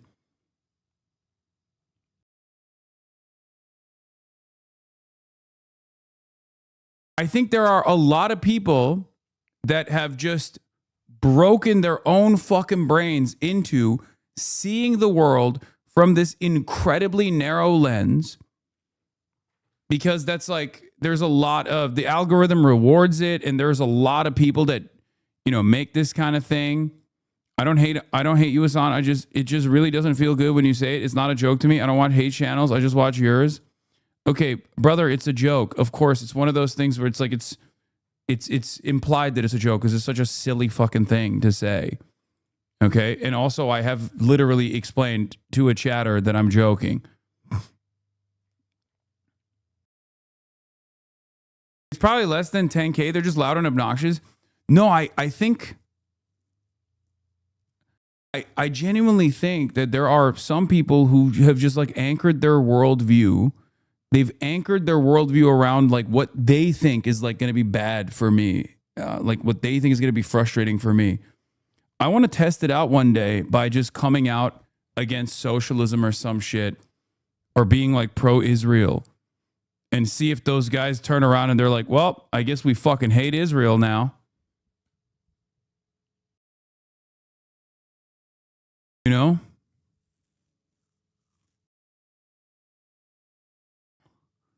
Asmold Goy and XQC Sam. What the fuck are these names? Changes his opinion on Israel depending on what you're saying.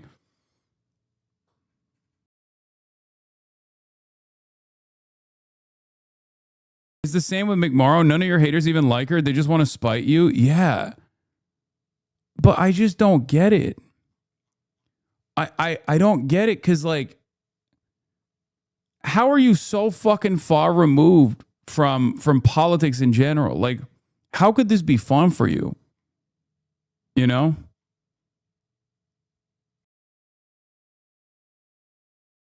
Iran is doing a very poor job, dishonorable some would say, of allowing oil to go through the Strait of Hormuz. That is not the agreement we have. President Donald J. Trump. I've made a habit of checking out the profiles of people in your Twitter replies saying insane shit about you, and holy shit, is shocking how many people only talk about hating you. They dead ass tweet about you more than their own fans. Yeah. No, it's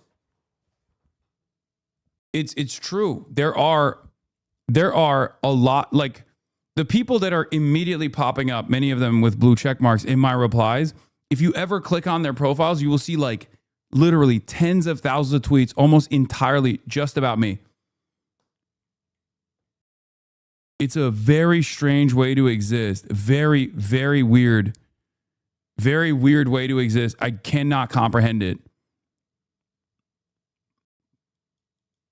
Yeah, this post by him is an admission that he doesn't have the cards. If he had power, he wouldn't be crying on Truth Social. Exactly.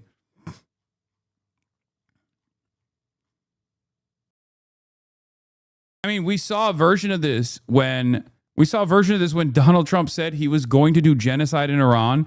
And there were a good chunk of people on Twitter that immediately were like, how do we make this about Hasan? I will never understand it. Yeah. Very, very weird. And it hasn't worked yet.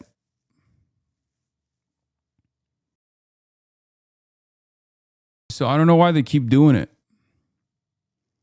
I'm like, they're the Captain Ahab. You know, I'm the fucking white whale that they must slay.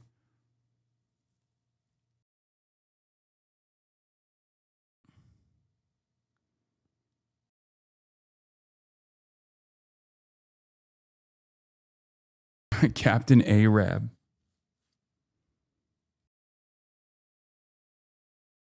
What is this? By the way, Twitter's broken because of ad blocker. Wait, really? Let me try. Row on the DNC stuff today. I know, he literally sent it to me. Oh my God, it is because of that. That's so funny. You guys sent this to me at the same time he did.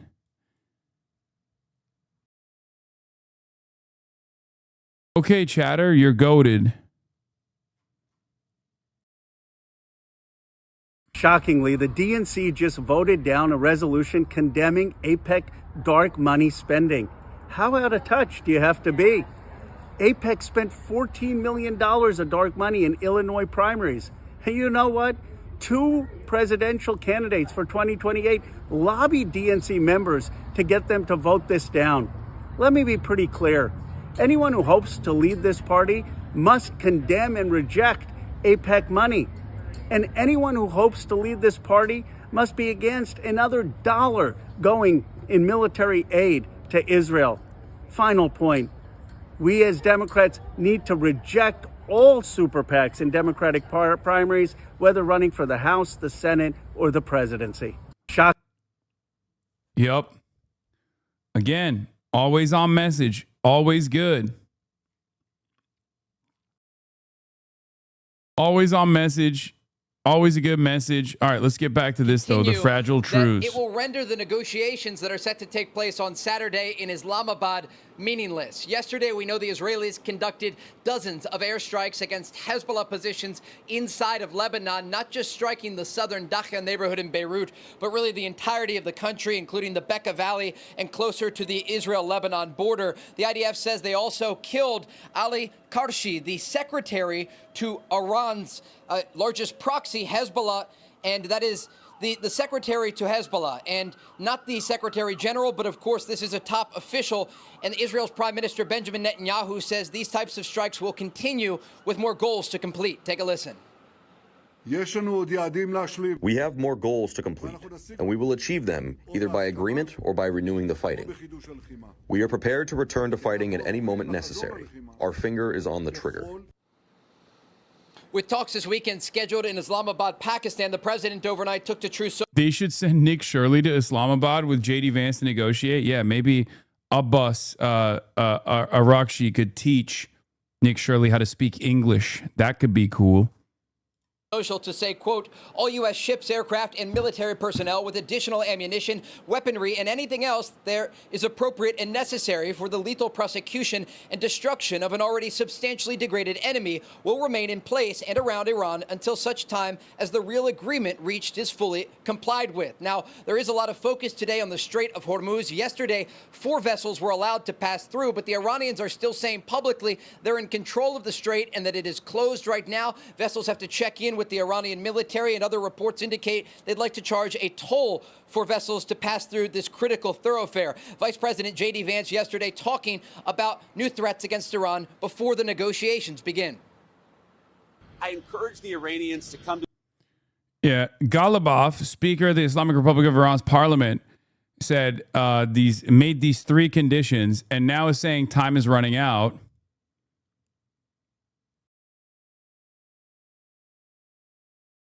For the record, just now, once again, the cards are in their hands here, okay? The only pressure that I can foresee them getting from different country, from an outside nation, is probably China, because China doesn't want to destroy the Gulf. China wants the Gulf to not be destroyed. Israel doesn't care about the Gulf being destroyed. Iran might listen to Chinese demands, but there is no guarantee that they will actually fully abide by Chinese demands, right? Because they are unbelievably stubborn when it comes to sovereignty and making sovereign decisions. the table seriously. We've seen some signs that they're going to do that. We've seen some signs of bravado. Fundamentally, we're in a good spot. They're reopening the straits. We have a ceasefire. And frankly, if they break their end of the bargain, then they're going to see some serious conflict. Yep. China pressed Iran towards ceasefire, Iranian officials say. Beijing appeared to have helped push Tehran to accept the 2-week deal with the United States, reflecting China's growing influence and its stake in avoiding a wider war.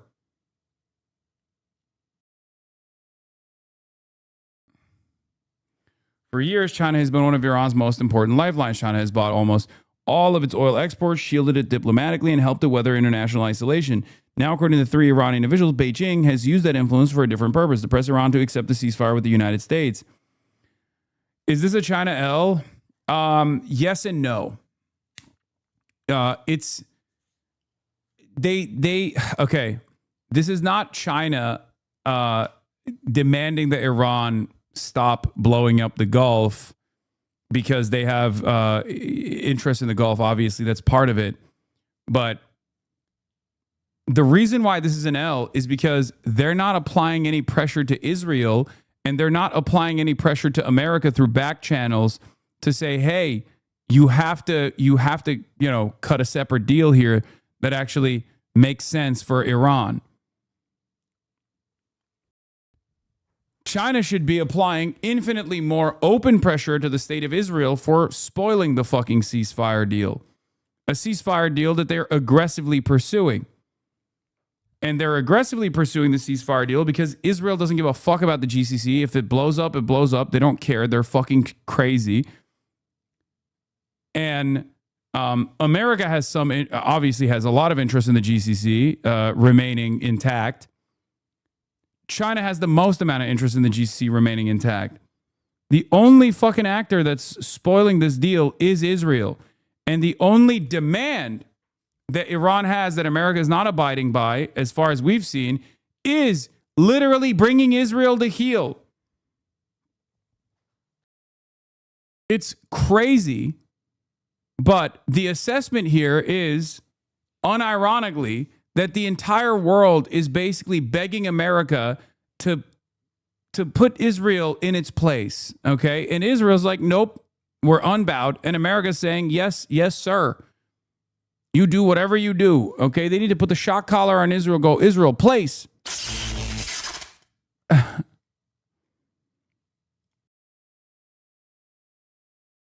A dynamic so insane that it lends credence to Zog-style theories for the uninitiated, okay? It's unfucking believable. It's unbelievable that America still hasn't been like, all right, dude, you got to restrain yourself a little bit. Like, it's out of control.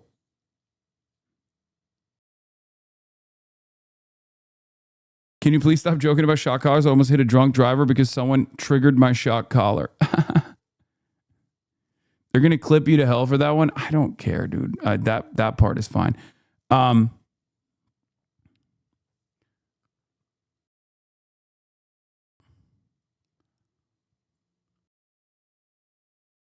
China could cut the West off from chips if they want, especially with the U.S. pulling ordnance out of that area. They could easily blockade the island nations on their coast. Nations in parentheses is true. I mean, that would be a devastating predicament. They wouldn't, I don't think they would try that. CBS, Trump had been told the ceasefire would apply to the Middle East, and he agreed to it, including Lebanon. Mediators, Iran's foreign minister and Pakistan prime minister also believed it did. The U.S. position reportedly shifted after a call between Netanyahu and Trump. Oh my God, I'm done. I can't do this. I can't do this anymore. This is so fucking crazy.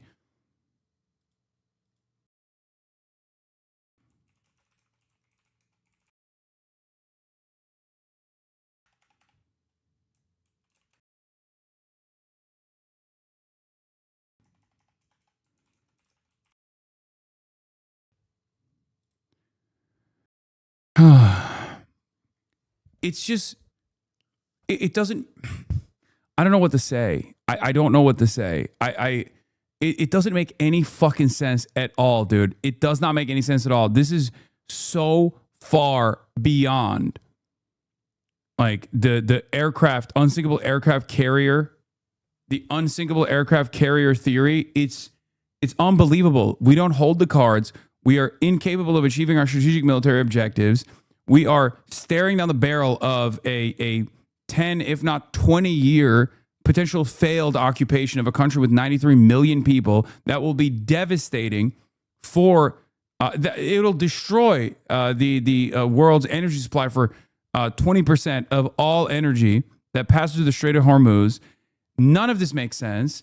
And we're literally just throwing it all out there for little old Israel. You know, this is an important ambition for Israel. They have this unlimited appetite for death and destruction. It's fucking ridiculous. Multiple diplomatic sources told CBS News that President Trump had told the ceasefire would apply to the Middle East region, and he agreed that included Lebanon. Meteors believe the ceasefire to include Lebanon. I like the only way that this is not like Zog theory is if Donald Trump is so fucking stupid and has such unilateral control over everything that's happening in the country, but he's so fucking stupid that he genuinely thinks that at the end of the day, America could dominate Iran militarily and can basically withstand all of the international pressures. If he chooses to do so, he just hasn't actually jumped in off the deep end. Okay? That or straight up, it's blackmail. Jeffrey Epstein style blackmail. It's just, you know, Israel is controlling America completely and entirely. It's becoming increasingly difficult to deny the critical role Israel plays in the U.S. decisions about this war. It's insane. Because, guys, I'm going to keep it $150 with you, okay? Many of you are already aware of this, but maybe there are some newcomers here who are confused. We have lost this war. We are losing this war. We're still continuing to lose this war. We lost it already, okay? The moment that Iran closed the Strait of Hormuz, and started bombing the Gulf states, and America could not successfully deteriorate its stockpiles, successfully attrit its strike capabilities, it was over, okay? And Iran knows it. Iran holds all the cards, okay? And the only reason why Iran was down to engage in this ceasefire instead of continuing to establish military deterrence by striking Israel over and over again with successive strikes that have a higher degree of penetrating the entire defense systems that Israel has. The only reason why they stopped doing that is because China applied pressure to them, because China doesn't want to lose 20% of the entire oil, the world's energy supply, including a big chunk of where China gets its oil from. Okay? It's the Gulf. The entire Asian markets get their oil and gas from the Gulf. Iran, if it wasn't for China, would not stop at this point. I don't think Iran will stop until they run out of ammunition.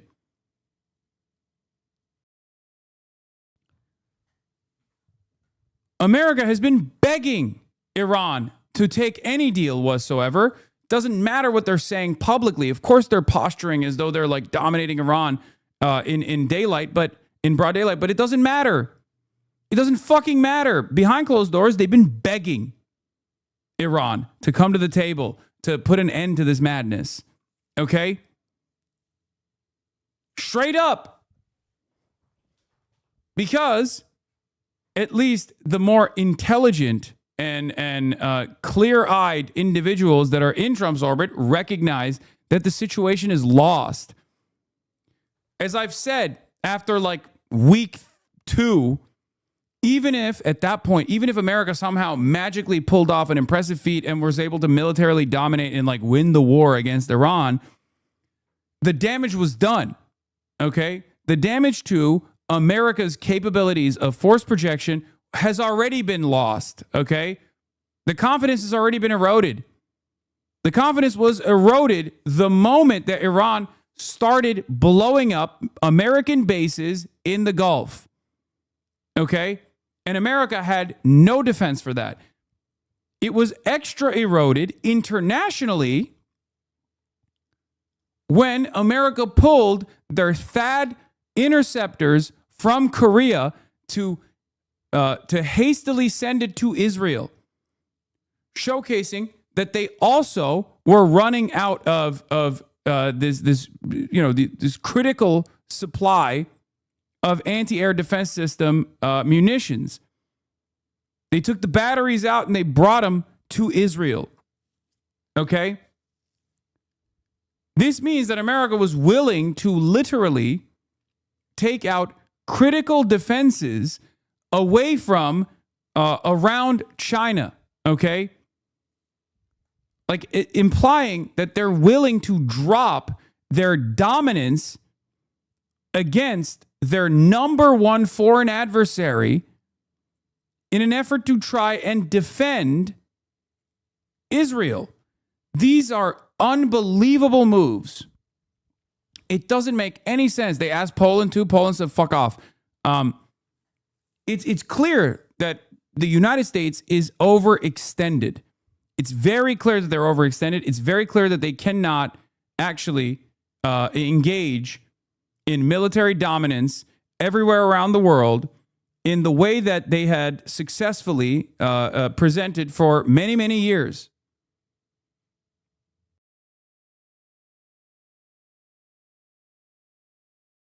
Also, Israeli missile interceptors have also dwindled to double digits, Trump administration official tells Dropsite News. Okay? So Israel can't even defend itself successfully. And yet they're still fucking up this deal. At this point, it's foolish for Iran not to continue this war. It's foolish for Iran not to continue pummeling Israel. Okay? The only thing holding them back, I suspect, would be the fact that Israel is crazy enough that they could just nuke Iran potentially, which again does not actually stop the pain. It does not stop Iran's capabilities of blowing up Israel continuously with more force and with more successive strikes, especially if their defenses are completely, if the Israeli defenses are completely depleted. So it is truly the Führer bunker moment for Benjamin Netanyahu, where they're doing a final push, even if that is completely suicidal. Okay? It's unbelievably suicidal. America should get ahead of Israel and restrain Israel for Israel's own sake, not only for its own sake, to save face and to not destroy the energy markets around the world.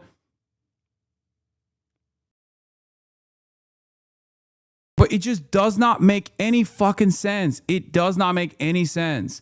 Iran holds all the fucking cards. I know that that's not what it looks like if you only read American news, but I've been saying this since the end of week one. It was very clear once America and Israel started doing their bombing campaigns, okay, and Iran kept blowing up Bahrain, Iran kept blowing up Kuwait, Iran kept blowing up the UAE and Saudi Arabia, while simultaneously successfully striking Israel over and over again, and in the process of the GCC strikes, destroying key radar and early advanced warning systems, shutting off America and Israel's eyes and ears in the region that played a formative role in their defenses so they could calculate missile trajectories ahead of time and successfully intercept them. Once Iran was able to do that, it was over. It's only a matter of time until they are continuously pummeling Israel. If Iran right now dug out enough TELs and do the same volleys that they did on day one, okay, Israel would be done.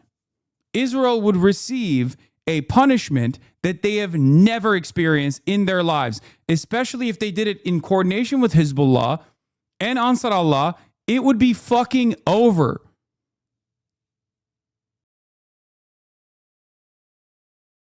So the fact that they're still keeping up with this, even if it goes against their safety and security, is understandable if you understand what fascism looks like. It's understandable if you understand what what a suicidal ideology Zionism and because fascism is, right?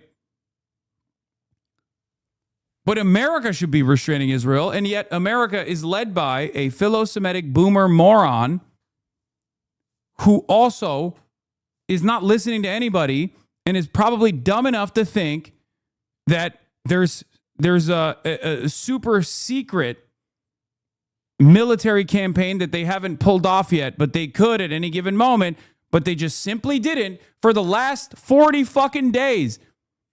Okay? They had the capacity to do so, America, but they just didn't do it. And that's stupid, right?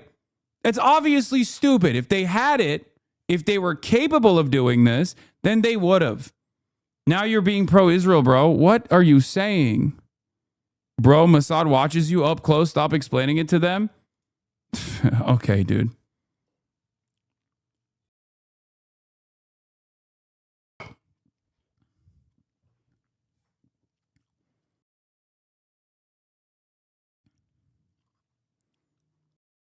Yeah, all of that. America doesn't leave soldiers behind. Bullshit only applies when the U.S. is trying to mask their failures with a PR stunt. American troops have been sitting ducks in the Middle East. Their leaders couldn't care less. No fortifications, hiding in hotels, etc. It's true. Yeah.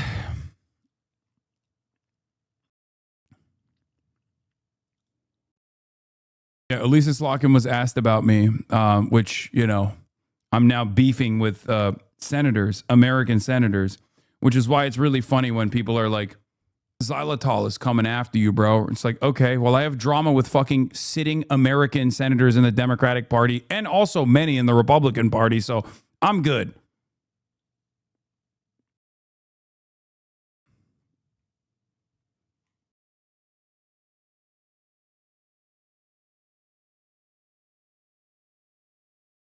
Yeah, a CIA agent too. Yeah, Xylophone dissed you, bro. Okay, well, so did fucking Elisa Slotkin, okay? I feel like there's, one probably is more important than the other. Anyway, this is so anger-inducing. The idea that, like, Benjamin Netanyahu fucking, like, this is the type of shit that I get mad about and think that is probably happening behind closed doors. But to read it on CBS News, Israel's #1 propaganda outlet, by the way, is unfucking bearable. It's insane. It's insane. The notion that Benjamin Netanyahu can make a fucking boss call. Trump says Netanyahu told him he'd low-key it. That's not going to work, is it?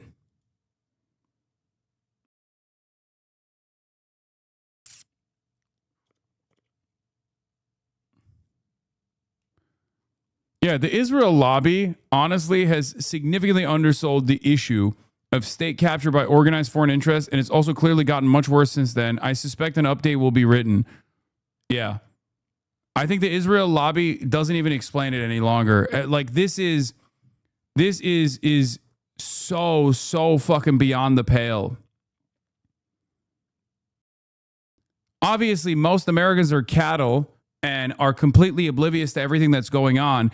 And they have no understanding of what this means for the might of the American military, what our capabilities are. They have no way of thinking ahead, and they don't even pay attention to what's going on right now. But the fact that, like, America won't restrain Israel in this moment, whether it be to preserve Israel's safety and security in the long run, or at least even in the short run, or to preserve their own capabilities of force projection and what remains, is unbelievable. It doesn't make any fucking sense. I'm losing my fucking mind. The U.S. position shifted following a phone call between Netanyahu and Mr. Trump. Two sources familiar told CBS News that the changing U.S. positions and the disjointed regime in Iran are making diplomacy highly complex. Vice President J.D. Vance told reporters Wednesday that there was a legitimate misunderstanding about the terms of the ceasefire, but he placed blame on the Iranians for misunderstanding that it included the proxy forces in Lebanon. They're literally lying at the behest of Israel.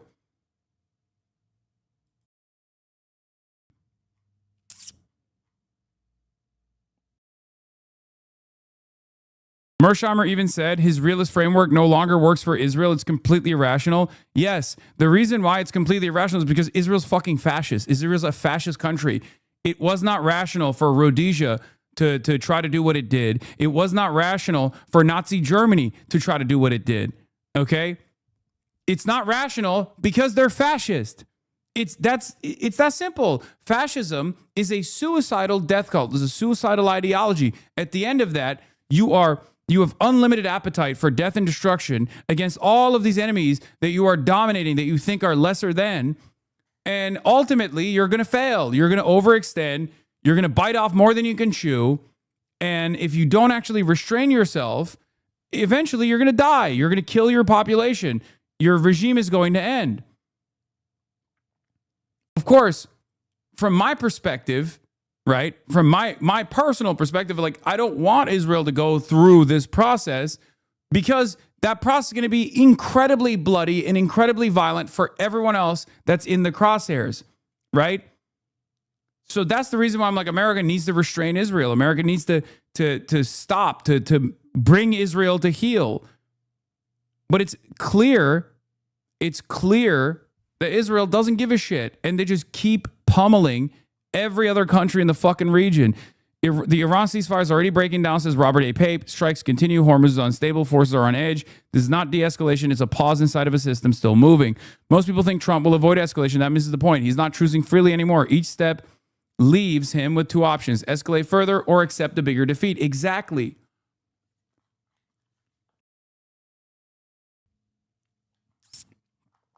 There's one real decision left. Ground operations. Cross that line. Long war. Avoid it.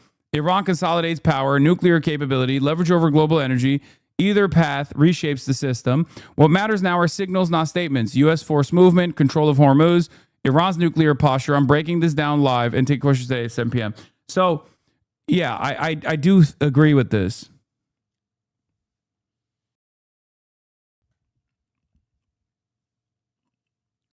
AI generated? Potentially. But I think, I mean, this is what I've heard him say already, so it's not new. Kamal Karazi, former Iranian foreign minister and senior advisor to the Supreme Leader, dies from airstrike injuries. Karazi, the head of Iran's Strategic Council on Foreign Relations, had died from injuries sustained in a U.S.-Israeli strike on his Tehran home on April 1st. His wife was killed in the initial attack. The 81-year-old served as Iran's foreign minister from 1997 to 2005. As an ambassador to the United Nations from 1989 to 1997, he was a senior advisor to the late Supreme Leader Ali Khamenei and continued in that role in his successor, Mojtaba Khamenei. At the time of the strike, Karazi had reportedly been working with the Pakistani intermediaries to arrange a direct meeting between Iranian officials and Vice President J.D. Vance, making him a central figure in the diplomatic channel that ultimately produced the fragile ceasefire now under severe strain. Yeah. No. Cool, we killed another 81-year-old is what some people in the chat are saying. This is a very significant 81-year-old, okay? What he represented was a pathway towards a ceasefire. So you know Israel fucking killed him for that reason.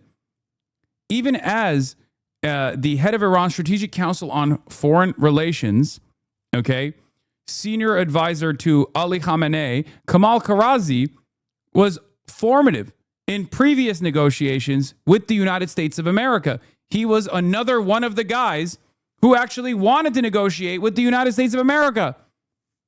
Israel offed him for that reason. It doesn't make sense. Like from a perspective of realpolitik, from a perspective of like a country that wants to remain sovereign, a country that wants to protect its citizens, what Israel is doing in this circumstance is basically signing off on its death sentence. Okay? Because eventually, unless they know something that we don't, and that could very well be the case, like maybe they know exactly how many missiles Iran has remaining, maybe they've made that calculation, and that Iran simply doesn't have the capabilities of like blowing up Israel, or maybe they've made the calculation that they could lose like 10,000, 20,000 Israeli citizens in the process before they start nuking Iran, you know, or during the nukes of Iran. I don't know. But Israel doesn't have the capabilities of turning Iran into Gaza. Okay? They don't. Even alongside the United States of America, if they were to try to do that, they would need significantly larger forces. One might even assume that we don't have the capacity right now, so we'd have to institute a draft, right? And Israel's still actively and aggressively pushing in that direction because without American troops on the ground, they're not going to be able to successfully stop the Iranian strikes. They're not going to be able to do that. What is this? Why do I keep clicking on Hasan on me links? It's always something crazy. Always chirping with other chatters.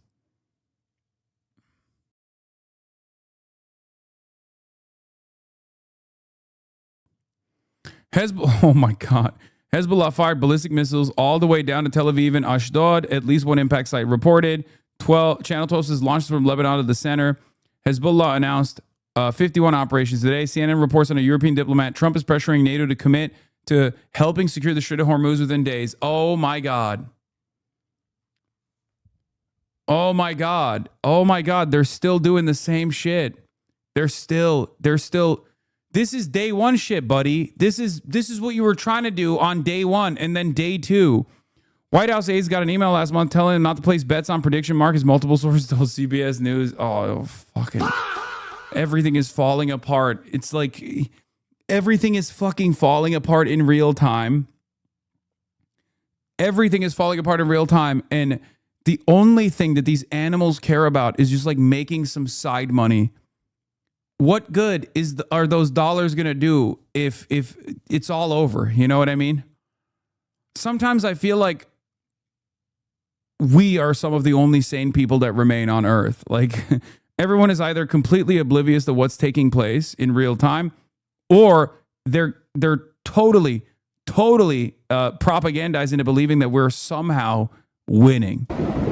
What is this? 60 seconds of Zen? What the fuck?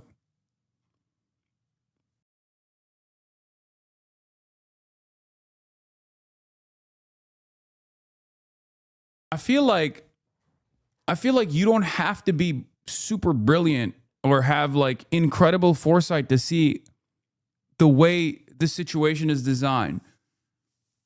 Like all you need to do is look at the players and look at whether or not they are continuing their war goals.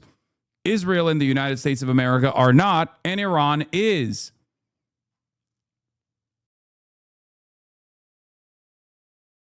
It's that simple. And they do recognize it. Americans behind closed doors obviously recognize it. Okay? America recognizes it so much that they are the ones who are demanding a ceasefire.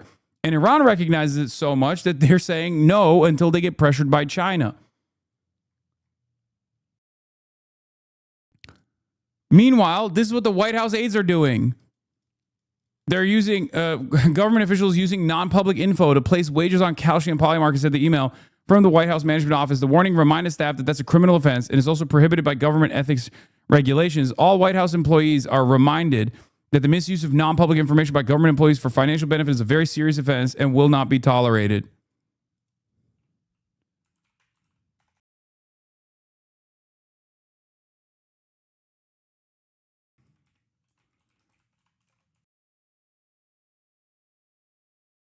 That will completely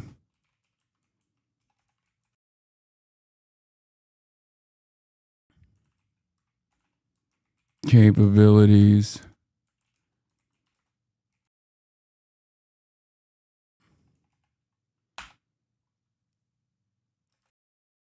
Global energy.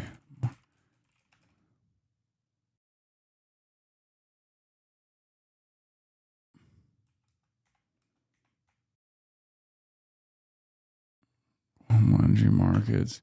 America's on a suicide pact with Israel that will completely destroy the global energy markets.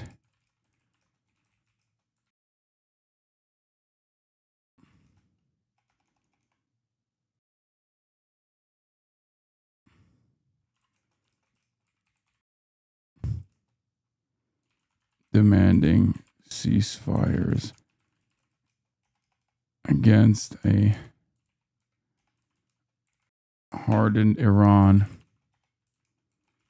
that's only responding in the affirmative due to pressures by China. Meanwhile, everyone with proximity to power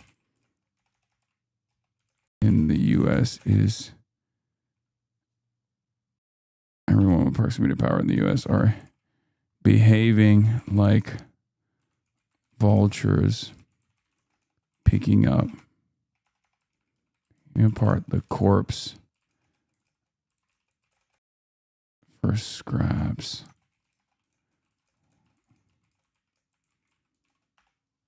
What a time to be alive.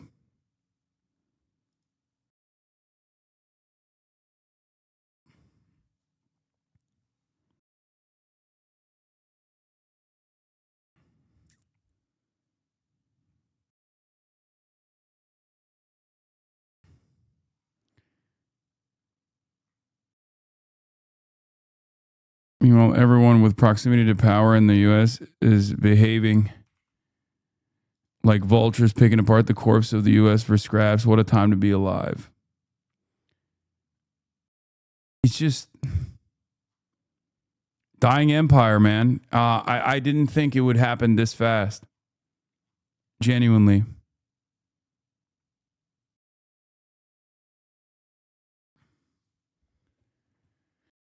Have you ever considered that you may be a liability to Democrats because you're a cutie patootie?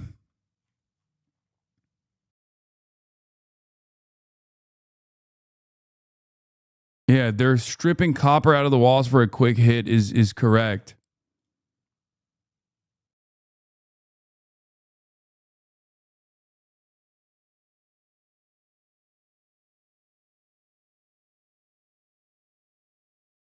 With Israel holding.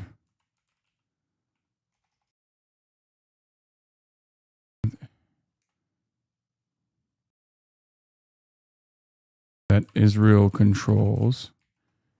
Oh, completely. Okay. This is USSR shit? No, this has never happened before. I can't think of any time in history where the junior partner has had this level of control over the dominant empire. It's never, I don't think it's ever happened. Nothing like this has ever happened throughout history. Like empires rise and fall. Okay. But oftentimes empires rise and fall because of their own mistakes. And this is a mistake, obviously, that America will own. But I've never, maybe there is a historical example that is not coming to mind right now. Maybe there is a historical example, but I have never fucking, I can't recall ever a time where you had an empire that was completely captured by another country or another like influential figure from the outside. Yeah, the closest example is an internal empire faction within power, not external partner nation. Yeah. I don't think it's ever happened like this, unless you say like the Vatican maybe. Is that an analog?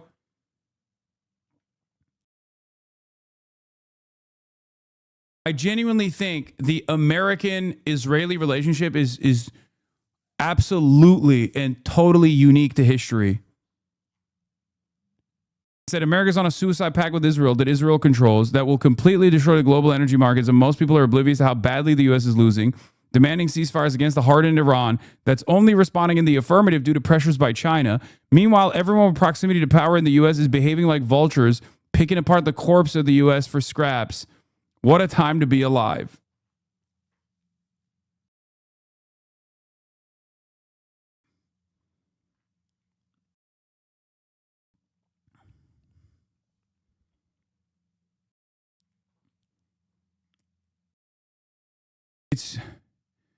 It's genuinely crazy. Like there's always been allegiances with other countries. USSR, Rome. There's always been like allegiances that these empires and coalitions have designed. But when push comes to shove, they pull the fucking they pull the ripcord. Historically, when push comes to shove, the big superpower says, "All right, fuck off, enough."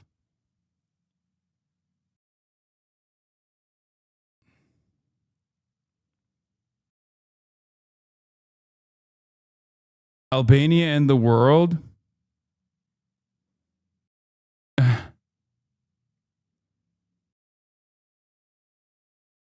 It's funny.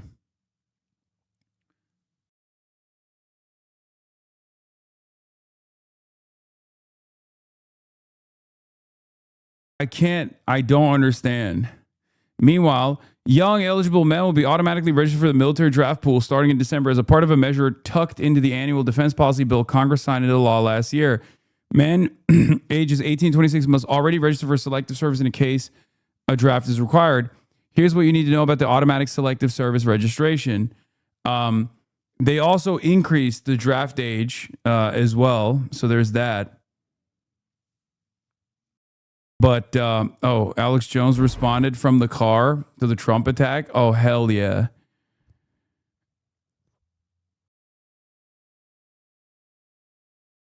It's like if the Russian Empire went into World War I entirely because of their commitment to Serbian nationalism and not at all because of their own imperial interests. I think it's historically unprecedented. Yeah, it's... I can't... They know their time is up. Marco Rubio just said it. Marco Rubio, we won't have time. We won't have to talk about sanctions in 5 years because there will be so many countries transacting in currencies other than the dollar that we won't have the ability to sanction them. Oh my God. In our hemisphere, largest country in the Western Hemisphere south of us, cut a trade deal with China. They're going to from now on do trade in their own currencies, get right around the dollar. They're creating a secondary economy in the world. No. That's not true. We created the secondary economy. We did that first with our sanctions regime. But then also, this is an old clip probably. There's no way this is a new clip. We did that for the record. This is probably before to justify why we have to wage war with Venezuela. He's probably trying to justify that, right? It's an old clip. It's still true. It's still true. And it says Senator Marco Rubio. It's a very old clip. Okay. It is true, though. This did happen, but it only happened because we applied sanctions to so many countries that a secondary market was formed out of necessity. And not only that, but also we hit the mother of all sanctions on Russia, which was a major energy provider to the rest of the world that literally had to operate outside of the dollar. We forced Russia to operate outside of the dollar by hitting them with by basically forcing them outside of the SWIFT system, where 80% of all transactions operate on, that America has full control over, and then it's over. At that point, it's like they had to move to a different currency. They're not going to give up. They're not going to be like, all right, well, I guess we'll just fucking die. Of course, it's a major country, it's a major energy provider. Yeah, Brandon did that for the record. Ironically enough, that was a big Brandon deal.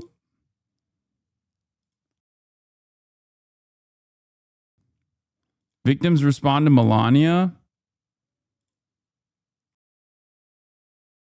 Let me tell it as it is. Any notion of the U.S. projecting heavy firepower with their strategic bombers B-1, B-2 on strategic Iranian targets is highly questionable. They have not been used on one of Iran's top 10 missile cities, Shiraz. If they had been, damage would be well visible. Instead, the base remains fully operational after 40 days. To make it clear, no mass GBU-72 bunker buster B-1 raid, nor B-2 GBU-57 MOP raids would have any chance to harm the missile drone arsenal there.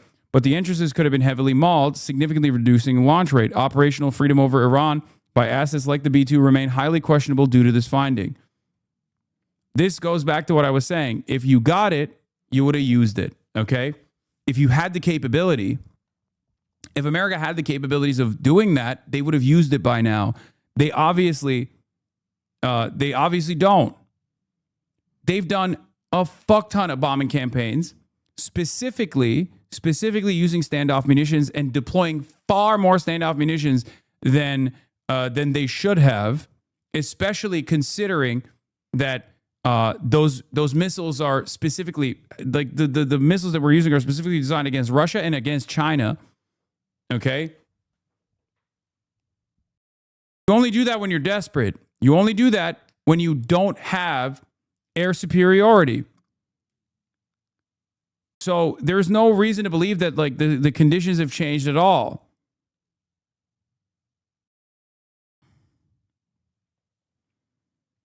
Iranian foreign minister clapping back advance. Iran's foreign minister fires back advance with his own words and a Netanyahu trial reminder. Abbas Araghchi, Mr. Shia Smirk himself, quoted Vice President J.D. Vance back at him on Wednesday in a pointed response to Vance's dismissal of Iran's demand that Lebanon be included in the ceasefire. Vance had said, if Iran wants to let this negotiation fall apart over Lebanon, which has nothing to do with them, that's ultimately their choice. We think that would be dumb, but it's their choice. Araghchi replied on X, if the U.S. wishes to crater its economy by letting Netanyahu kill diplomacy, that would ultimately be its choice. We think that would be dumb, but are prepared for it. The foreign minister also noted that Netanyahu's criminal trial resumes Sunday, writing that a region-wide ceasefire, including Lebanon, would hasten his jailing, suggesting that Israel's prime minister has personal incentives to keep the war going. Iran's parliament speaker, Mohammad Bagher Ghalibaf, sharpened the ultimatum in recent hours, posting, time is running out, and outlining 3 demands to Washington, including that Lebanon and the resistance axis are inseparable from the ceasefire. Remember, this war is a loss. How do some Stone Age chimps take out a bunch of jets? Stone Age chimps. That's a fucking civilization that has been around for far longer than we have. Who the fuck are the chimps, you think? Is it the 1,000-year civilization that has been able to withstand the most powerful military force on the fucking planet after we have destroyed their fucking economy? We have capabilities of engaging in economic warfare, and we have done so. We have literally applied tremendous sanctions to the fucking country, and they have still survived in spite of that. Who are the real chimps in this situation? It's such a funny Americope moment to like call the guys that are using a fraction of the resources that we have, which is virtually unlimited in this regard in comparison to what Iran has, the guys that are using a fraction of the resources that we have to successfully deter us militarily, blow up all of our assets, show the rest of the fucking planet and all the other great powers that exist right now, all the other power centers that exist, that America doesn't have the fucking smoke. America doesn't have the capabilities of defending their fucking allies. And you're out here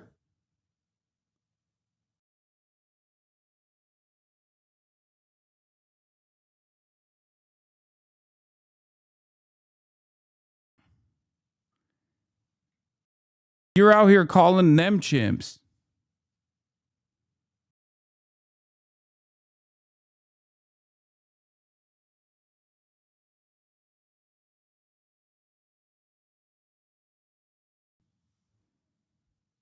We realize that. Hold on.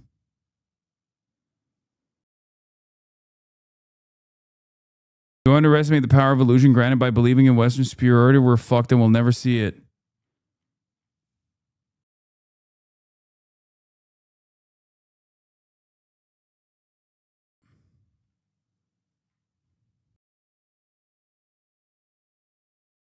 Those chimps are literally bending us over a barrel. I know. Sorry. I got a text that worried me for a second. Is chatter age 10 or just uneducated? Isn't the Persian civilization covered before high school graduation in every school system?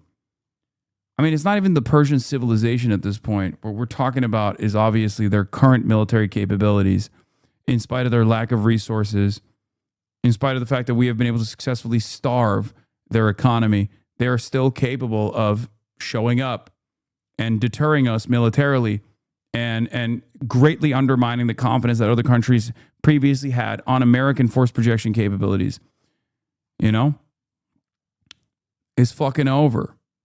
And so many people are just like lost in the sauce. They're just oblivious.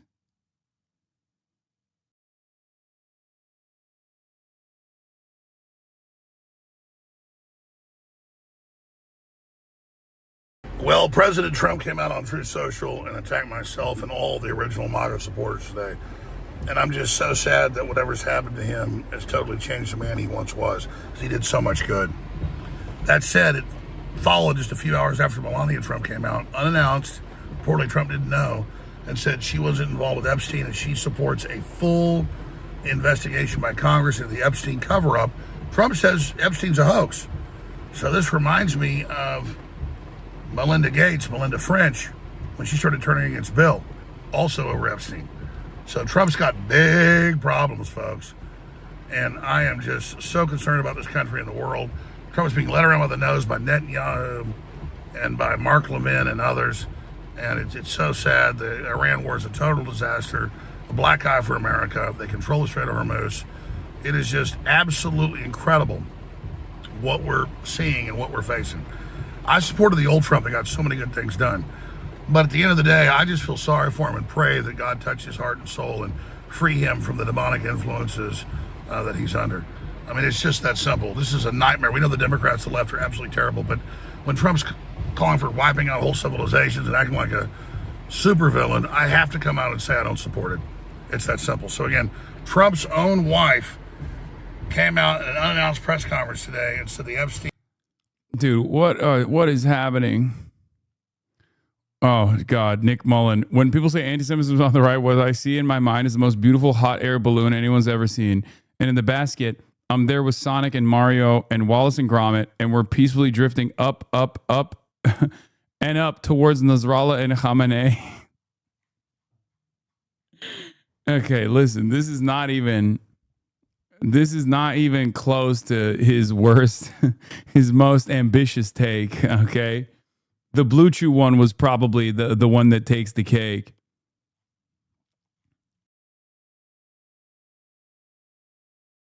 This is the guy Iran wants to negotiate with? Yeah, I mean, we covered this already. Yeah, it's stupid.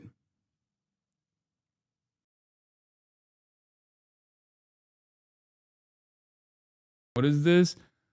Muslim streamer Hasan Piker, who was caught on camera sleeping in first class on an airplane yesterday while wearing pro-social clothing with his ethnic, is openly called for capitalists to be murdered. Why are Democrats campaigning with this violent Muslim lunatic? Yeah, it's okay. Look at how fucking deep fried this is. Yeah, rewind to 3540 if you want the Slock and Aslan question. For some reason, this live stream isn't ending, so I can't send a timestamp because they're having fun. You can bet on whether, the Reds are going to win or lose today. You're a career civilian, as I was, or a political person. In dividing us, the cascading results of that are a lack of trust in government, not just at the federal level, but even here at the local level. And so did I get it? The principled stand, particularly in the face of that, is so critically important. Let's go around the horn here. Yeah, go ahead, Xavier. Mike is on the way. Oh, he's got his question written. A good Xavier student is prepared. So, sorry. Basically, going back to what was said over here, you have not taken money from AIPAC, but pro-Israel lobbies and their donors have spent $4.5 million on your campaigns. But I do have a question unrelated to that. I just wanted to add that. So I am curious why left-leaning media, well, I guess mainstream media and establishment Democrats are spending energy attacking influencers like Hasan Piker, as has been in the news lately, and why the Democratic establishment is just like immune to criticizing Democratic leadership like Hakeem Jeffries and Chuck Schumer, who are some of the main drivers in the reason that the Democratic Party is at its lowest approval rating in history. Well, a couple of things. First, just to correct the record, I'm not sure. That's not a secret Hasanabi head. That's a active Hasanabi head. Come on now. Come on now. Hey, rise up. Great framing, great mention that's not so subtle about the AIPAC donation. Oh, Adam Wren posted it. Student is prepared. Taken money from AIPAC, but pro-Israel lobbies and their donors have spent $4.5 million on your campaigns. But I do have a question. Left-leaning media, well, I guess mainstream media, and Bro, everyone but Megaphonics will stick up for you. Oh my God. True. Oh my God. Literally, he switched up. Okay. Megaphonics got Chatter of the Year and switched up on us, on me, on you. Straight up, bro. He was like, I'm fucking Chatter of the Year, dude. What do you mean? That's crazy. Chatter of the Year, by the way, can't even defend me at Seder. Okay? Can't even defend me at Seder, bro. That's wild. That's wild. Meanwhile, we got Hasanabi heads out there that are defending me against senators. Yeah, he has a wife. He's too powerful. After go to 8:15, a second Hasanabi head pops up and defends the other Hasanabi head. He got it on name recognition only. Damn, there's people claiming that there was some trickery about. Respectfully, I'm not defending you in public. I think it's time for that to happen. I've never said that before, but I think we're officially there, considering that it's like coming from mainstream resources, and they are presenting me as a fixture of this movement, Yeah, Megaphonics is not even here right now. That's how disloyal he is.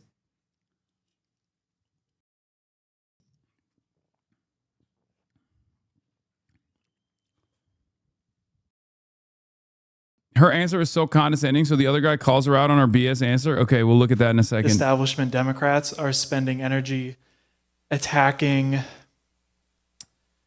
influencers like Hasan Piker, as has been in the news lately, and why the Democratic establishment is just like immune to criticizing Democratic leadership like Hakeem Jeffries and Chuck Schumer, who are some of the main drivers in the reason that the Democratic Party is at its lowest approval rating in history. Well, a couple of things. First, just to correct the record, I'm not sure what you're referring to on not AIPAC, but the Israel lobby. If you're equating Israel lobby to Jews, I got a problem with that. Yeah, no, he said it very clearly, which is that AIPAC didn't organize the donations and directly donate, but AIPAC donors have donated to you. That was that's a pretty understandable concern, many of which first of all, we don't even know if they're Jewish or not. We just know they're AIPAC donors. A lot of these MAGA billionaires that donate to AIPAC are not Jewish. Many of them are also Christian Zionists. So that conflation is not being made by the chatter, but by you. In any case. And that just like you wouldn't say, the Iranian, Iranians, whatever happens, the Iranian government does is what Iranian Americans believe. Wait, what?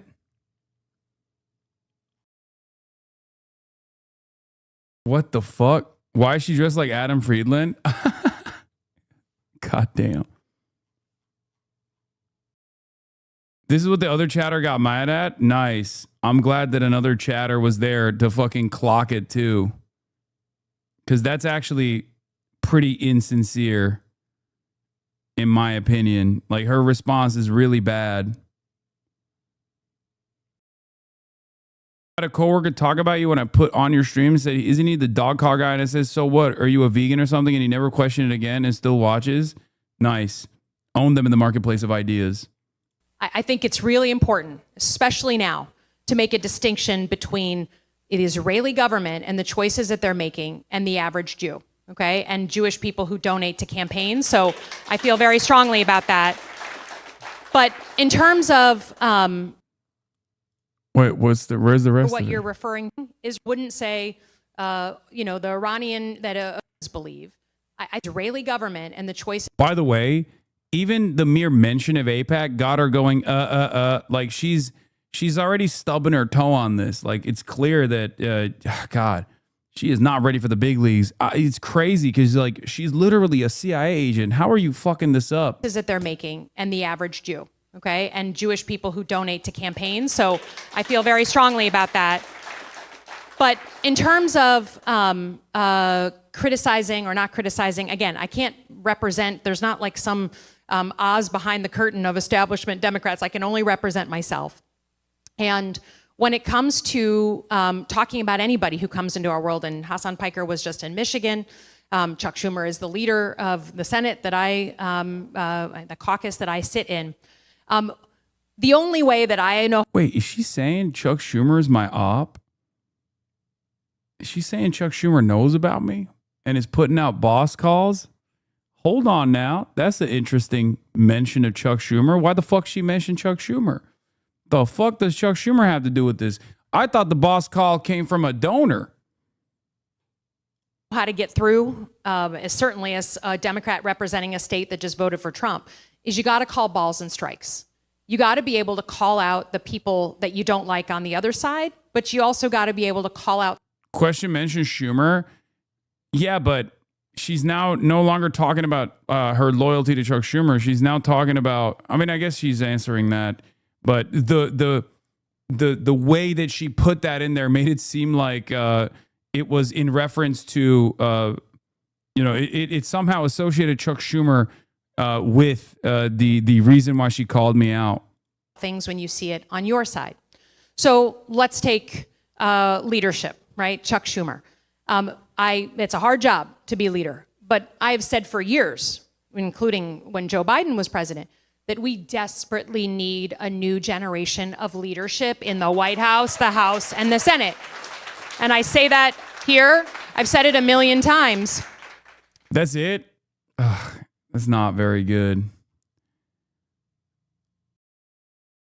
Calling balls and strikes like CB Buckner. Say this is on. The baseball heads will understand. Okay.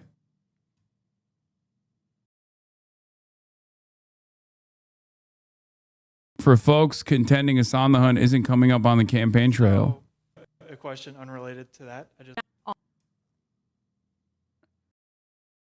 mean, I shouldn't be coming up on the campaign trail, but the reason why I'm coming up on the campaign trail against Elisa Slotkin is because she randomly brought me up after getting 0.08, like right here, 810.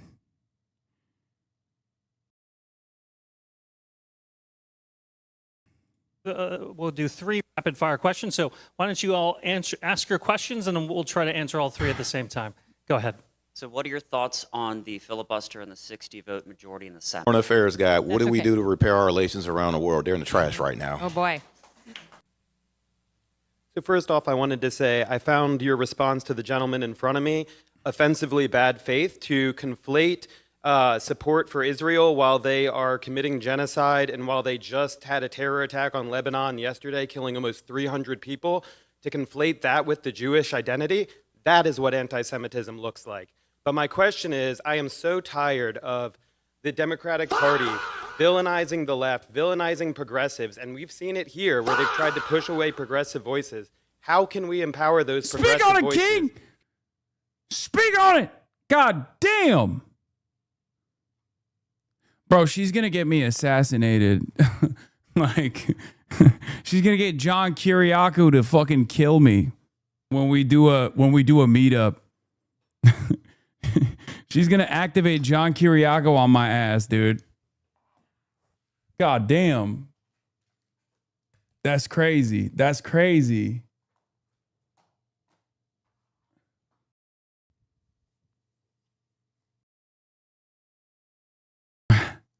She's gonna Steven Seagal your ass. Hasanabi heads sticking up for each other. Yeah, I respect that. Okay.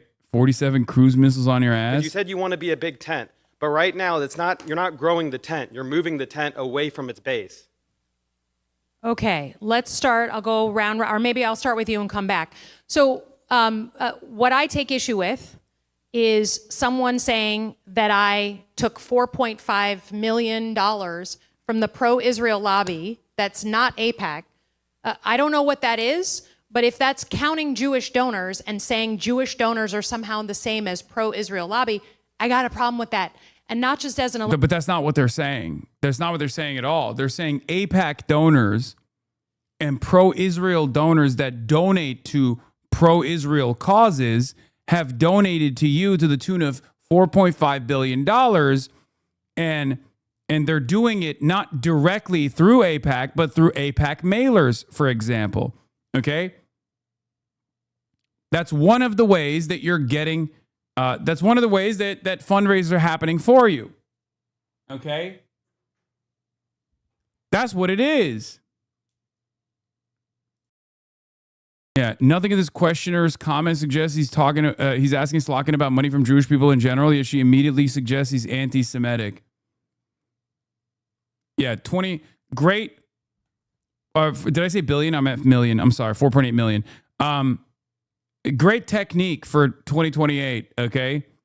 If you have ambitions for becoming president, whenever people ask about, whenever people question like what your level of interest is in fundraising from big pro-Israeli donors that are fundraising off of AIPAC mailers, for example, you just immediately say they're anti-Jewish. They're Jew haters. This will definitely increase the excitement around your candidacy. It will certainly work. It's a great message. You know, unrelated, but I think our ambitions are cabinet level, not president. I mean, I could see that. Like she's running for president, so she gets a cabinet seat, right? Like that's what you're trying to say.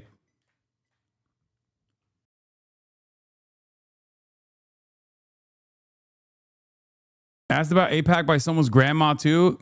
Hasanabi heads are of all different ages. And we'll get you a mic so we can hear you. Anyway, let's finish the rest of Elected this. official as a Jew. So I have no problem standing by that statement. In terms of the progressive wing of the party, look, I don't think there's anyone shoving anyone. Look at the election like in New York City. I don't think we're in a moment where like moderates are pushing progressives out. I would argue that the debate is no longer just progressive versus moderate, right? On that same election night when Mr. Mamdani won in New York City, Abigail Spanberger won in Virginia. Oh, God. Yeah, great. Schumer has still not endorsed Mamdani. Why is she wearing her grandfather's clothes? She's trying to be like me, little bro. That's why. She saw my fit at the Michigan rally and was like, that's a good fit. I gotta pull off that one. Maybe I'll be able to bring in a large crowd of youths.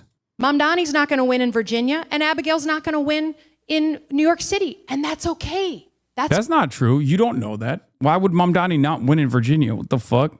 All right. And what wins in Michigan isn't going to work in California or vice versa. My issue is the vitriol of people saying it has to be my way or the highway. So I have no problem with Mr. Mamdani winning in New York City. I wouldn't know how to win there. But I think the thing that the thing I feel about the whole debate, progressive versus moderate, it feels stale to me. The way I see it as a new senator, 1 year in, when I sit in that room with other senior elected senators, it doesn't split down lines of moderate versus progressive. It splits down lines of fight versus flight. Oh, God. Oh, it's so bad. This is 100% you, Mitch, voter coded. What did these centrists say when Plattner wins in Purple, Maine, or when Syed wins in literally her state? Yeah, it's, well, if Syed wins, or when Syed wins, inshallah, they will say, oh, Michigan is blue. Of course that happened. That's what happened. Plattner, on the other hand, is unironically taking out a Republican seat, right? That is unique. That directly as I said at the time when Plattner first said that he was running for office, if you remember, I said there's a lot of excitement around this guy. I like him a lot. People yelled at me. They said I love baby murderers, blah, blah, blah, all the shit. But what did I tell you? Plattner's victory in Maine against the Republican seat single-handedly disproves the Matt Iglesias and the centrist condition for victory. The reason why we must constantly moderate to the center is because, well, God forbid, we got purple districts, we got red states where Democrats need to win, and these progressive forces are fucking up the bag for those guys, okay? It destroys that argument. So I've been waiting for that moment so I can fucking literally rub it in every single centrist face. I've been waiting for that moment, okay? Just you fucking wait.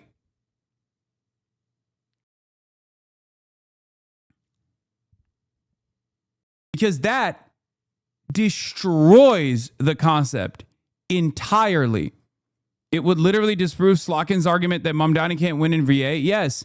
Also, it undermines the polling that was conducted on this that showed that Mamdani's policies are popular broadly, universally, every district, in every fucking American district.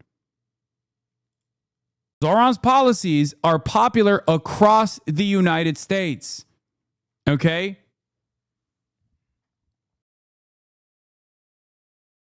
That's it.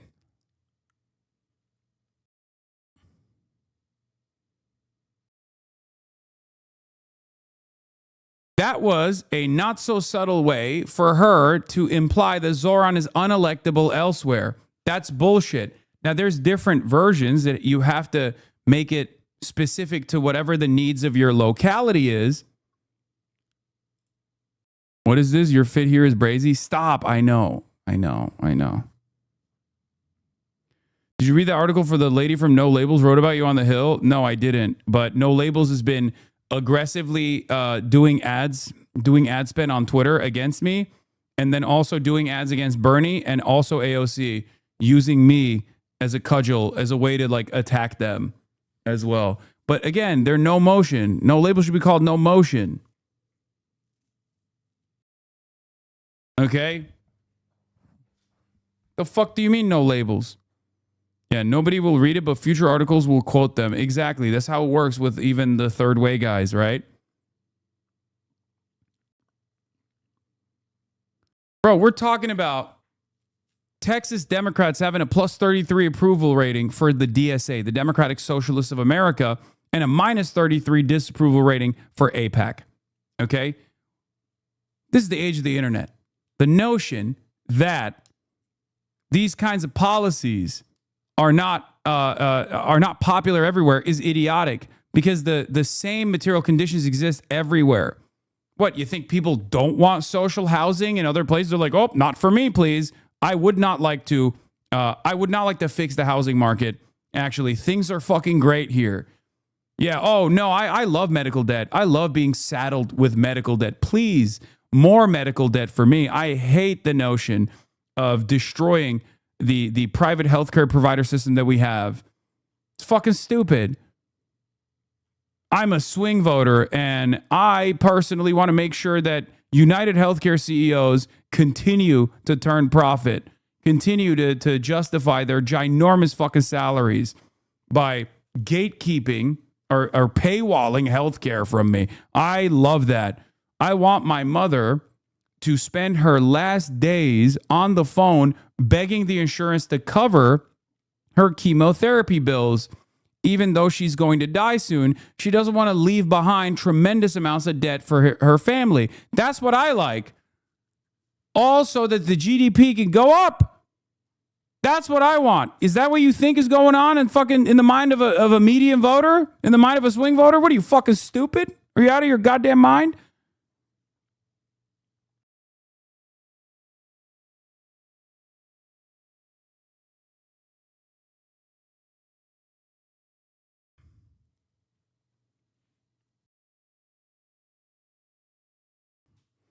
Matthew Petty says, politics is not really about fixed percentages of the population belonging to this camp or the other. People will sort in different directions depending on what choices actually are. We all joke about the incoherent median voter, but that's just goes to show you how it works.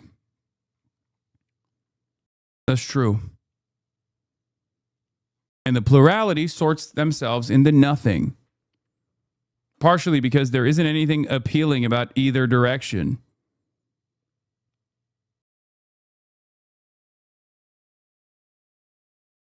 Yeah. Plattner is running it up on Collins. I know he's got like plus 10 on Collins, according to, yeah, look at this. Collins versus Plattner matchup. Democratic Plattner plus 76, Republican Collins plus 61. Independents go by 20 points to Plattner. This is straight up. You must be devastated. Yes. As a longtime, famously, a longtime advocate of Pills Mafia, I've said that I will stay with her till the bitter end, famously. But all jokes aside, this is obviously in large parts due to the anti-Trump resentment, for sure. But it's also absolutely because of left populism. Okay? That's it. It's left populism. 1,000,000%.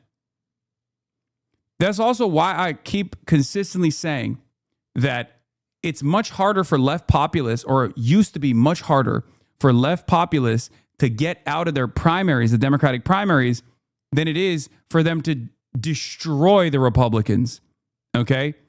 You put a matchup with like a moderate Republican in a purplish state that is historically a red seat, with a left populist candidate that comes out of fucking nowhere with no background in politics whatsoever as a total outsider, and you see these results. Better not back down, Hasan. The Janistas will never... The Janet series. Respectfully, Plattner, you don't overlook his bullshit unless his platform is popular.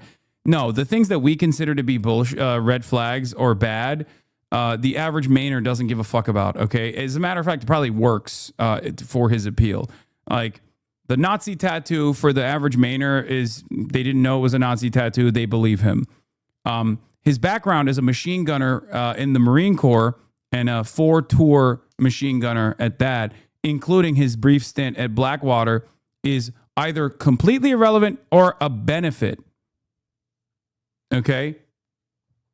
Mainers do not have the same considerations that fucking anti-imperialist, Maoist third worlders have. What the fuck are we talking about? I made that very clear from the start to all of you.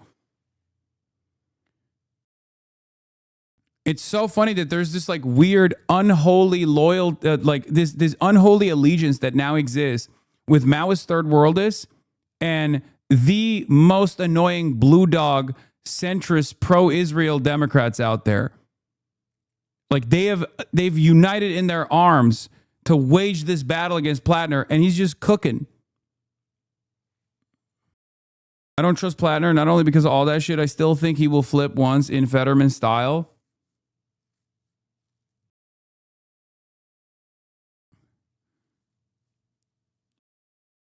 I don't know. I mean, Plattner's passage just screams it's going to be another Fetterman to me. I hope you're right. I'm no Plattner hater, but him not coming on the stream is sus as fuck. I think that the people that are consulting him changed a little bit. Look, I'll give you a little inside baseball, okay?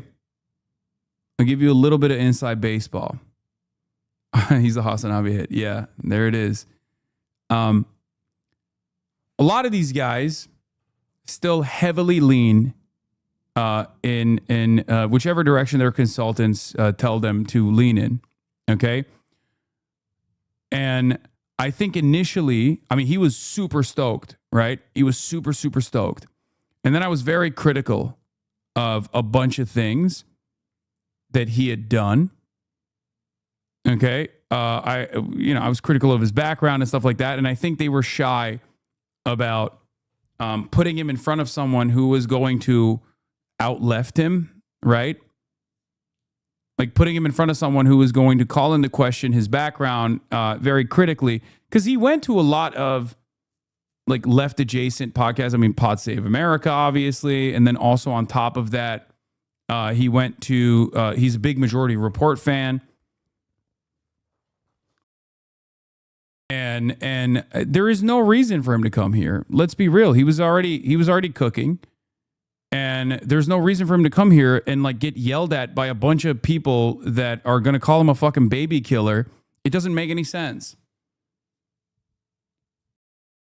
So from his team's perspective, I think like it was just like irrelevant. Some of these chatters are going to be full self-destruction when Plattner doesn't have a stroke and actual brain damage induced switch up. They clearly have no idea what happened with Fetterman. Dude would actually be in the hospital since the stroke melted his brain if he wasn't a senator. I know. But I also think, come on, man, you have to acknowledge Twitch left fumbled Plattner straight up. Don't make this about his team. You're not keeping it real right now. Wait, what? Twitch left fumbled Plattner? What do you mean? Michael from Pennsylvania was eating Plattner's dick from day one and very aggressively defending him unconditionally. I was more critical than Michael from Pennsylvania was and was trying to fucking reason with my chatters. Not that it mattered. Ultras were still losing their fucking minds, and they still are to this day. Anytime I bring up Plattner, there's like unbelievable brain disease about who he or what he represents. Okay? But what did I say? Even back then? I said, regardless of my criticisms, I think Plattner's victory will show something very positive. I tweeted it at the time as well. This is partially untrue. Mike critiqued him heavily early on. Yeah, well, Mike's a fucking idiot who had no issue with Plattner and plenty of issues with Cat, so let's be real here. Okay, calm down. You guys are being unnecessarily aggressive here. In any case, I think I had a pretty reasonable take on Plattner. I did not think that he was going to turn into fucking John Fetterman. I said that there are some significant red flags in his background, Blackwater being the most consequential one, and then the Nazi tattoo. I was like, holy shit. Paired up with Blackwater, it's a little ridiculous. However, what did I tell you at the time? That the most likely scenario here is that he actually did fucking trip on mushrooms and Majority Report, his Majority Report fandom, specifically Michael Brooks fandom, according to his own Reddit journey, most likely bricked his consciousness entirely and flipped his mentality on this stuff almost completely.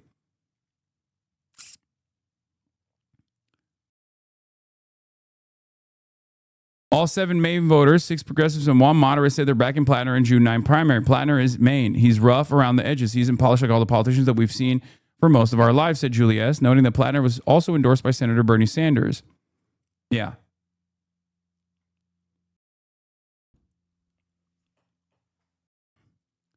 Also, my major thing was Medicare for all and anti-Israel, like anti-genocide. You come out of the gay swinging against Israel, especially when he started, because a lot of people forget. When Graham Plattner was anti-Israel, it was nowhere near as favorable, okay? A lot of people have recency bias, and we always analyze and interpret things with today's lens, okay?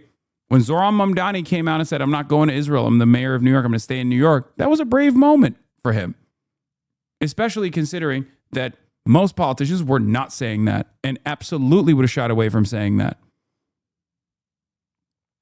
Maybe Plattner doesn't want to be called anti-Semitic by going on the Hasanabi broadcast. Yeah, that's what it is. The guy with the Nazi tattoo is worried about being called anti-Semitic.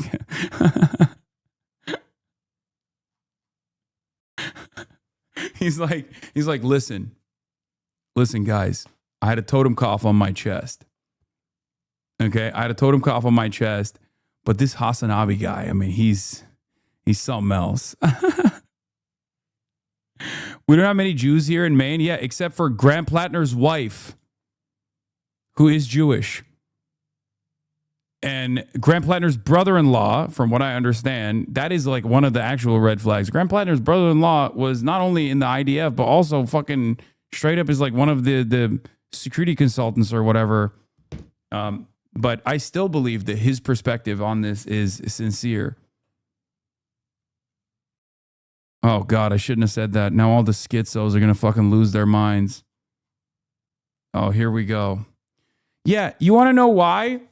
You want to know why we know Graham Plattner's brother-in-law it was in the Israeli occupying forces? Or his brother's wife? No. His brother's wife is Jewish, not his wife? No, his brother-in-law, not his wife, his brother's wife. Okay, sorry. His sister-in-law. Wait, his brother-in-law was in Gaza, no? Okay, you want to know why we know that, for the record? His brother-in-law was literally in the IDF. You want to know why we know that? Because Jewish Insider leaked it. Okay? His wife's brother, not brother's wife. Yeah, his wife's brother was in the IDF. His wife is Jewish. And his wife, Graham Plattner's wife is Jewish, and Graham Plattner's wife's brother was in the IDF. Okay? Not only that. Wait, hold on. I got to get the door.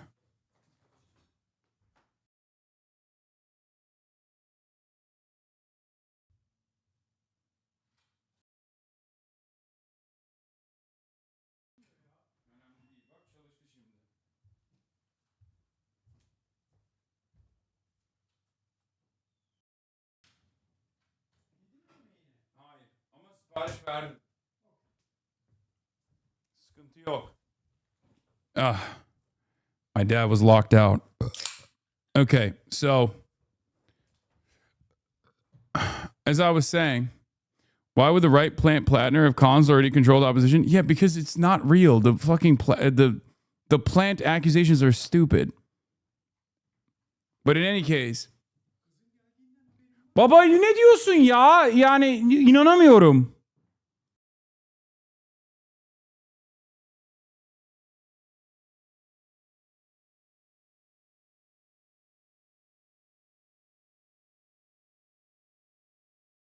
Sorry, he was about to say something crazy.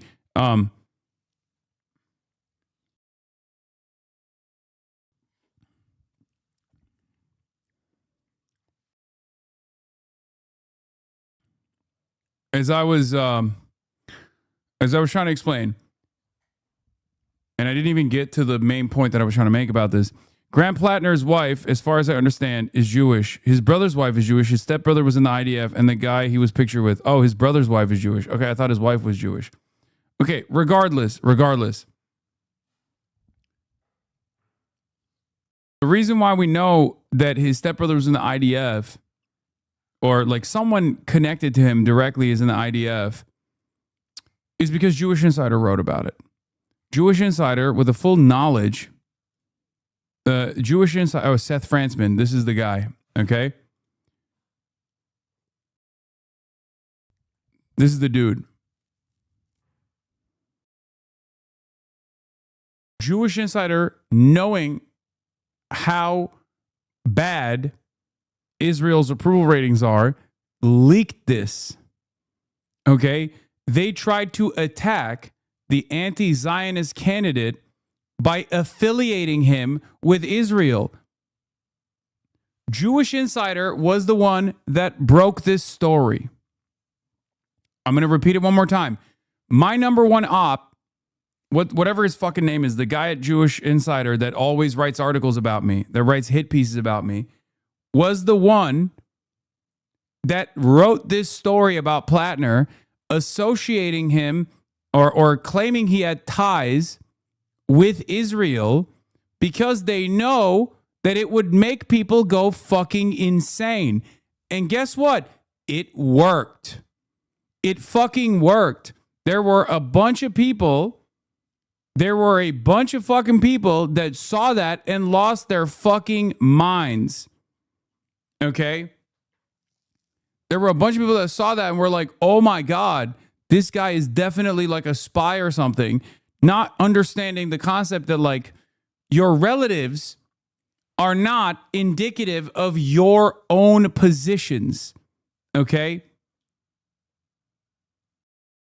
Your relatives do not determine your positions.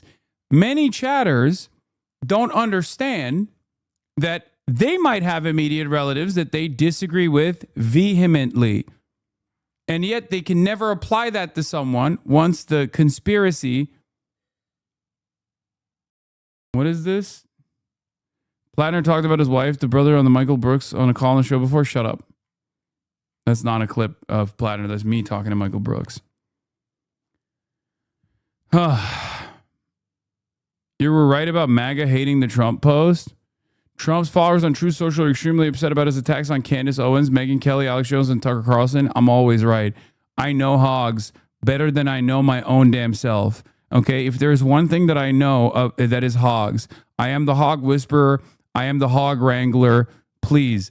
I basically have, dude, this is why I say I am Dr. Jihad and also have a PhD in racism. Okay, what do you think the minor was? My dissertation on my PhD, my thesis that I had to defend was on hogs. Okay. I know my fucking hogs, baby. Don't come at me like this. Just as I told you from the fucking start, that hogs were not going to like Donald Trump being weird and shifty on the Epstein stuff. And I was fucking right. That is like literally the only thing that they openly disagree with Trump on. What I fucking tell you.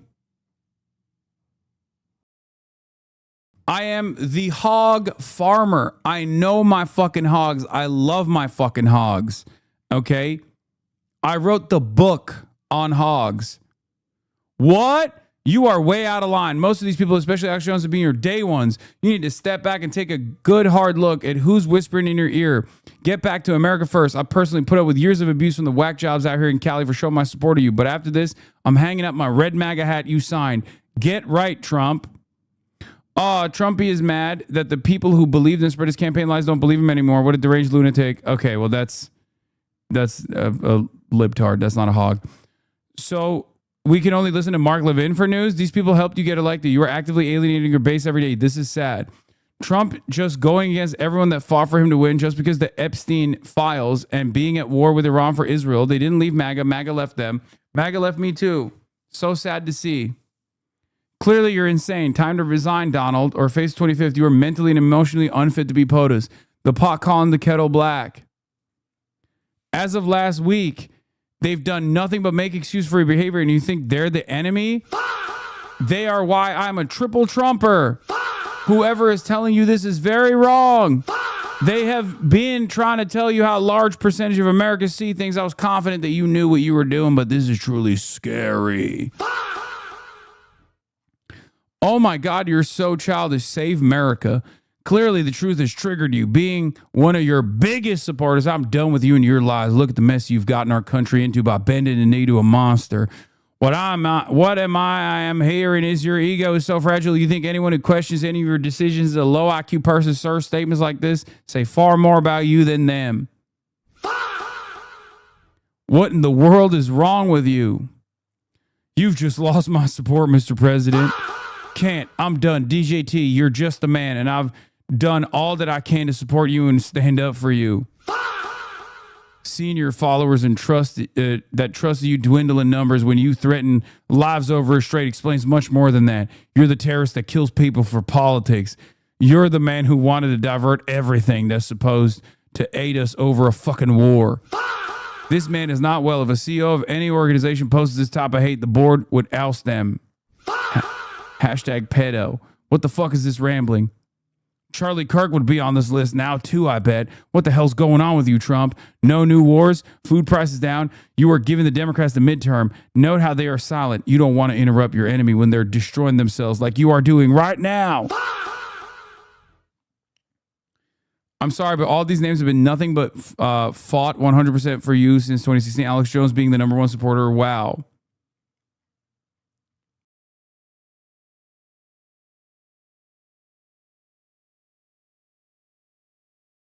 I'm telling you, man.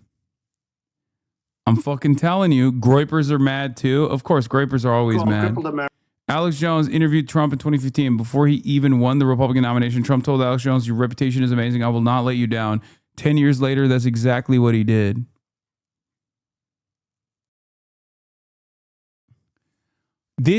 Look, piglets care nothing but the slop. Okay? What do I always tell you? Take Americans' treats away, and you will have a revolution. Okay? And the thing that a hog cares about as far as treats goes is their consumption. What Donald Trump doesn't understand is that what he did right there is basically like saying, I'm doing a soda ban. Okay? I'm doing a soda ban specifically in red states. Y'all have gotten too fat or something. Okay? You can't do that. You can't do that. You can't fucking go after some of the biggest fucking dick riders of your administration so publicly, so openly.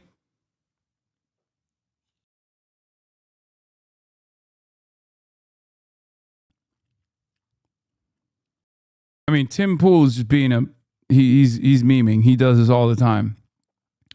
This is fucking fake. Tim hates Candace Owens and most of these other guys. He wants desperately to be a regime defender.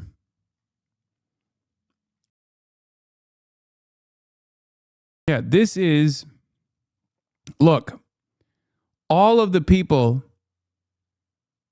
that he's shitting on here are people, especially Candace Owens, Alex Jones, Tucker Carlson, even Megyn Kelly to a certain degree. Like, these are people who rode hard for Donald Trump.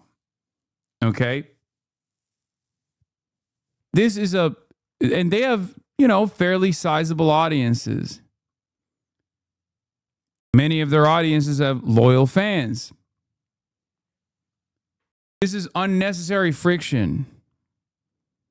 This is unnecessary friction that he's caused in his own base.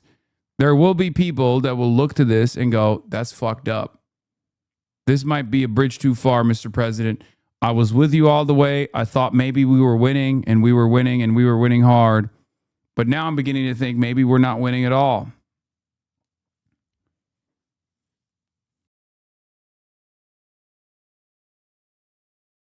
Trump just posted a Florida gas station snuff film. Yeah, I'm not going to fucking post that. Marjorie Taylor Greene to CNN. With Congress out of town on recess once again right now, we really didn't hear the Republican leadership. It is pretty wild that CNN will, on the one hand, say that I have morally repugnant worldviews, but then Marjorie Taylor Greene is fine.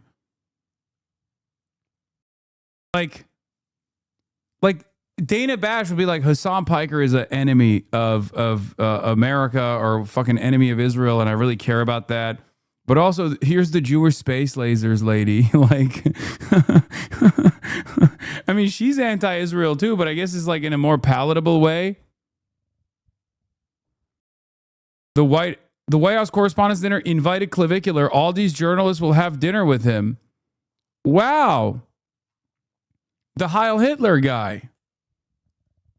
No way.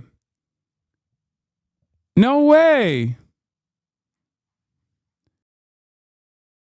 Clavicular will be hitting the White House Correspondents' Dinner party circuit per the Breaker newsletter. That's crazy.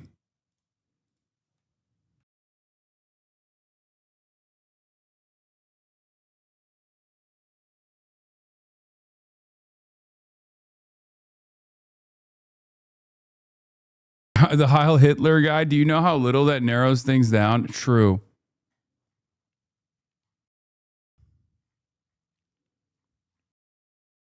I hope he mogs Dana Fash and Jake Tapper. They will only platform people who are anti-Semitic, anti-Zionist.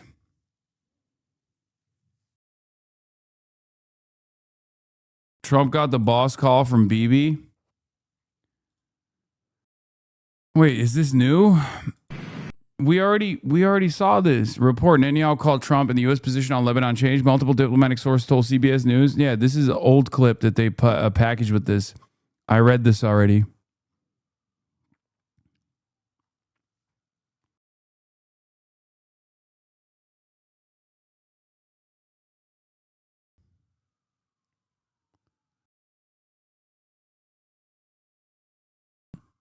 Ezra Klein be like, clavicular did anti-Semitism the right way.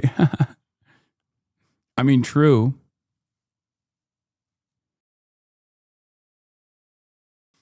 I mean, it's not wrong. It's true. It's real. Show us the chicken. Chicken's out on a walk right now.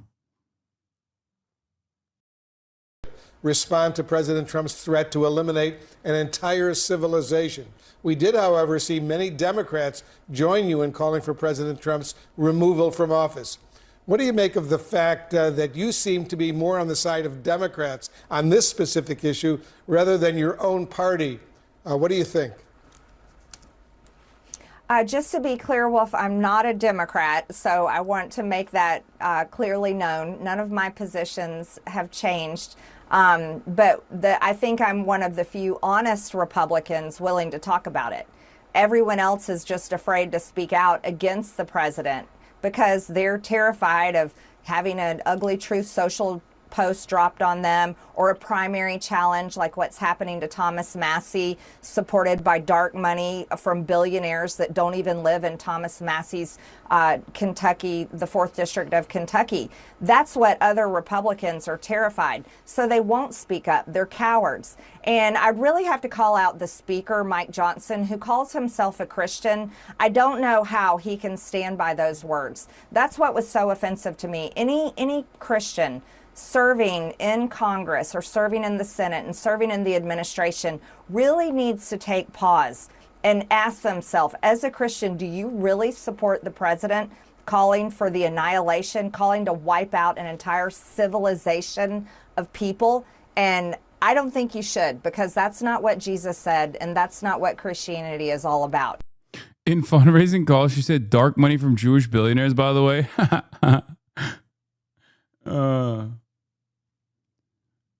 I'm not a dame. I believe in Jewish space lasers. Okay, to be fair, she had to go to the Holocaust Museum and then write a book report on the Holocaust being bad. And then she switched it up the next time. A fucking wildfire took happened in Hawaii. She said it's no longer Jewish space lasers. She said it's Chinese space lasers. So get with the program.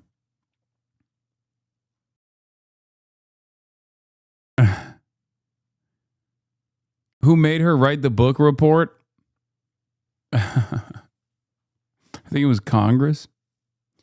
Bombshell Melania's story dropping soon, allegedly. Yeah, I think so too. They made her ass write about the Holocaust like it was 9th grade English class. Yep.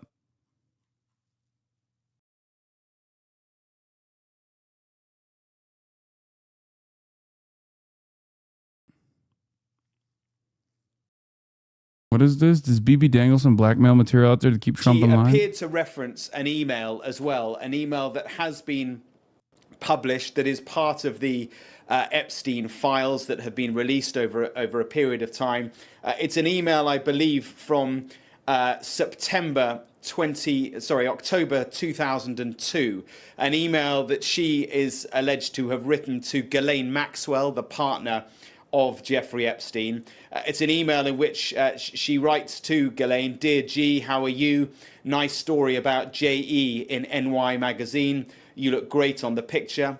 I know you're very busy flying all over the world. How was Palm Beach? I cannot wait to go down. Give me a call when you're back in NY." Is a resurfaced email from the January 2026 file drop? Yeah, this doesn't make sense. Like, there's nothing. I mean, we know Melania's connections to Jeffrey Epstein. I don't know why it's like being reported as though it's like new information. So I don't. This isn't like new information. I don't know. I guess they're speculating.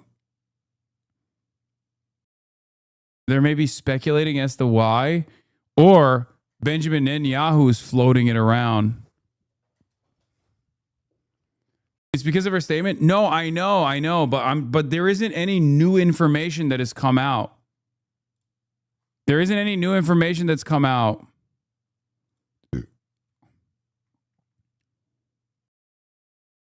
I could see them using the Epstein files as a distraction away from the Iran defeat. Low key. Unless there's, I mean, we'll know soon enough.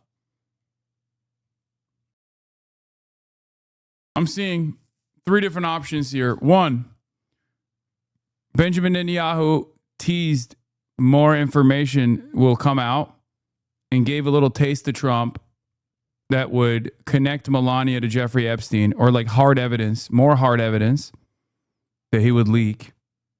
Okay.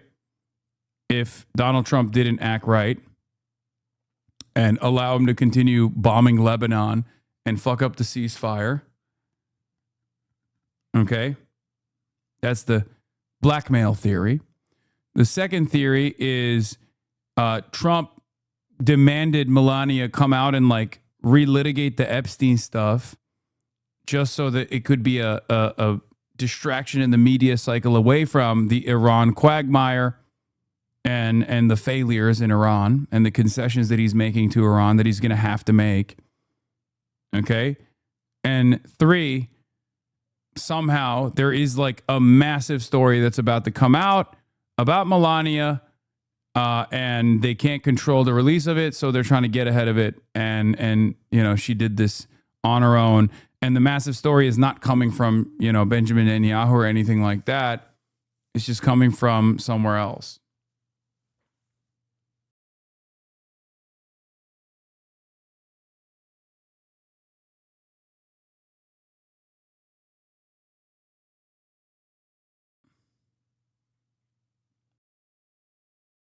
Wild that they're pivoting back to Epstein files, to be honest. Things really must be bad if that's the move. Maybe his decline is progressing more than we know, so they're setting up a fall. I think the most likely one is 3. The most likely one is 3.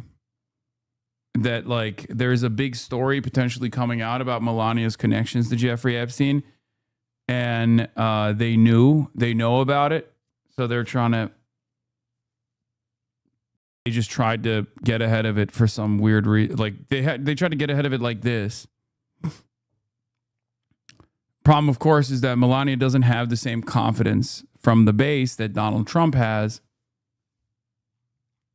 and therefore, you know, when she comes out ahead of this stuff, it's not gonna do any. It's not gonna put a dent in people's interest. Love Melania. So says that email from 2002. Now, Melania Trump is saying in this extraordinary live statement from the White House that she is not associated. If I was First Lady, I would hold weird press conferences like this for attention, so maybe it's that.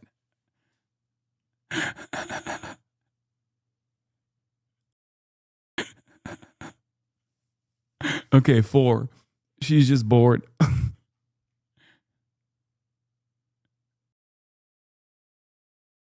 With Jeffrey Epstein. She never has been. She never went on his aeroplane. That he had no part in her being introduced to her future husband, President Donald Trump, essentially totally disassociating herself with Jeffrey Epstein. So a quite. Trump said he had no idea she was doing it. Every time Epstein has been brought up, he pivots to who? Oh, I have no idea. I know.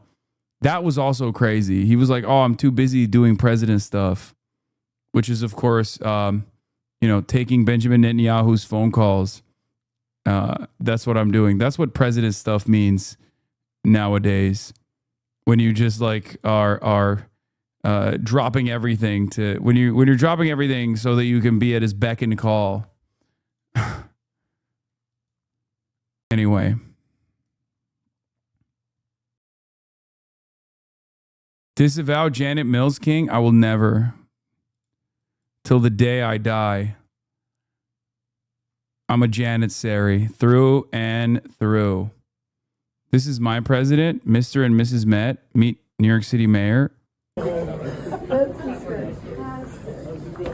This guy's doing fucking side missions every day.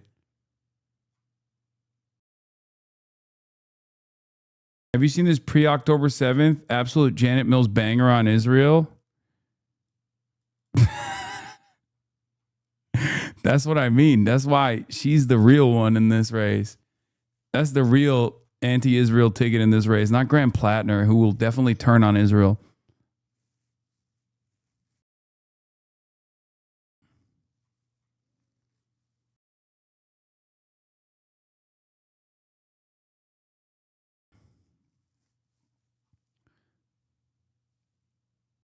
I hate X every time I come in here and look at your tabs and think you're watching a shit ton of X videos.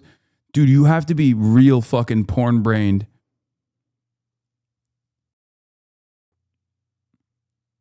You have to be unbelievably porn brained to think that X still stands for X videos at this point.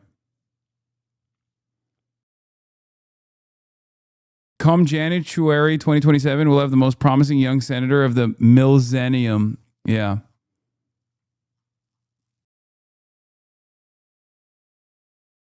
Cash Patel in the chat. Okay, Mr. Fap Top. Yeah, man, I got a Fap Top, and even I don't have that this kind of response. X is more of a porn site than Xvids. True. Epstein survivors came out with a statement on Melania. Survivors of Jeffrey Epstein have already shown extraordinary courage by coming forward, filing reports, and giving testimony. Asking more of them now is a deflection of responsibility, not justice. First Lady Melania Trump is now shifting the burden onto survivors under politicized conditions that protect those with power. The Department of Justice, law enforcement, prosecutors, and the Trump administration, which has still not fully complied with the Epstein Files Transparency Act. It also diverts attention from Pam Bondi, who must answer for withheld files and the exposure of survivors' identities. Those failures continue to put lives at risk while shielding enablers. Survivors have done their part. Now it's time for those in power to do theirs.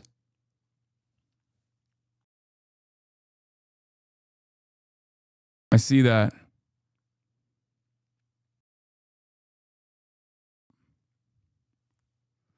Yeah, Department of Justice said because Pam Bondi is no longer the Attorney General, she doesn't have to respond to those questions, by the way.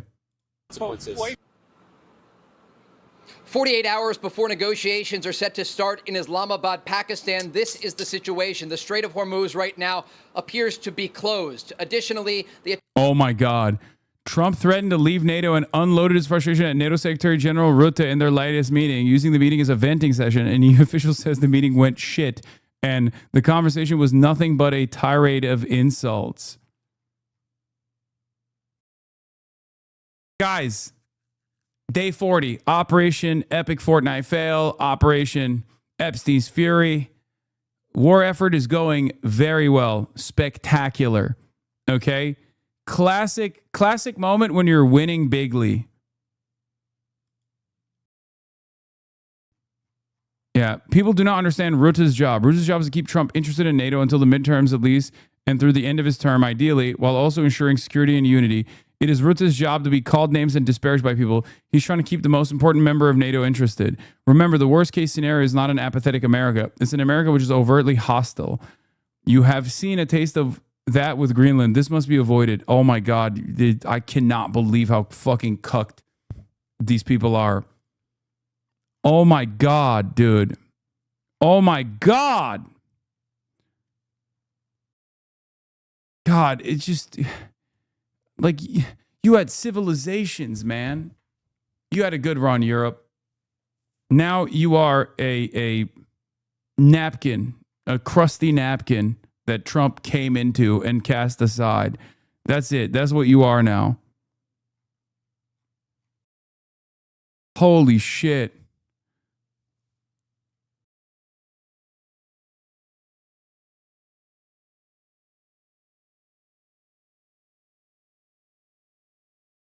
Unbelievable.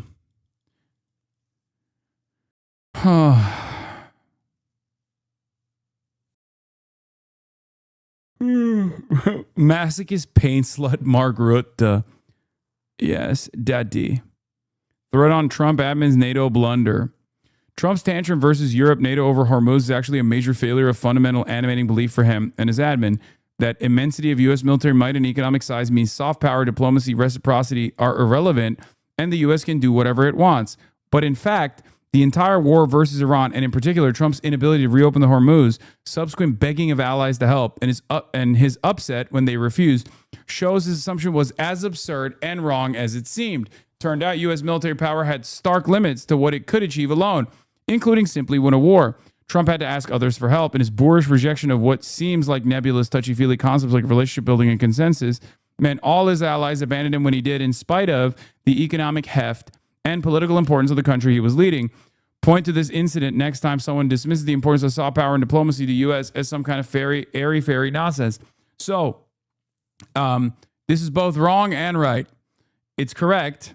Obviously, it's important. Soft power is very important. But the reason why the European allies are saying no to Trump is not because of fucking Trump's lack of soft power. The reason why European allies are saying no to Trump is because if Iran is crazy enough to fight against America and win, what good is a European carrier going to do? Like, it's you might as well ask the UAE for help, you know?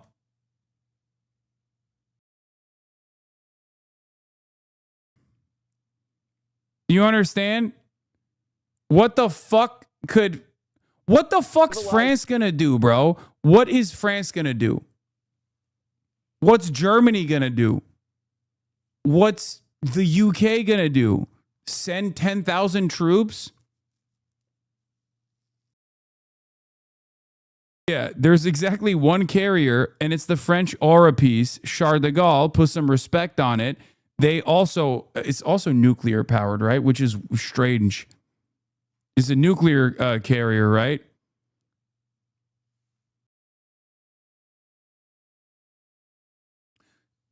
America has a larger military than all of these countries combined. Okay? They have a larger military and a larger navy than all of their navies combined. They have a larger air force than all of their air forces combined. What are they supposed to do?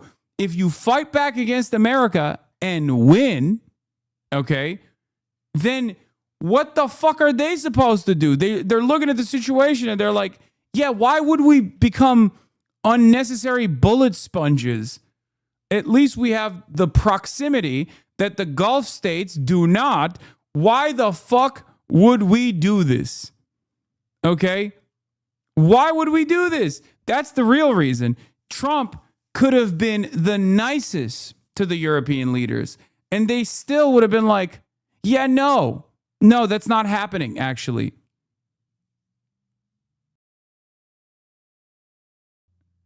Europe benefits from not being the same distance to Iran as like the GCC is. Yeah, breaking. President Trump has set a deadline for European allies to provide concrete military support to Strait of Hormuz, including the deployment of warships, Der Spiegel reports. NATO Secretary General Mark Rutte informed European countries that political pledges made since the start of the conflict are no longer sufficient. The ultimatum was relayed by Rutte after his meeting with Trump in the White House. Oh my God. Just hold out. It's so funny. It's like Israel is dominating Trump into making stupid decisions, and then Trump is trying to dominate the European vassals. This is so fucked. All it takes for everyone to just stop all of this is to say fuck off to Israel, okay? You guys are insane. Everyone is insane.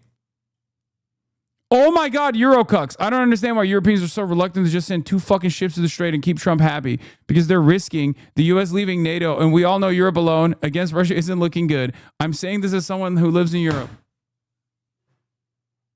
Wait a minute.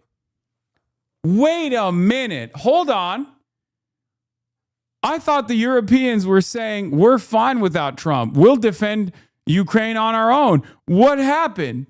Hold on. Wasn't that the flex mode that Keir Starmer was like, we're going to deploy our troops to the Ukraine to defend the Ukraine?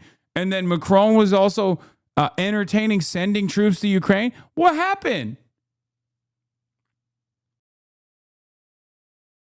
What the fuck happened? Some inside baseball. The Charles de Gaulle is very old and outdated and suffers from maintenance issues all the time, and France currently does not have the means to replace it. Oh.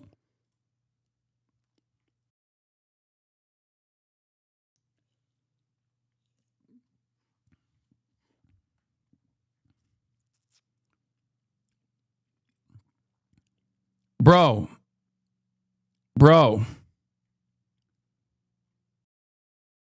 This is so stupid. The reason why the Europeans have said no thus far is because this will cause unbelievable domestic problems. Any European leader right now that wants to maintain democracy, really, not just like their power, but just like the democratic process in general, has to be more responsive to their to the demands being made by their populations. Okay? We're now on year 3 of Israel's genocide. Good luck. We're on year 3 on Israel's genocide, and Europe already has had a fuck ton of inflation with energy because of Russia. And partially because America was like, you can't use Russian oil and gas any longer. You have to get it from us. And it's, of course, much more expensive. Put 3 years of Israel's genocide on top of that, and people saying, what the fuck are we doing? Stop letting this happen. This is insane. Why are we sending weapons to Israel? Now add on top of that an additional, what? Debbie Dingle? What? I get a distinct sense, judging from the hyperventilating comments on this app today, that some Michigan centrists are panicking somewhat, as Dingle is. As a friend put it to me in a text, Hasan curious. Why wouldn't she be? I'm a, fairly prominent fixture in the Democratic Party's politics for years at this point. I think people, I know she was at the Abdul event. I think people legitimately think, forget that like most human beings, most adults have the capacity to see through the fucking idiotic smear campaign. Yeah, Debbie Dingle stands. She knows young people like him, and she knows that we need to get young people to vote more.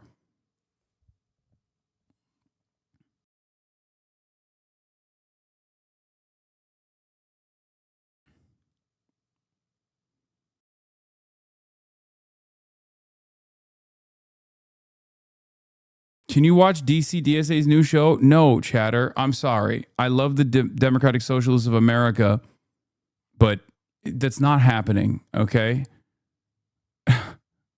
That's not.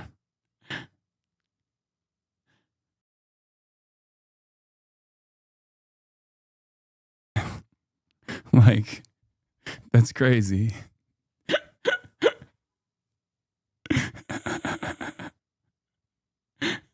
Hey man, can you watch the Metro DC DSA clip that has 400 views?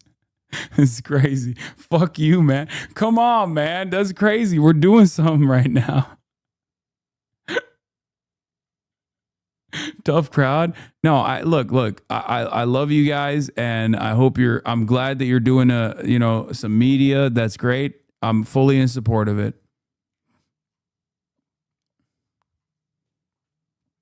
MDC DSA, join it.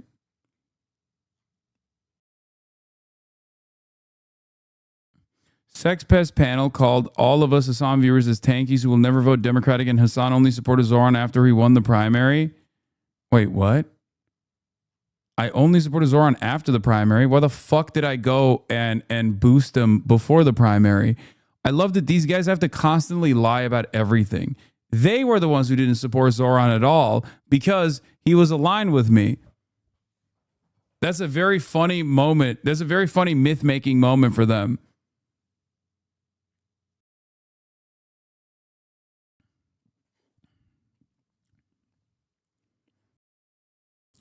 Chatter, wasn't that earlier today? Why do you already know this? Yeah. Also, which one is it? Do I not care about the Democratic Party's future? Do I Do I care about it? Like, what's the deal here? Should I stay away from Democratic Party politics, or am I actually not exciting people to go out and vote? Because it kind of feels like,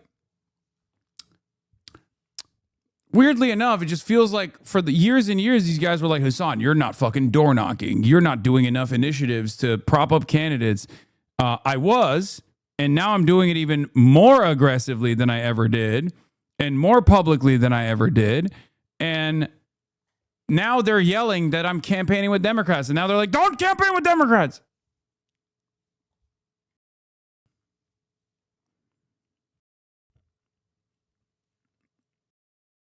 Very interesting. Watch the video. Hasan too big time for DSA, now shaking my head. Yeah. A lot of this stuff, dude, I'm not going to watch the video of a woman being murdered that Donald Trump posted. You're out of your fucking mind.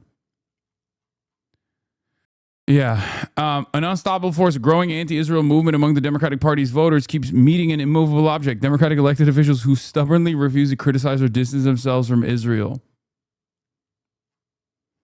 Yeah. For most people, yes, Donald Trump posted snuff footage of a woman being beaten to death in a gas station. And chatters keep trying to get me to watch it for some fucking weird reason. Why would I do that?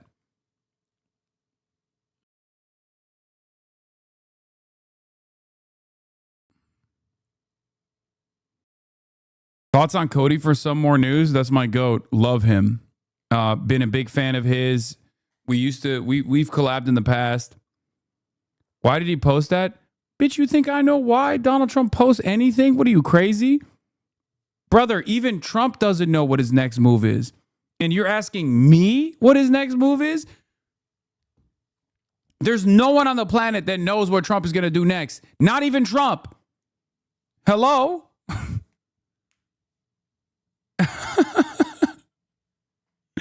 Bro, he's demented. It's been 40 days. I'm a doctor of racism, and I have a PhD in racism, and I'm the doctor jihad, okay? I do not know anything about dementia. I'm not a neuroscientist. And I'm not even sure a neuroscientist will be able to figure out what the fuck's going on with Trump anyway. Oh, yeah. Yeah, Project Liberal. You don't actually believe this. If you do, you're incredibly fucking stupid. Yeah, Hasan's objectively worse. Thinking Hasan is objectively worse than a literal Nazi makes it seem like you're probably a Nazi. Yeah, and thinking Hasan isn't a violent, dangerous piece of shit with more reach than whoever the fuck Nick Fuentes is makes you look like your career died when crack died. Maybe you should shut the fuck up or ask Daniel to write your jokes again. Whoever Nick Fuentes is, so you're not just stupid, but dishonest. Rhetoric is the term, but I suppose you're fine with Hasan shows women news without consent. Piker using it. Wait, again, Destiny fans are so fucking psychotic. They just openly and flagrantly lie, and you can tell that's a Destiny fan because he's lying in the direction of something Destiny has done. I swear to God, Destiny could go and like kill someone, and they'd be like, Hasan did a murder too, actually. How do I know? I made it up. Yeah, siding with Nick Fuentes over me, and also on top of that, just lying about shit that he has done that I'm not even bringing up, by the way. Like, it's his own fucking world. It's his own problem. And then anytime he gets into fucking shit, anytime he gets into some dumb nonsense, some heinous thing that he's done, his fucking fans will literally turn around and be like, well, no, Hasan did this too. And it's like, no, I didn't actually. I did not. This is what D-fans think on the subject. Who's more gettable, a Fuentes viewer or a Hasan viewer? If you want an idea of our Twitch poll, liberals' discourse has descended. Wick TV's audience, mostly DG and or DG sympathetic, think Fuentes viewers are more gettable for Dems than Hasan Piker viewers.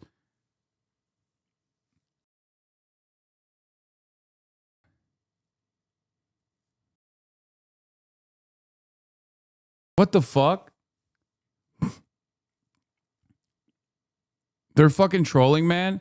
No, I think they sincerely believe it. They're dude, it's a cult. It's a sex cult. In their defense, D was very successful in converting a lot of his audience to Fuentes fans. I mean, true, including his son. Okay? Destiny's son is a Nick Fuentes groiper. What are we talking about? If there is one, this is the most reliable evidence that he is not good at converting people away from reactionary ideology.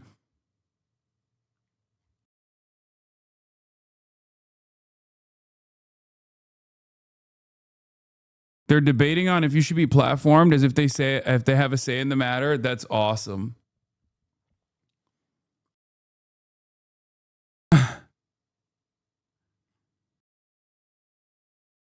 Problem is, Nick has already promoted Newsom. Hasan expects better of the DNC, but somehow the commies are the ones that need to be concerned with hiding their power level and infiltrating. To be fair, Fuentes did say vote blue in the midterms. Oh my God, these people.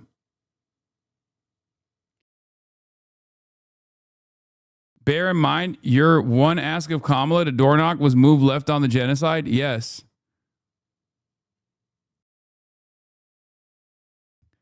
Bro, I don't know. I mean, these guys they're so lost. It's so funny because it's so unbelievably unproductive. Okay? It's so unimaginably unproductive to just like only be at the mercy of one weird sex pest freak and at the mercy of his own whims and at the mercy of his own desires and his own selfish vendetta, while simultaneously assuming that you're doing anything. You're like moving anything politically. It's crazy. And these guys literally, their lives fall apart in advancing the agenda of one person. What is this? Brilliant. Yeah, this is Trump. If you don't know what you're doing, neither does your enemy. ESA selling merch off your Laura Loomer photos. Thanks for the free promotion, Laura Loomer, because you creeped on us on the Hun. More people are learning about socialism and how cool we are. Get your own hat at Shop Socialist. Okay, fine. Fine, I'll fucking promote it. Doors open.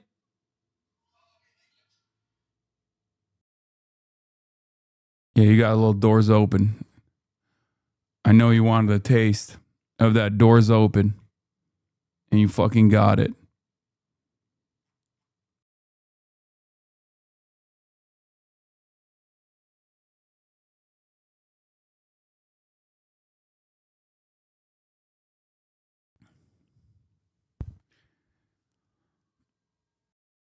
Anyway.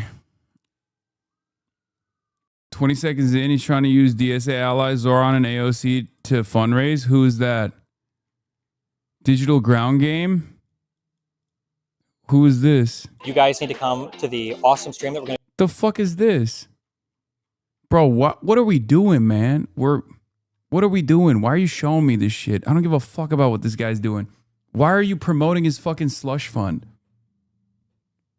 Like, yeah, if there is a figure truly repulsive and odious, especially with his associations with the Democratic Party, it's a guy that's currently going through a court process for distributing revenge porn to a minor who he procured child sexual abuse material from, don't you think? Who's written manifestos on being able to say the N-word and has defended the idea that white supremacists should be able to drive over Black Lives Matter protesters because the Black Lives Matter protesters were hurting Joe Biden's chances of winning the election, or has made it his life's mission to basically dox every single person that has ever had the audacity to oppose him. Please, oh my fucking God, you guys are drama-obsessed perverts. A guy who spent the last 3 years defending Israel over and over again, nonstop. A guy who literally went on a fucking paid propaganda trip to Israel and is floating the idea of going on another paid propaganda trip to Israel now. A guy who on that paid propaganda trip to Israel straight up fucking told IDF soldiers, hey, you're going to do some freak shit like wear, you know, your Holocaust victims' underwear. Just do it without phone cameras around. That's the guy we're talking about. And now his own audience, whatever remains of his own audience, really, as he's desperately trying to cling on to whatever fucking crumbs he can, are running around trying to reply to every single person that is shitting on me from like Third Way and all these other centrist operations to disavow me because I'm a real danger and threat. A guy who openly said he revived the career of Nicholas Fuentes. A guy who openly said he revived the career of Lauren Southern. A guy who actually might have had sexual intercourse with not one, but two white supremacists.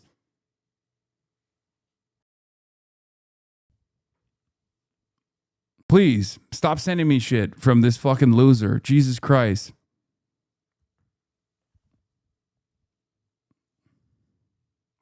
And people in this community feed him to you. Seriously need to stop acting like he exists again. I know. It's over. The only reason why after 6 years of not bringing him up was because he decided to become a mouthpiece for the state of Israel and come out as pro-genocide. Okay? But the battle is over. They spent every fucking waking moment creating websites and harassing and stalking the fuck out of me and my community members, going to DC to petition congresspersons to try to pull me into congressional hearings where they would address my anti-Semitism. All of the fucking clips that you see floating around came from that community. They have an entire fucking Wikipedia dedicated to clips out of context to make it seem like I'm a dangerous anti-Semite. And yet all of that failed.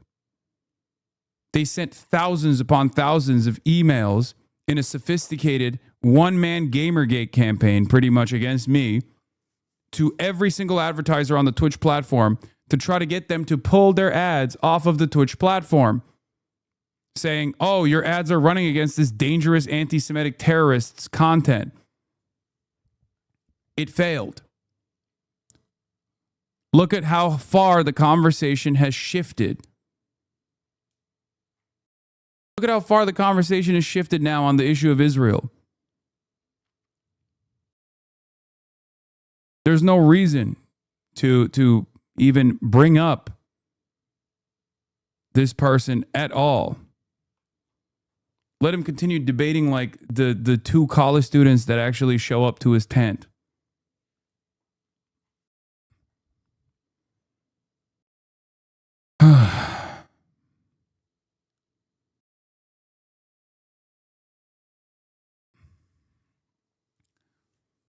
Look at this. Oh, AIPAC. The same Rokana who pushes to include Hasan Piker in the party is making the case to exclude millions of Democrats from the party. AIPAC and our millions of Democratic members will never give up on our rights to participate in the democratic process. What a fucking incredible endorsement, dude. I'm just, at this point, I'm just going to straight up only retweet AIPAC tweets whenever they shit on me because it's awesome.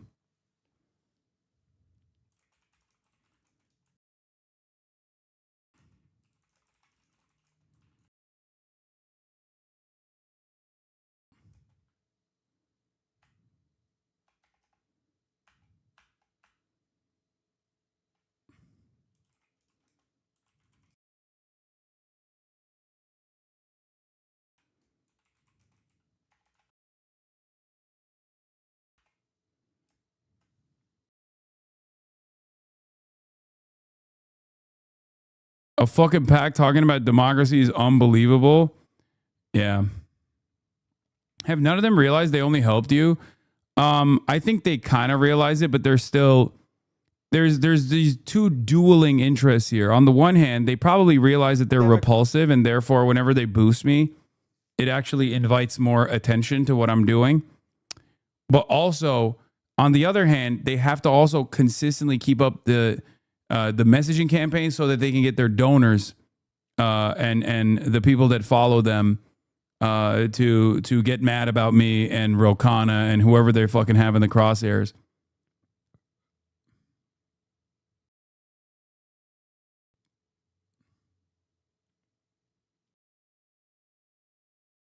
Let's see. And you're wearing a hoodie. So go figure, Senator. Yeah, I mean, I don't listen to me about fashion, but I think more Democrats should listen to me and say, be on the right side of history and holding Iran accountable. And if you have to pick a side, pick our side, pick civilization, pick Israel. There was just a poll, I think it was today, Pew pointed out 80% of Democrats view Israel as negative. Like that's insane. You know, that's our special ally. That's our special ally, dude. John Fetterman, yeah, draw a clock challenge. But also, John Fetterman coming out and saying this stuff has the exact same effect as AIPAC. Sir, I urge you to keep posting that shit, okay? It's fucking awesome. I love when he does this shit. Again, a reviled figure. Also, the best communicator. That has the kind of values and the kinds of way that we live and what we want here as a Democrat. How is that possible that 8 out of 10 view Israel in a negative thing as Democrats? Yeah, he's just fucking crying about the voters at this point. Anyway, let's Atomic continue. Energy Chief for Iran says that they will continue to enrich uranium in direct contradiction to what President Trump said yesterday. And just moments ago, Iran's President Masoud Pezeshkian said the negotiations will be meaningless if the Israelis continue their operation against Hezbollah. Guys? Yeah, Trey, the president also said in that same statement, according to Reuters, we will not abandon the Lebanese people. So, I mean, the deal is over before we even start. Look, the Iranians are known for not being good faith negotiators, and this is the challenge for the Trump administration. We heard yesterday Caroline Leavitt, the press secretary at the White House, laying out the U.S. plan to send a top-tier delegation to Islamabad, led by the Vice President, J.D. Vance, with special envoys Jared Kushner and Steve Witkoff, to try and get a deal done. The president, once again, is extending an olive branch to the Iranians, an off-ramp in this conflict, understanding that there are still more than 50,000 U.S. forces in the region that at a moment's notice could start firing again if ordered by the president. And once again, the Iranians do not appear to be taking this very seriously.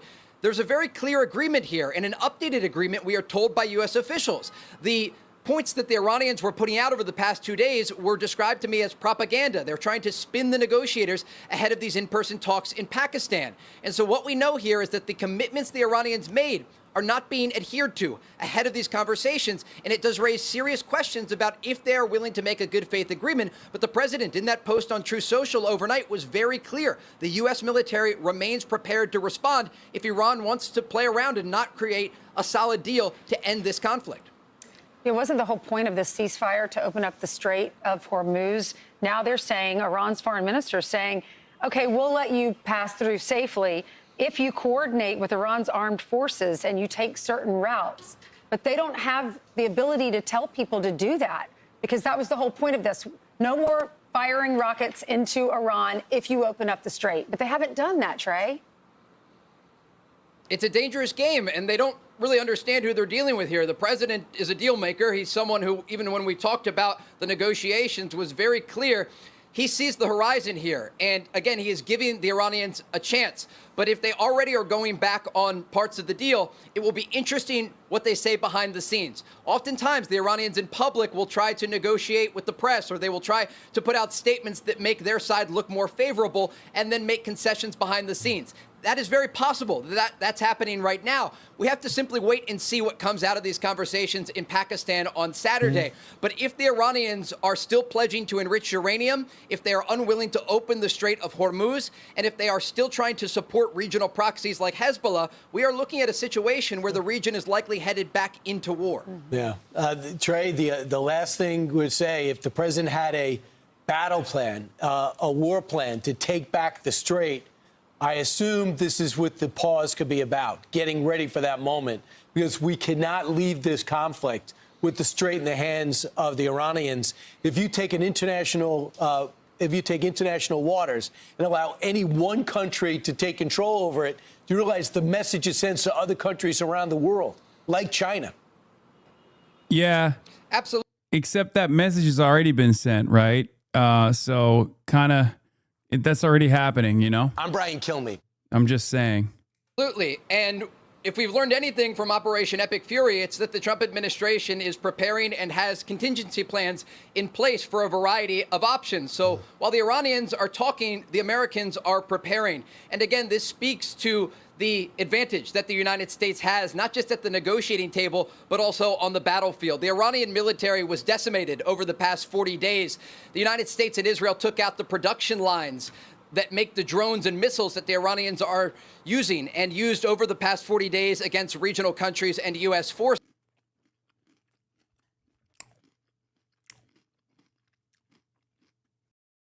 I go back and forth on Trey because sometimes he will like straight up be one of the only journalists that will actively defend like Palestinian journalists.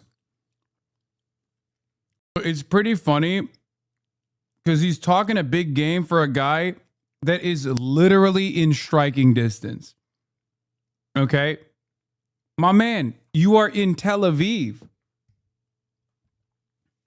What the fuck are you talking about? You literally at any moment could be on the receiving end of this supposedly deteriorated Iranian strike capability.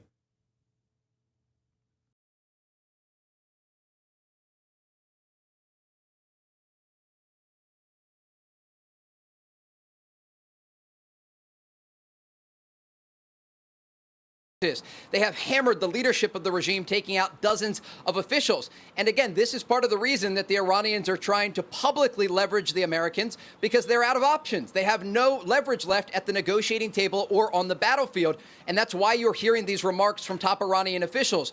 There's a connection to all of this. Hezbollah is Iran's largest proxy in the region. The president has been very clear. The vice president was very clear. And Israel's prime minister was very clear. Lebanon is not attached to this deal. Iran's president today says they are. And so that will get worked out on Saturday. But again, the United States is preparing and the Iranians are talking. Yeah, thanks so much, Trey. And by the way, with the Lebanese, don't act like you're helping the Lebanese officials. Hezbollah is the one that's been supported by Iran, not the Lebanese people, who would love at this point for Hezbollah to go find something else to do. And Hezbollah is in a neighborhood in a certain part of Lebanon. So when they're firing missiles into that neighborhood, they're attacking Hezbollah, not necessarily the innocent people in other areas. I'm Steve Doocy. I'm Brian Kilmeade. And I'm Ainsley Earhart. And click here to subscribe to the Fox News YouTube page to catch our hottest interviews and most compelling analysis.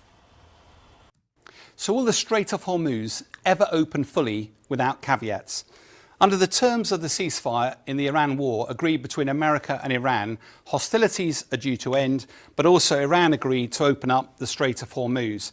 But is it already open? Iran would always claim that it is, it's just not open to its enemies, it is to its friends. But the statistics tell a very different story. Before the war, there were around 80 ships a day going through the Strait of Hormuz one way or the other, about 82. But if you look at the statistics for yesterday, there were only 5 ships went through. These were bulk carriers. They all left Iranian ports, and none of them had oil or gas within them. Therefore, to all intents and purposes, the strait is closed. However, it is worth pointing out that it will take time for oil and gas companies to be confident to use the straits once they see that the ceasefire is enduring. Of course, there's also, in a ceasefire, it should be the temporary end of hostilities. Now, the reality is that Israel is still conducting major operations into Lebanon against Hezbollah. Yesterday, 254 people died on the ground as a result, making the ceasefire look incredibly fragile. Now, Iran had agreed to open the straits, but with caveats. Let me read you the statement that they issued.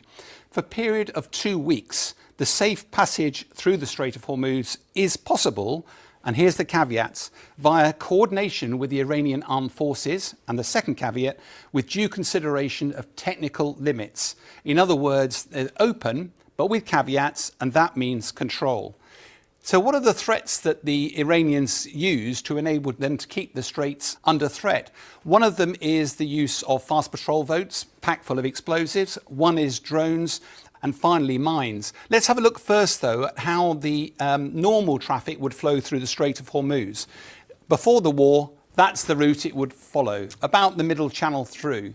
But if you now look at what the Iranians have imposed over the last few weeks, is a channel that goes up past Larak Island and then down, just a way of threatening the shipping and making sure it has to follow its own routes. But actually part of this most recent deal, what the Iranians have said, there's a hazardous area here. They've described this as because that is potentially where the minefield is. Now, are there mines there? Are there not? We've no way of knowing. The only way to prove that would be to clear them, and that would be to have Western military activity, minesweepers to go through. The Iranians are never going to allow that to happen until the end of the war. So as a result of that, what we've now got is a different flow that the Iranians have imposed. For outbound of the Straits, it's literally going just to the north of that hazardous area and out into the open sea. And on the way back, it's coming back to the north of Larak Island through that choke point and out into the Persian Gulf. Now, whilst the Iranians claim that's open, it's clearly putting a bit of a throttle and limiting the amount of traffic through, and it's very evidently a degree of control. Now, are there any military options to stop Iran controlling the Strait? Well, there are. I used to do a number of military exercises to look at this, but the short version of a much longer story is, frankly, the only way to do it is to effectively invade Iran, to take a buffer zone of Iranian soil and put it under Allied control. That would be a huge area. It's heavily populated with Iranian people. That would be a very high-risk operation, would need a lot of soldiers, and potentially they'd be very vulnerable. And at the moment, putting boots on the ground or having an enduring operation is not something that anybody in the West has any real appetite for. So where does that leave us on day 41 of the conflict? The US is a superpower. It's hit over 12,000 targets in Iran, and yet Iran is still in control of the Strait of Hormuz and is feeling emboldened. I have no doubt that the Strait of Hormuz will get opened. It's to the benefit of all parties to do so. But when it is opened, it'll never operate freely again. There'll always be this dark shadow of Iranian threats, and that will endure.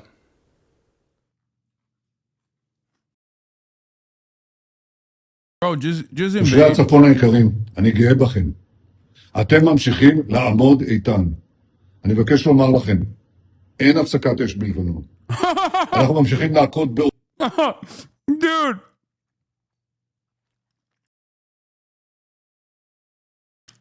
Awesome. He's like, hey guys, don't worry. There's no ceasefire, please. I know you might have been worried that we're not killing children for one day.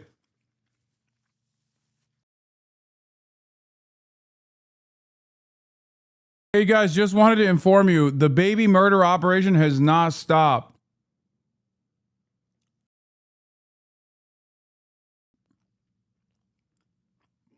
What is this? If it comes out pro-Hassan unprompted. In our closing statement, Effie mentions going on Hassan is because he speaks to young people. Every time you go to an indivisible rally, someone says, where are the young people? I'll tell you where they are. They're listening to streamers like Hasan Piker. We need to build bridges. Nice. Hell yeah. I don't know why I'm becoming a mainstay in some of these like left flank candidacies after showing a little bit of support.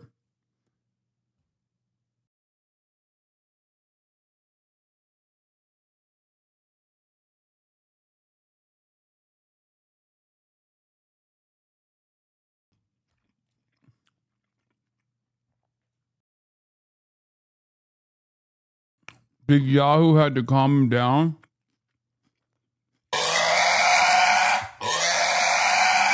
Lindsey Graham hearing the news about the ceasefire. It was Mamdani. They probably attribute some of his win to you. I know. It's dumb. Like,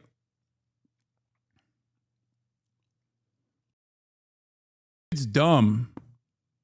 I'm not singularly responsible for Mamdani's victory. I'm not even that responsible for Mamdani's victory. If anything, it's my community that played a much larger role than just me.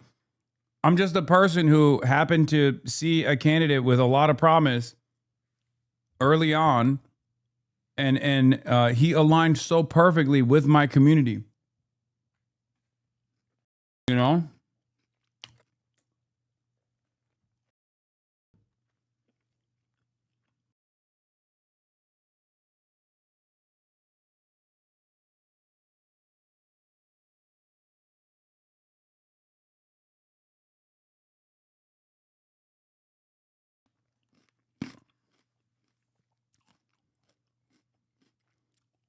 You're getting glazed on BDBD. He managed to become the top political commentator in North America, and his looks played no small part in that.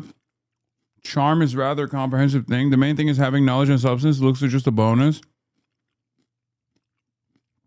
This group would probably be quite happy to see Hassan gain popularity. They think he can split the Democratic Party, which benefits the Republican Party. Indeed, Hassan Ziani is pushing the Democratic Party towards social democratization. Since Donald Trump has steered the Republican Party to the right, the polarization of the Democratic Party to the left becomes inevitable. Right-wing media is actually seriously analyzing Hassan being only 172 centimeters. Why don't you just criticize him for dressing like Bean? How can you miss the right points to criticize? You can disagree with his views, but you have to admit he's handsome. Political beliefs are subjective, but handsomeness is objective. I'm not 180 centimeters, I'm 194 centimeters. עוצמה את חיזבאללה, ואנחנו לא נעצור עד שנחזיר לכם את הביטחון. ההישגים הכבירים שלנו, גם באיראן וגם נגד ציר הרשע, הביאו לשינוי היסטורי במעמד של ישראל באזור. הם גם הביאו לשינוי לקשרים שלנו עם מדינות, קשרים שלא היו בעבר. לאחר פניות חוזרות ונשנות של ממשלת לבנון לפתוח איתנו במשא ומתן לשלום, אני הנחיתי אמש בקבינט לפתוח במשא ומתן ישיר עם לבנון כדי להשיג שני יעדים. אחד, פירוק חיזבאללה מנשקו, והשני, הסכם שלום היסטורי, בר קיימא, בין ישראל ללבנון. ישראל חזקה מאי פעם, איראן חלשה מאי פעם. אני כבר הבאתי 4 הסכמי שלום עם מדינות ערב, אני מתכוון להביא עוד. שלום אמיתי, שלום מתוך עוצמה. Lebanon, just across those. It's so funny that the entire world's like, Israel, please don't fuck the ceasefire up. And Benjamin Netanyahu in Hebrew is like, I'm fucking the ceasefire up. It's awesome. I'm putting my dick directly in the ceasefire. I'm nutting on Trump. I've nutted in his ass.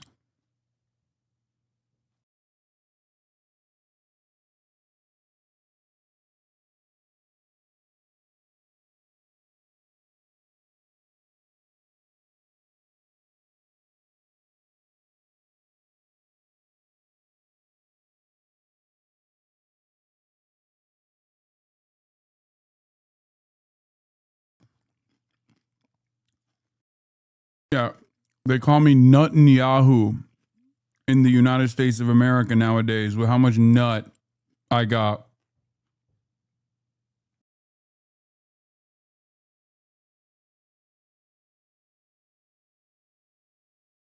Hills. Hezbollah pushed way back from the border now, but as Israel keeps bombing them, they keep hitting back. Where do we go? We meet Shimon Cohen to the sound of a siren. Just be careful here. We're in Kiryat Shimona, very close to the Lebanese border, and sirens here are daily life. Yeah. It's very hard. Do you think the fight should continue against Hezbollah? Yes. Yes, yes. Of course. Yes, of course. But we want to finish the war there and to kill all the Hezbollah. Do you think the fight with Iran should keep going? Do you think this ceasefire is pointless? This is the big problem, the Iran. We must to kill the snake. So keep fighting Iran and Hezbollah. Of course, of course. Come inside. Shelters in Kiryat Shimona can get busy. Bro, I'm telling you, I think a lot of people don't understand how fascism works. I think a lot of people don't understand the ideology, what fascist movements have looked like historically, what it looks like when it's dying in its final stage. You don't have to read about it in a history book any longer. You can visualize it in front of you. But a lot of people can't comprehend, I think partially because of the original historic fascist movements and their primary victims being Jews in the Holocaust. A lot of people can't make that connection that like Israel and Zionism is a fascist ideology and Israel's a fascist state experiencing an identical version just with modern weapons and, you know, some modern restrictions. they don't understand it. They're like, these guys, wow, they're fucked up. It's like, no, they're not fucked. I mean, they are fucked up, but they're fucked up because they're fascists. When you hear stuff like this, when you see stuff like this, you're like, what the fuck is wrong with this guy? He's out of his dang mind. And you're like, no, it makes a lot of sense when you realize, like, it is literally just a fascist country going through the final stages.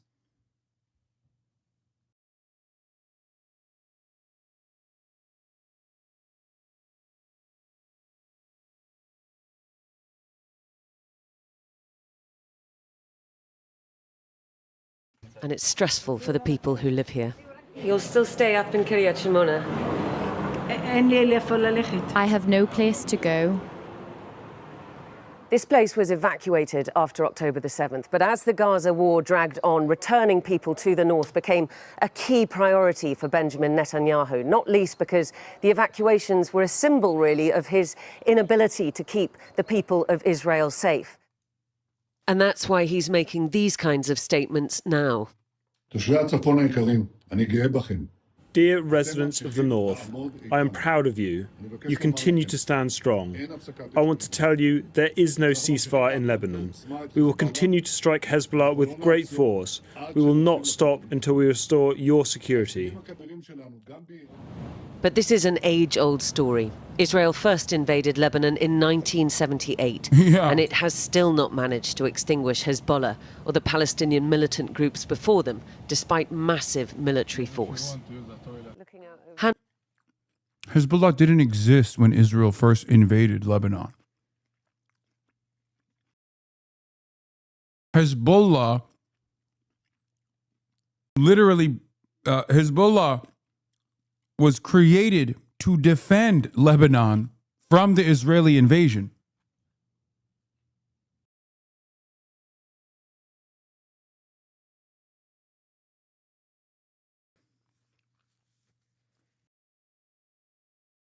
That's what's so ironic about this predicament. And Israel not only was responsible for the creation of Hezbollah because of necessity, right? Someone had to fucking protect the Shia population, especially in the sectarian and ethnic conflict, the civil war that was taking place that Israel absolutely played a major role in, right? Massacres that Israel oversaw, militancies that Israel armed.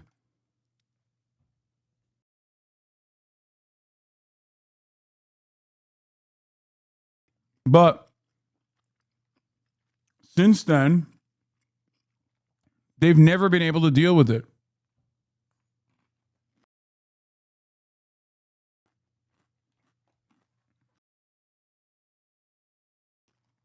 Without Hezbollah, there would be no self-defense for Lebanon. Israel could do whatever the fuck it wanted to Lebanon.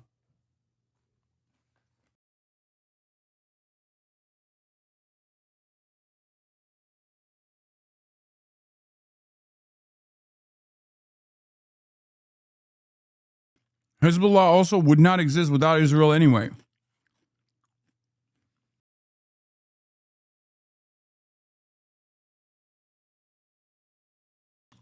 Aludin's 21-year-old nephew Guy was killed last week in Lebanon, serving in the IDF, in a case of friendly fire.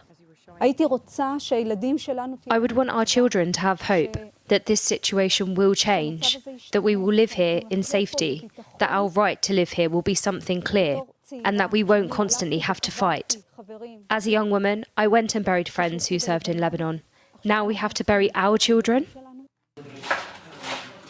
Mikhail Hadas Rubin's son is fighting in Lebanon, and her daughter is with the Israeli Air Force.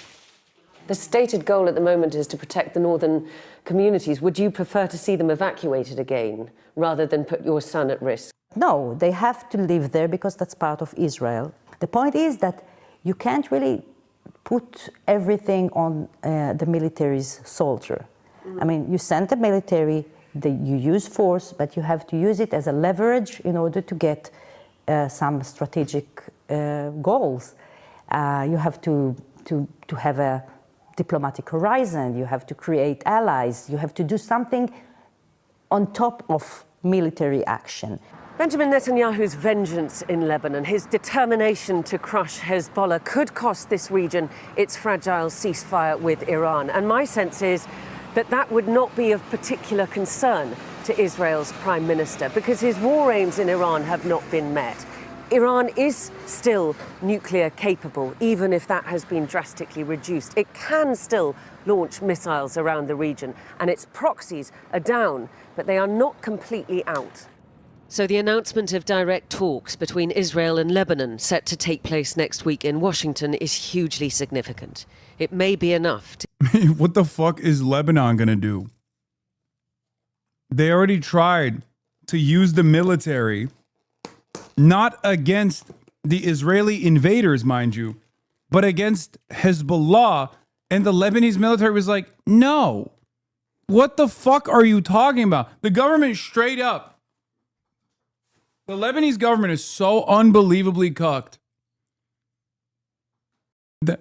that they tried to get the Lebanese military, with how little capabilities they have to begin with, to fight against Hezbollah. And the Lebanese military was like, why would we fight our neighbors while a foreign country is invading us? Why would we fight our neighbors who are fighting against the foreign invaders?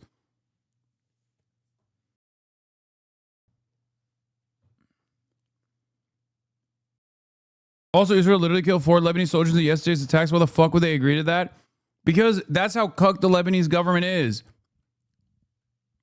From the Lebanese government's perspective, it's literally like, oh, Israel would never fight us if it wasn't for Hezbollah, except, you know, the fact that Israel invaded Lebanon before Hezbollah existed is lost, I guess.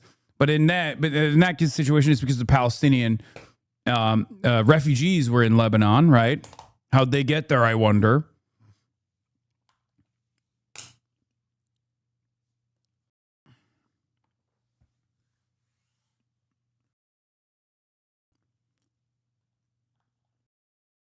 They love blaming everyone but Israel. Yeah, the Lebanese army isn't there to defend Lebanon. It's to defend the government against the Lebanese people. Belgian Foreign Minister Maxime Prévost was personally caught in an Israeli strike in Beirut yesterday when he was visiting the Belgian embassy to meet with Lebanese President Joseph Aoun. A massive missile strike hit just a few hundred meters away from his location. He called for Israel to end the bombings of Lebanon as well.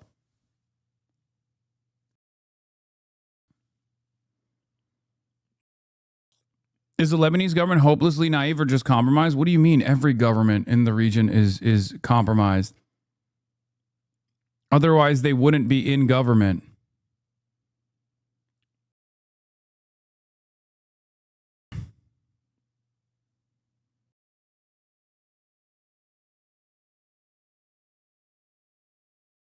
There have been instances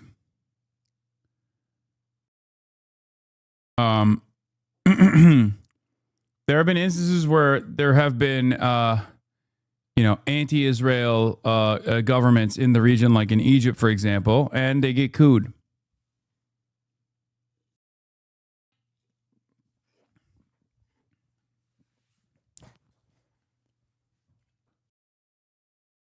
Iran is posting banners in metro stations saying, "We will not leave Lebanon alone."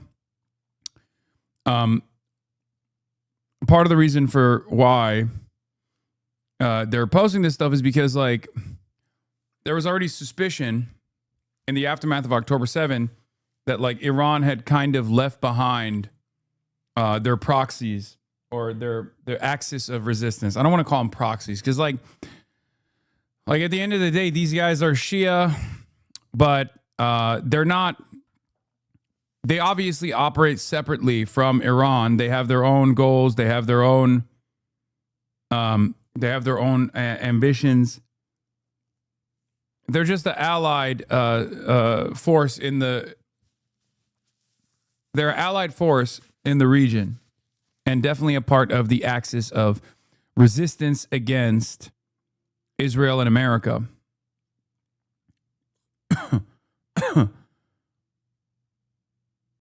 Because that's what Yahya was counting on, right? Yes. Knowing how the Lebanese government officials think, I will tell you why the prime minister initially did not want to be a part of the ceasefire. If this happens, a massive admission that defending yourself with military force from Israel secures your rights. It would be a massive defeat for the Mahmoud Abbas doctrine that Arabs follow, which is to strip yourself from your weapons and underwear in order to obtain guarantees that Israel will not occupy you, which you never end up getting. It would be a massive defeat for the Arab war doctrine, disarming your army before your enemy attacks you. And this ceasefire will take down the current Lebanese government and turn the Lebanese resistance into national heroes, as well as demonstrate the benefit that Iran brings to Lebanon. It will be a massive defeat for the American political current in Lebanon that is being represented by several political parties. To avoid all that, the Lebanese government is rushing to have direct talks with Israel in order to give it whatever it wants from the Lebanese government, as long as they are able to maintain their seats in Mahmoud Abbas' war and sovereignty doctrine. I mean, it's aggressive, but yes. This is the answer to your question, chatter, who asked, do these guys have some semblance of naivete? No, it's cowardice.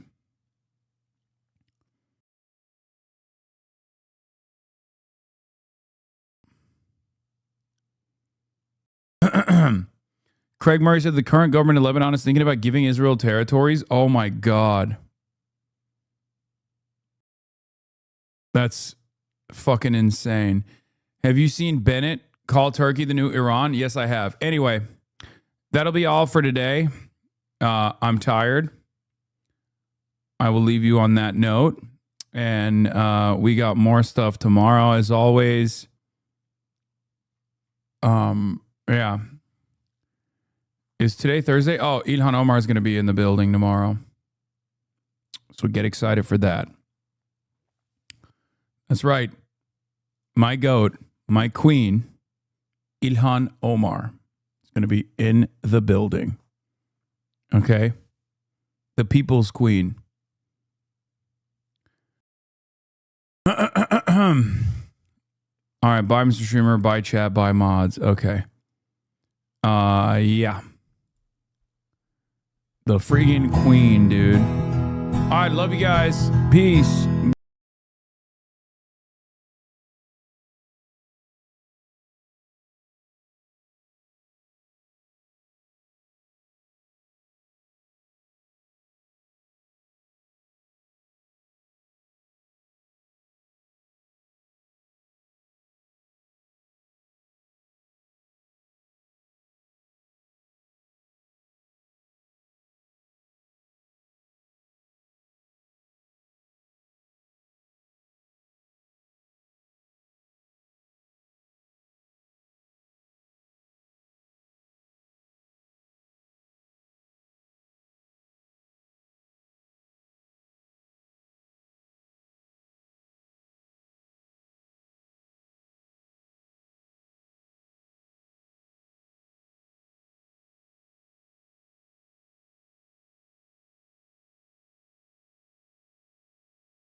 you wait. Just you wait.